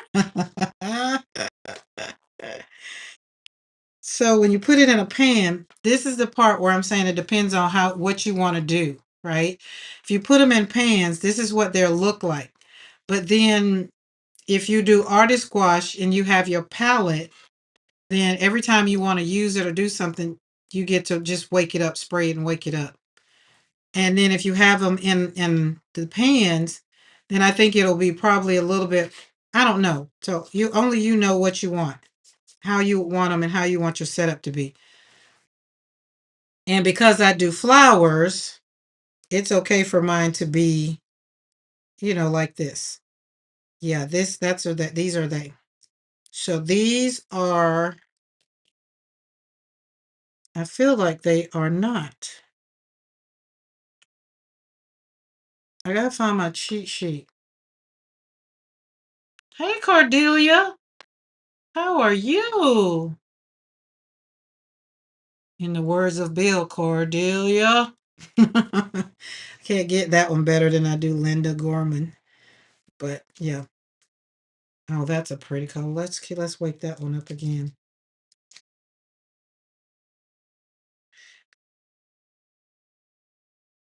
So I think Pam, I think you would love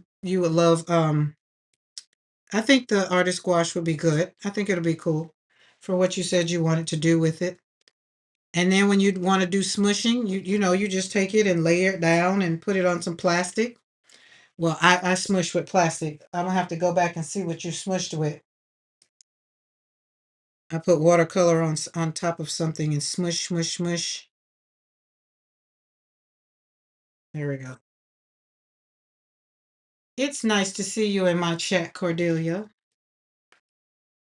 Look, that's pretty. Then we're going to add a little stem. I'm just over here slapping paint on paper now for sure.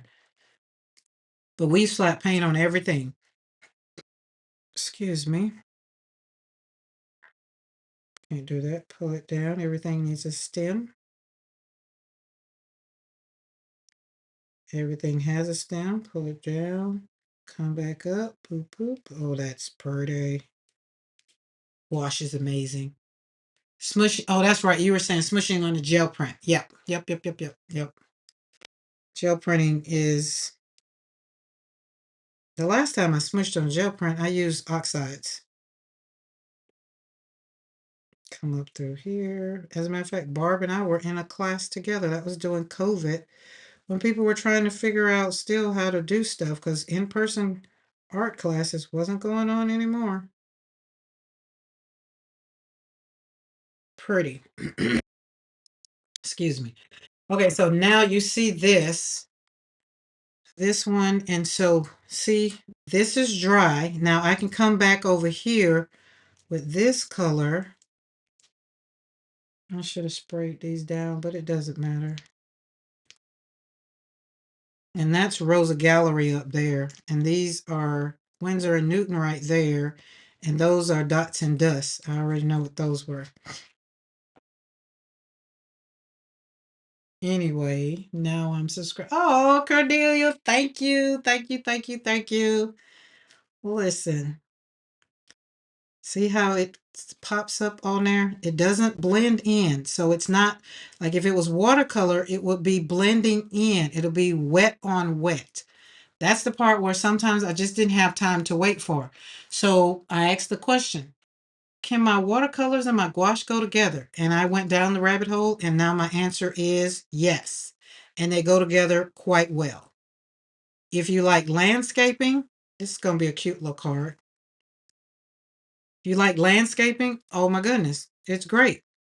Which I think that's where a lot of people, but mine, because I am a flower girl, I needed to know for myself. All right, now we're not done there. We're not done there. Hold on, we're gonna do a little bit more because we got this color. Yes, these are definitely Utrecht. They are vibrant, pigmented. All right, so gonna go here and kind of go right in there, right on the base, and see how they're not blending. It's standing on its own. Watercolors, I couldn't go in this fast. It would be, well, I could, but it'll be wet on wet. And I don't like the wet on wet look. So that's that on the base, and then we just kind of go right there because that's the bottom of it, and right there. Boop, boop. She cute. And then if we want her to be a little bit more vibrant, we will just go back to our yellow and just kind of lay it down, kind of make it look a little shadowy. Drop it down. And you can see it, which is very, very beautiful. In the words of my granddaughter, it's very much so beautiful. Boop, boop, boop, boop, boop, boop. There we go. Kind of poke out there. Kind of right there. And there. Boom. There we go. And see, I told you we was going to use, so that was the center from our frame. This is the frame. So we took the frame out. So I told you I was going to do something with that piece of paper. Now, this is the palette that I took on the cruise. So it was very compact, very easy to use. So we're going to let this one dry. We're going to put it on a mat. Going to place it on a mat. I'll sit it right there with that one because that's what we're going to do. All right, now I'm going to spray because this color, that color, We're going to put down this color because get my watercolor brush. Now we're going to start out with watercolor. Watercolor, not gouache, watercolor.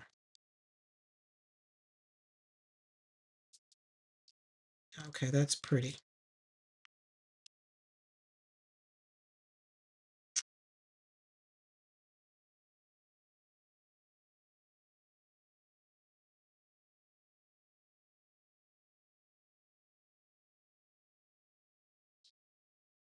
Okay, now this is the difference in watercolor and gouache. So if I go back in and go back in and I want this to sit right there, it's not going to sit because it's water reactive. So watercolor is they're gonna move, it's gonna flow, and you don't get the layer. See, it's gonna cover up. That's why I wanted gouache.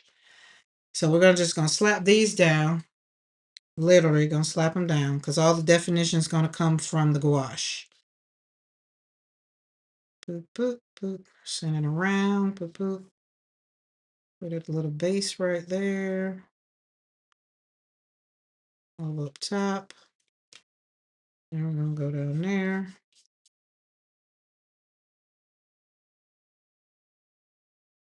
Just fan it around. Lay it down. Boom. Okay. Oh, look, Amy, that's what it was about. Sunflower. That's what was on my mind. Sunflower. Yeah, I need some clean water. Oh, there it is. I didn't use you. Let's use you. And then we're gonna go in with whatever green this is. What green is that? I don't like that one. Let's mix that one with that one. I don't like that one either. Oh well, we're gonna use it. Put a stem on it because every flower needs a what? A stem.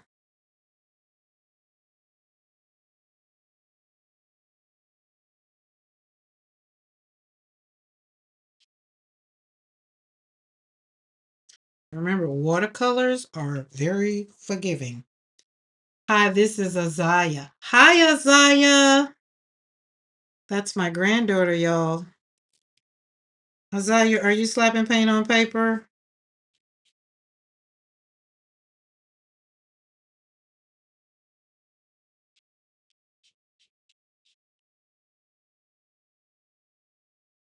I have three of my, let's see, I haven't separated. I have 14 grandchildren. And how many? Well, I have three of the 14.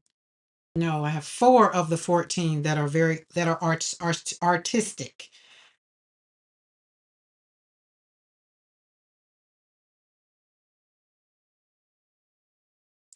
All right, that's that one. We're going to let them dry. Going to go in with the other one because we want them to be dry when we put the gouache on top of them. Not that they're going to blend in. These are, we want some white. Need some white gouache. Right there in the middle. And this palette tray, I got it from Hobby Lobby, y'all. It's just a palette tray that you would serve probably a turkey or some ham on for Thanksgiving. But I brought that puppy home to slap some paint on it. That's what I wanted to put on it, some paint. Azalea, I'm going to have to call you when I get off the live. Your mama told me about your fun stuff. Okay, we want a little bit of white. That was the wrong thing. See, I have to remember. No, I'm getting you're getting your hair washed. Oh, Lord. How is that going? So you're listening to me and getting your hair washed.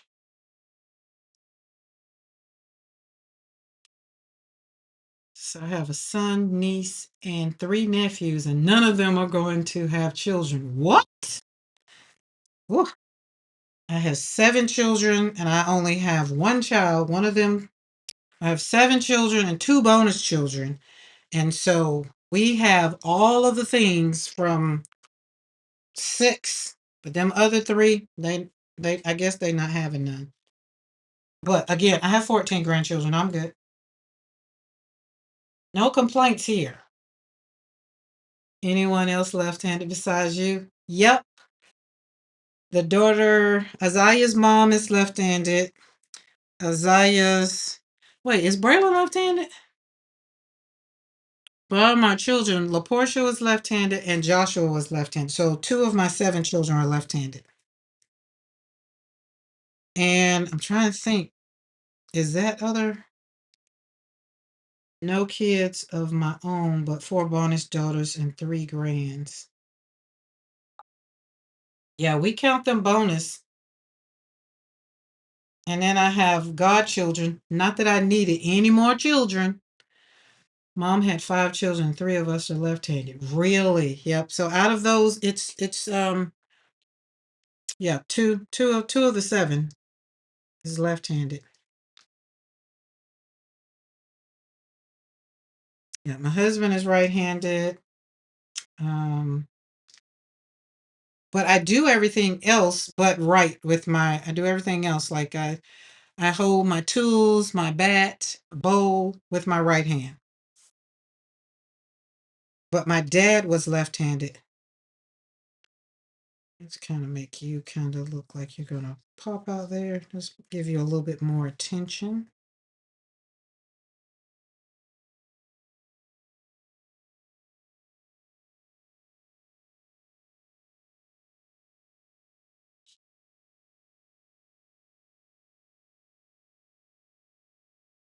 Oh, that's pretty. That's pretty. My youngest nephew is 30, is 30 something. My friend always said she wasn't going to have children, but she had 4. I always knew I was going to have children. I was the only child. I didn't like it. So I always knew that I was going to have more than 4. Then I had twins. So it was just like, oh, okay.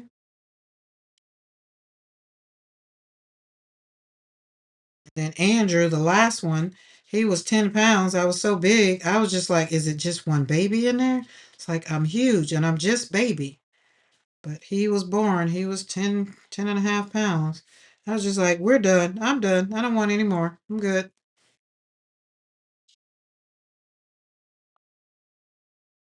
Cool. There we go. So these are, as you notice, the flowers gotten prettier because these are going to be card flowers. These are going to be pretty card flowers. So I pay a little bit more attention to my brush stroke. And I'm going to layer these so you'll see also how I wanted to make sure that the gouache did good with my flowers. Okay, that one's going to lay down. That's a backside. Okay, now let's get my other brush, my pretty brush, my favorite brush, my magic brush as I call it. I wanted to have children so much, but we ended not able to. I went through grief when I realized, yeah, I can imagine. I have a couple of friends. My aunt was like that as well, so I totally understand that plight. I do, I do. Okay, this is where the fun gonna come. So we're gonna put the booty over here. Let's get you some water in there. Booty over there. And tip right there.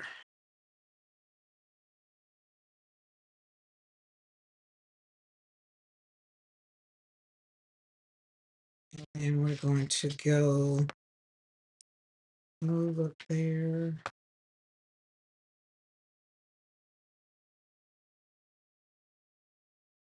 Amy, you only have one? Yeah, I was a product of only one. Squiggles, squiggles. And kind of go up there.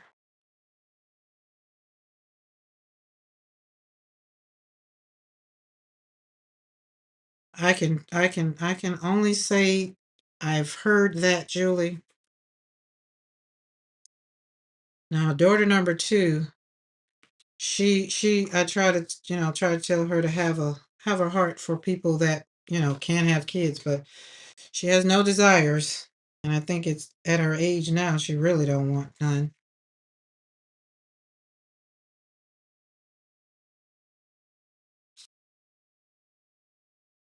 But I always said that having babies definitely wasn't my problem because all you had to do was look at me and I feel like I got pregnant. One of my coworkers is about to undergo. Ooh, they've been trying for quite some time. Let me tell you something. I've heard the Cordelia. I've heard the stories I've heard about that IVF. Oh my goodness.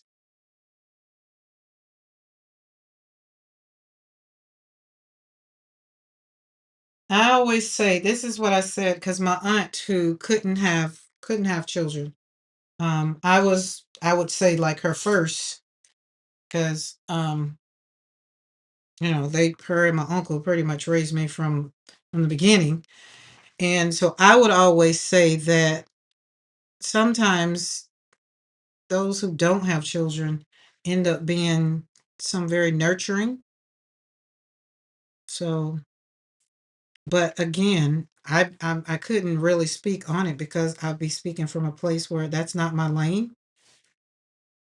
Because again, I'm the mother of seven. But the grieving part of it from the counselor standpoint, I definitely get that.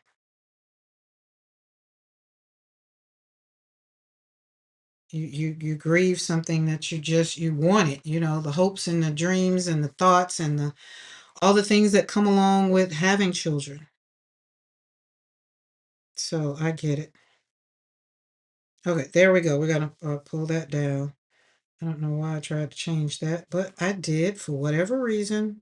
We won't even worry about it, probably because I was talking or thinking about something else and my mind just went where flower just went where it went.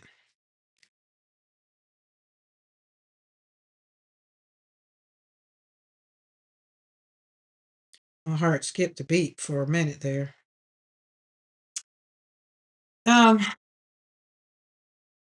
and then having lost two of my seven children, it's just, sometimes your mind just goes like, oh my God, if I didn't have, I wouldn't have lost. So it's just like, I think it's God's way of, the love. You continue to show the love because the greatest of these is love. And He still wants us to love. No matter what goes on in our life, we are to love. And however He continues to show it and give it to us, that's just how we're to do it. But Julie, my heart really just skipped a beat for you. What did I do with that brush? Oh, it's over here. Duh. All right, this one has dried. This was the first one. Now we're going to go back in over here. Remember this palette? I said whatever's over here, it does not have to, we can just keep waking it up. So we put that gouache on there and we're going to wake this up. Add some water there because we're going to layer this pink. That's what we're going to do.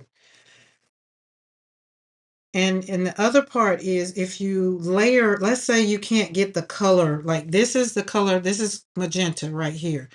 And so say for instance, if this color, because this is real light, this is real light.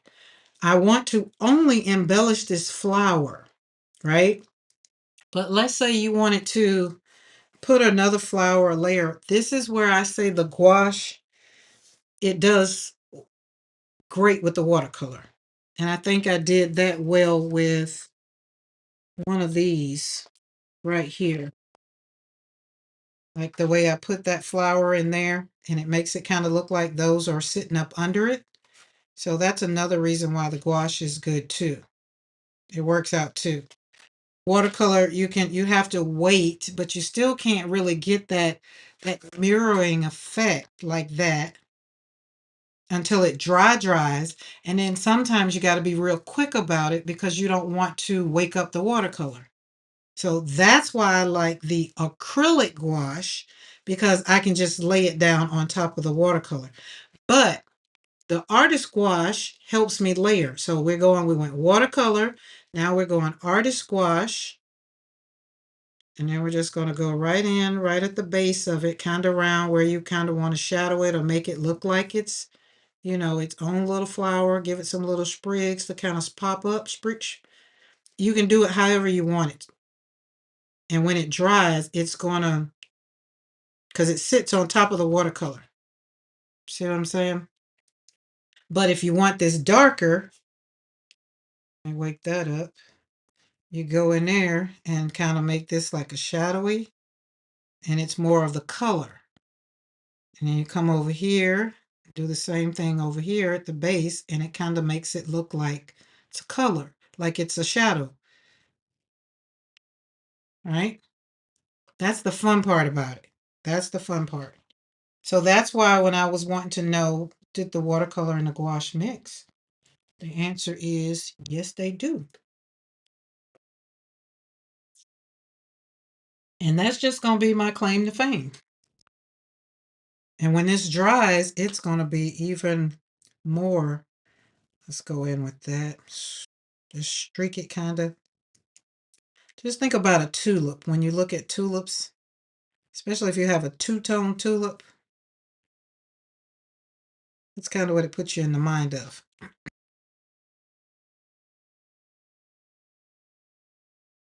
If that was watercolor, it wouldn't look like that. Not that it's nothing wrong with wet on wet or wet on dry. So let me show you what I'm talking about. Wet on dry. All right, this has dried. This watercolor right here, this flower is watercolor. It's dried. So let's go back into watercolor. And these are my Rosa Gallery watercolors. Excuse me. So we're going to go back in the color we did. Wake it up a little bit. And what I'm going to do, and do it like this. So I'm not saying that it can't, but it's still transparent. This, you can't see through it. So this one, you can't see through it. This one, you still can see through it. When it dries, you'll still be able to see through it. This looks like just a line streak through it. Does that make sense? So this one right here, I could go and lay this one right there, right? And still go and kind of spurt that right there, come down, but it's still going to be transparent. And it's watercolor, so it's going to be wet on wet. See, it's already waking the flower up. I don't want that. Now I want that. I mean, I like that. Don't get me wrong. I like that for my roses and all the things. But what I'm going after for my flowers to have a little bit more depth, is I want to go in with the gouache. Let's do, wake up.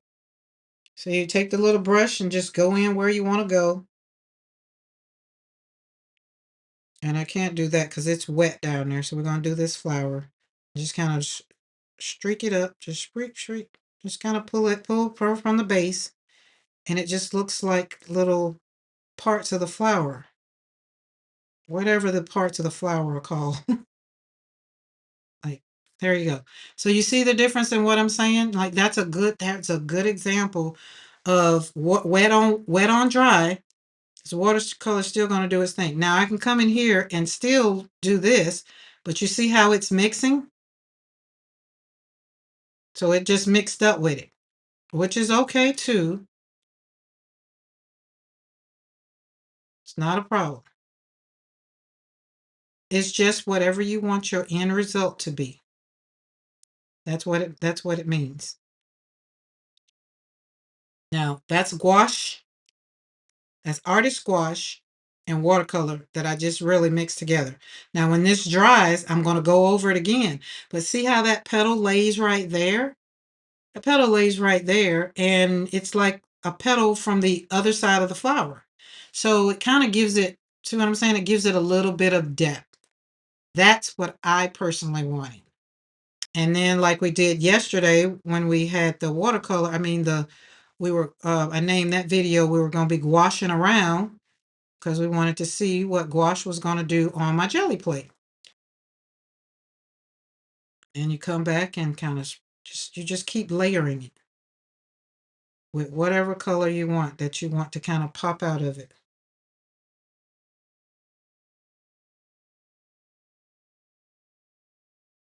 Now, this here speaks to Karen in her studio. Some people don't use it like that, and that's fine. That's why I want you guys to get you some gouache or get you some whatever the paint. I want you to try it out for yourself so that that way you'll know how it feels, how it operates, and how it, how it's going to feel on your brush, how it's going to feel on your paper. Because this paper right here is 400. Is it? Yes, this is 400. So 300, what is it? 300 GSM. So it's heavy paper. So it's going to take whatever I throw at it. You know what I'm saying? Amy says, I am going to purchase a jelly plate and try. I will watch your video. I am super duper excited and come back over here and hang out so we can shoot and do share in the community. And if you got any questions, look, feel free to ask. I do a lot of teaching more so in the Patreon, but I feel like this is so just uplifting, which is why I want to have my membership over here on YouTube so we can be in one-stop shop. I mean, I like Patreon, but I got to go and do the videos. My videos just that's what I hate. Facebook stop using the storage. That's what it was. And look how that goes around. Makes it look like it's opened up, and then you come and swoop around there. Oh, just so much fun. Then you go around this one. Just fun. Yummy.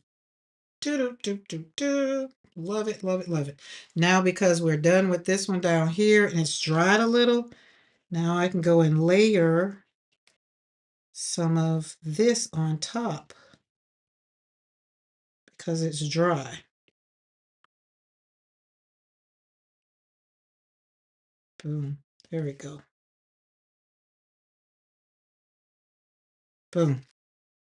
Cute. And that the gouache is going to stay. That's another thing. That's what I love also is the gouache is going to lay on top of the paint. I don't care what you do. Like you can scrub it in if you want. It's going to lay on top of it.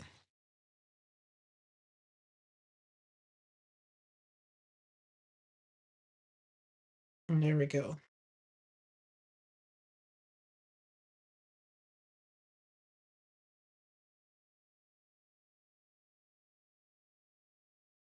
Boom. So there she goes. There she goes. And let's take this one because I'm going to keep these kind of this way. Just need to highlight the centers. Right there. Kind of go up there. So we had to have the white down. A lot of people don't use white. I like white. I do flowers. So my stuff is a little different. I'm doing flowers. Those landscape folks, they don't want to use the white. They use the paper or they mix up the something else. But I'll probably get to air, what is it, plein air? Maybe. I'm planning on going on a retreat next year to do more urban sketching. But right now, my joy comes from slapping paint on paper with my flowers. That's where I find all of my peace. That's where my space for my peace is. Look at that. Look how that one did. All right, so let's do, where's my brush? Call it my fun brush. All right, we got one, two. Oh, yeah, we got them. We got them. Because we are going to fill this basket up over here with flowers. That's what I'm going to do. All right, I'm going to spray you because I need you to wake up on the hilt. And then I'm going to put you over here.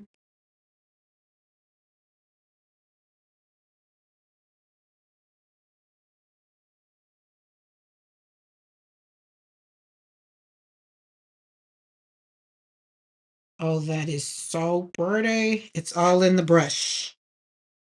Trust me, it's all in the brush.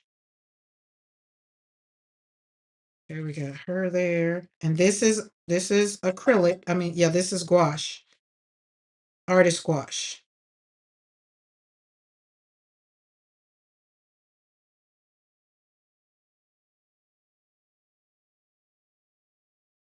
Make that stop right there.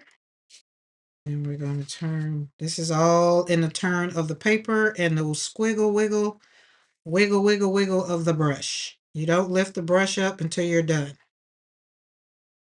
And this is a brush that you do calligraphy with. This one we're gonna just do it. Go for it.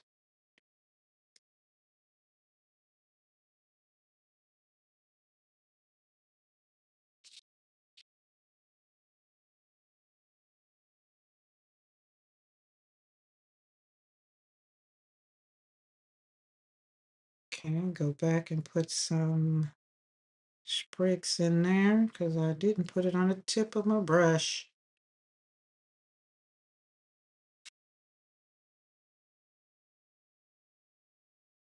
Great. And let's kind of make this one look like it's coming from behind it. Right there.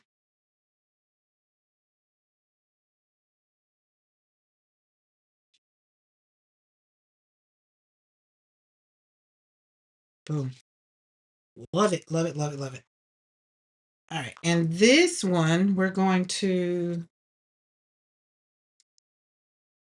we're out of green?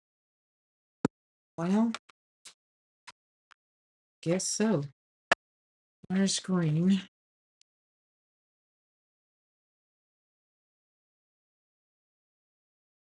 And I'm going to put the green, because I like the green, Utrecht's green mixed with this black. That gives me a little bit of a sappy color, I think. Sappy color, kind of maybe. Wake that up. This brush.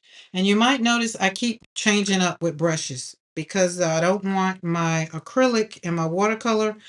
Watercolor brushes hold a lot of water. So we don't want a lot of water. And excuse me.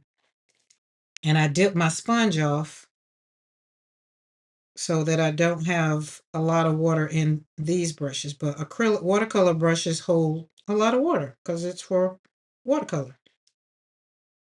There we go. I like that color. So we're going to come down and swoop it down. Swoop, swoop. Come, do, like through there and down. Come down over, down, down. Come through and down. And then we got this one that's kind of back there. So you kind of like think about it, be like, boop, then come through, and down, and swoosh up, which is just a little swoosh.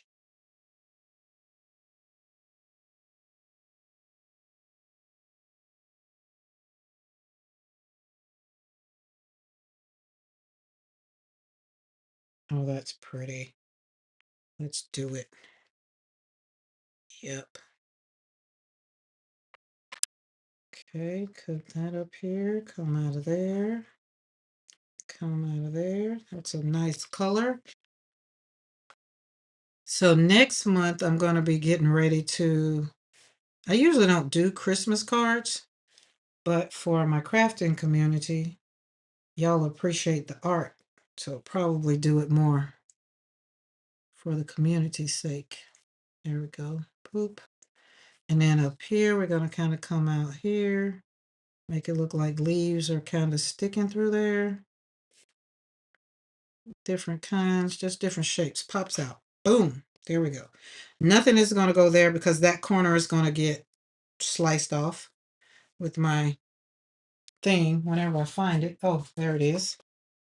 I'm going to cut the edges around. Now I feel like we're going to do, come over here, drop some like there, kind of put there, and there we go. Drizzle, drizzle. There we go. Poop, poop. Boom. Boop. Cool. All right, there we go. So we have, and we're going to move this little, so she's going in for the night. Unless I pull her back out and paint more, but that will be all. And when I pick her up tomorrow, she'll be just fine.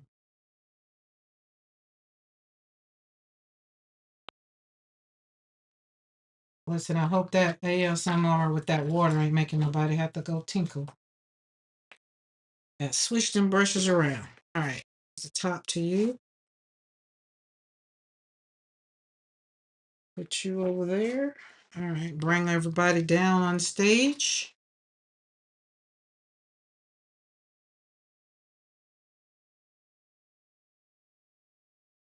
Look, this is when you go and admire your work. Okay, like it. I love this one.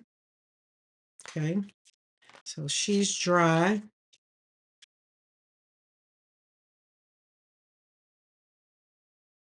Because this is what we've been doing. Remember, we're making cards to fill up a basket.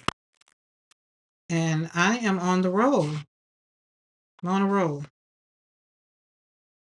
This one's pretty. It's pretty layered. And I don't put sentiments on them yet.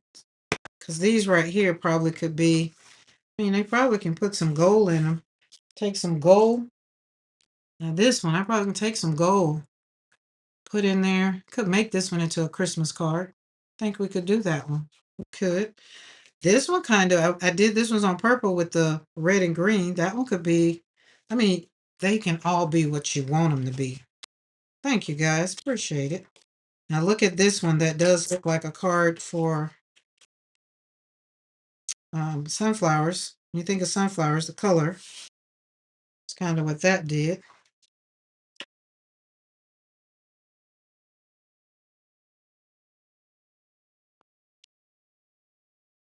And we'll put them on a mat, a base.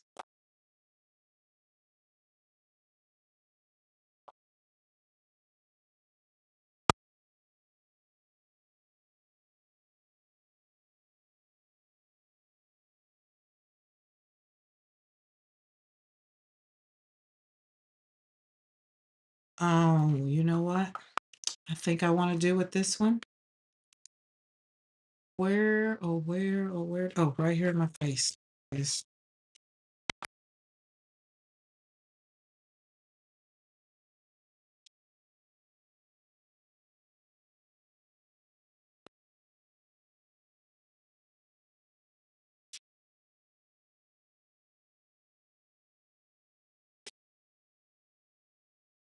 Oh, that's yummy.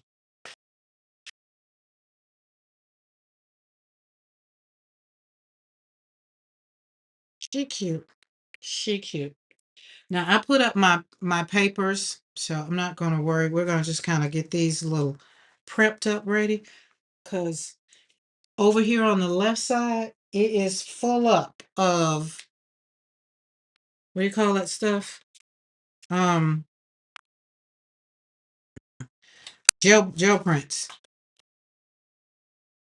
Because now that I figured out how to make those crazy wonky frames, that's what I'm going to do.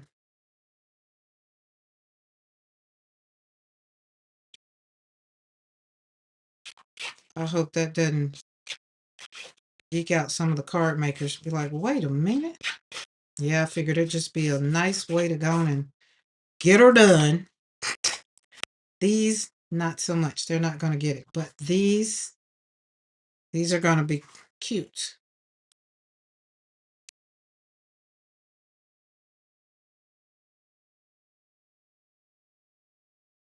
These dried real pretty. Listen, I appreciate you guys for hanging out with me. I really do appreciate it. We'll be back Wednesday.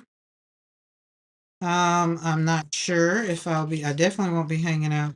I don't know this late. I will start early.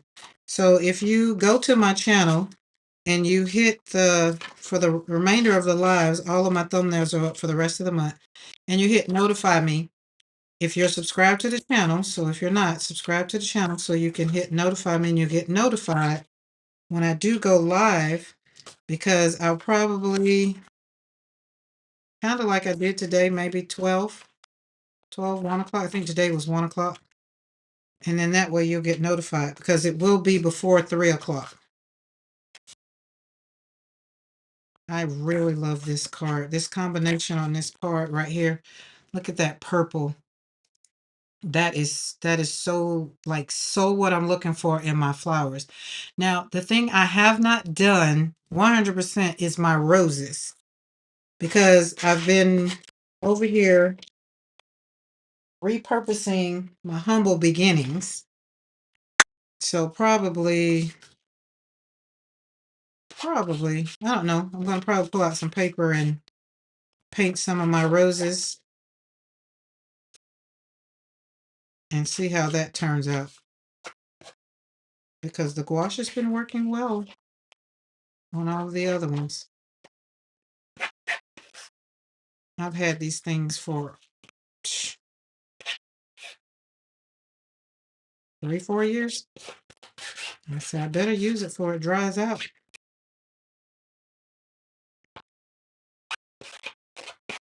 And then these I'm going to do kind of like I did the other ones. If you've been on here, if you've been hanging with me today, we're going to layer these with some ephemera that kind of speaks. And then I'll probably put them on a card base, because now that I'm looking at them, they're pretty. So they can still turn out to be beautiful cards. You put them on a base that want to go on maybe a purple or a pink base. I mean matte. I like them with the matte.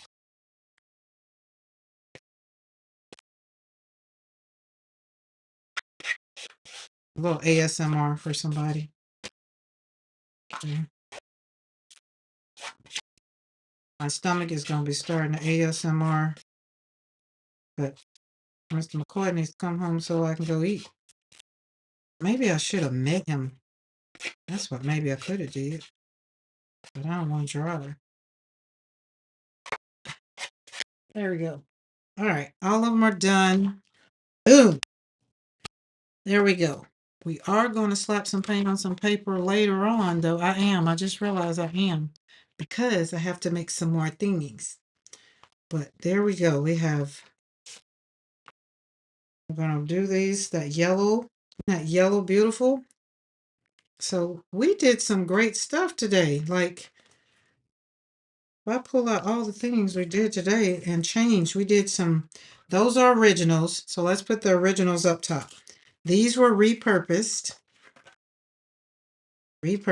And then we have our other ones that we repurposed as well. So these, repurpose these, originals, repurpose these, made these into mixed media. Like, these are definitely mixed media gems.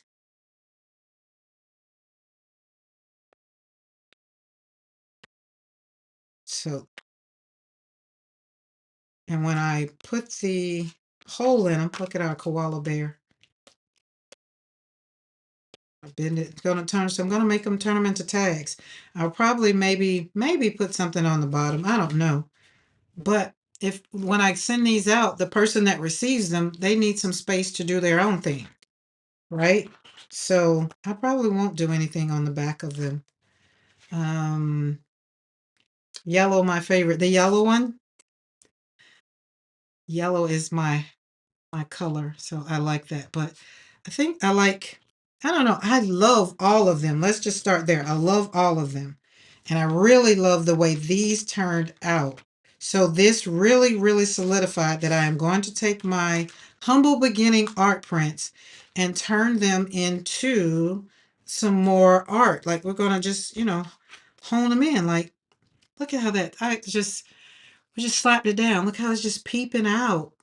Oh, those are great. I think we can take because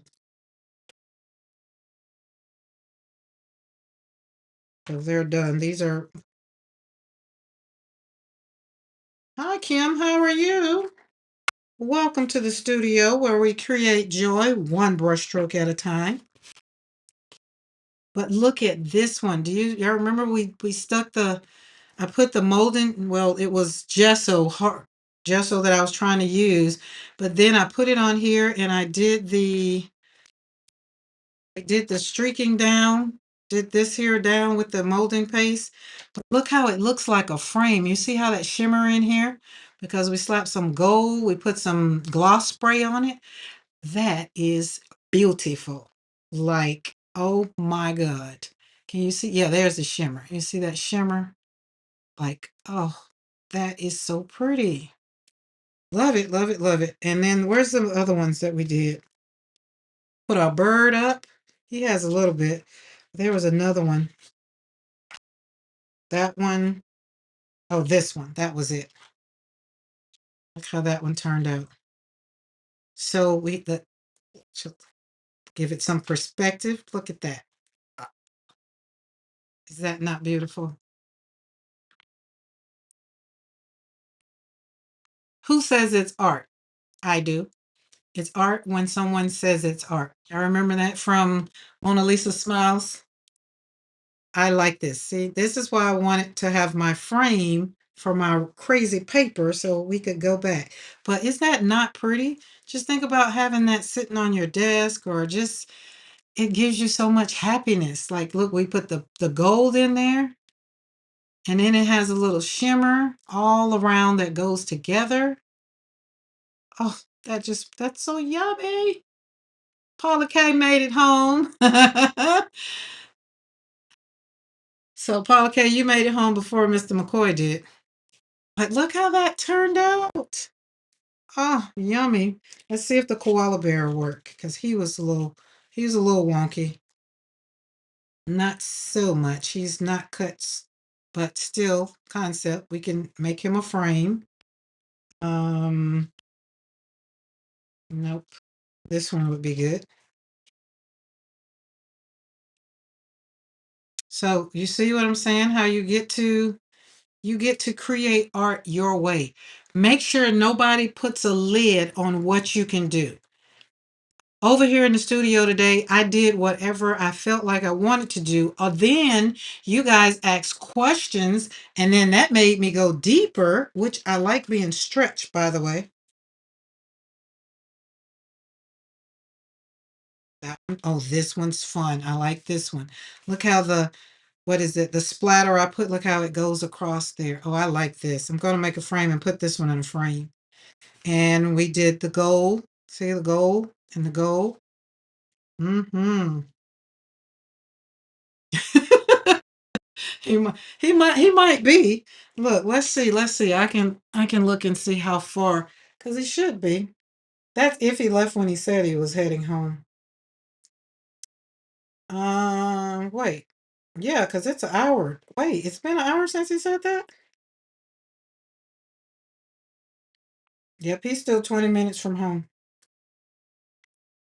Wait, he said that at 5. Wait, I'm supposed to. Oh, I don't remember. Oh, he said it in the chat. That's what it was. So I don't have a time for it on there. I was going to say, I know it hadn't been an hour, and it hadn't been. And Paula K might work way closer to home than he do. So he works on Fort Rucker, so it takes him a minute. It takes me 28 minutes, 28 to 30 minutes, but I don't drive super slow. I think the road needs to have, I think the road needs to have. So just imagine this one. We're going to cut out a frame. Just imagine for the road. I think the road needs to have one. I have a stack of watercolor practice paintings that I'm saving for something in future. All of your card markers and mixed media artists are so inspiring to me. Look, Kim, go for it. Do it. I can't remember what really made me think about it. The watercolor papers, they started talking to me. My humble beginnings, they started talking to me. And I love the fact that I've taken these. Oh, look. Yeah, I think we did that one. I think that was one of my favorites. But I have a whole, not including the ones, I'm about 20 minutes away if there's no traffic. Okay. Well, still, that's been 20 minutes for you, but time's still flying when you're having fun. So I have, not including the ones that are in my books, like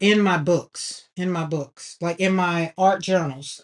That's what I mean. So those will stay in my books. But for the pieces that I had in pads and pulled them out, I like what I've done with them. I like it. Today was me really, because other than that, all they were going to do was sit in something. And so these are my practice sheets. And so now I look at them and now I'm going to turn them into cards. Now we're going to turn them into some other art. These we turned into mixed media. And they all started out like, where's another sheet?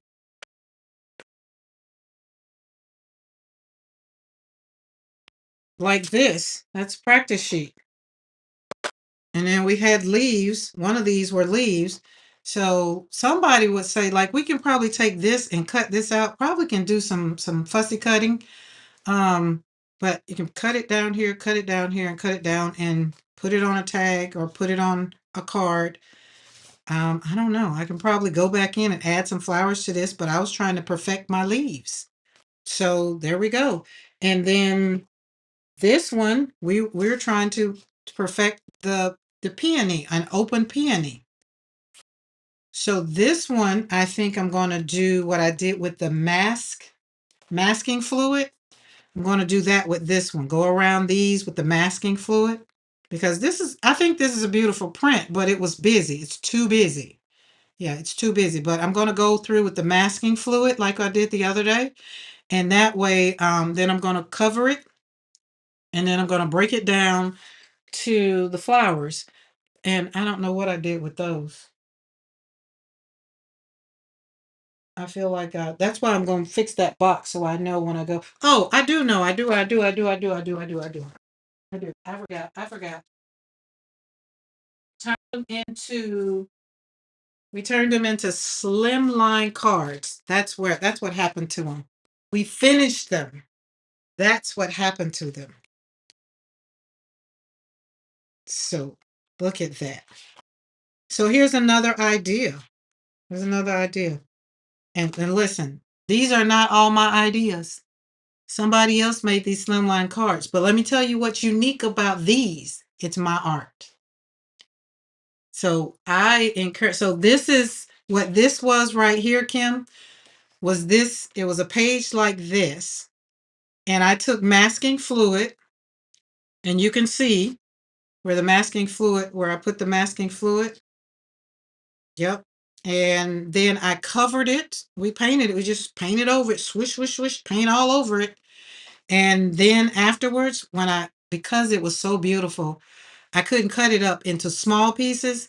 So I remember what Sala said. And Sala was like, hey, you can make slimline cards with your art. And I was like, oh, so hence we did 4 slimline cards and they're already on their base, ready to go to their new home. It's time for me to go to the. Okay. All right, Julie. Julie, thank you for hanging out. We're gonna be heading off of here. Listen, I didn't say it. I'm like the Baptist preacher. I didn't say it 3, 4 times. But I did say I was trying to wait till he come home because if I go in the kitchen, I'm gonna make me a peanut butter and jelly sandwich. And then I'm going to like oh, well, now I'm not hungry. And I want some, I want some Waffle House. That's what I want. That's why I said I probably could have gotten in the car and met him. But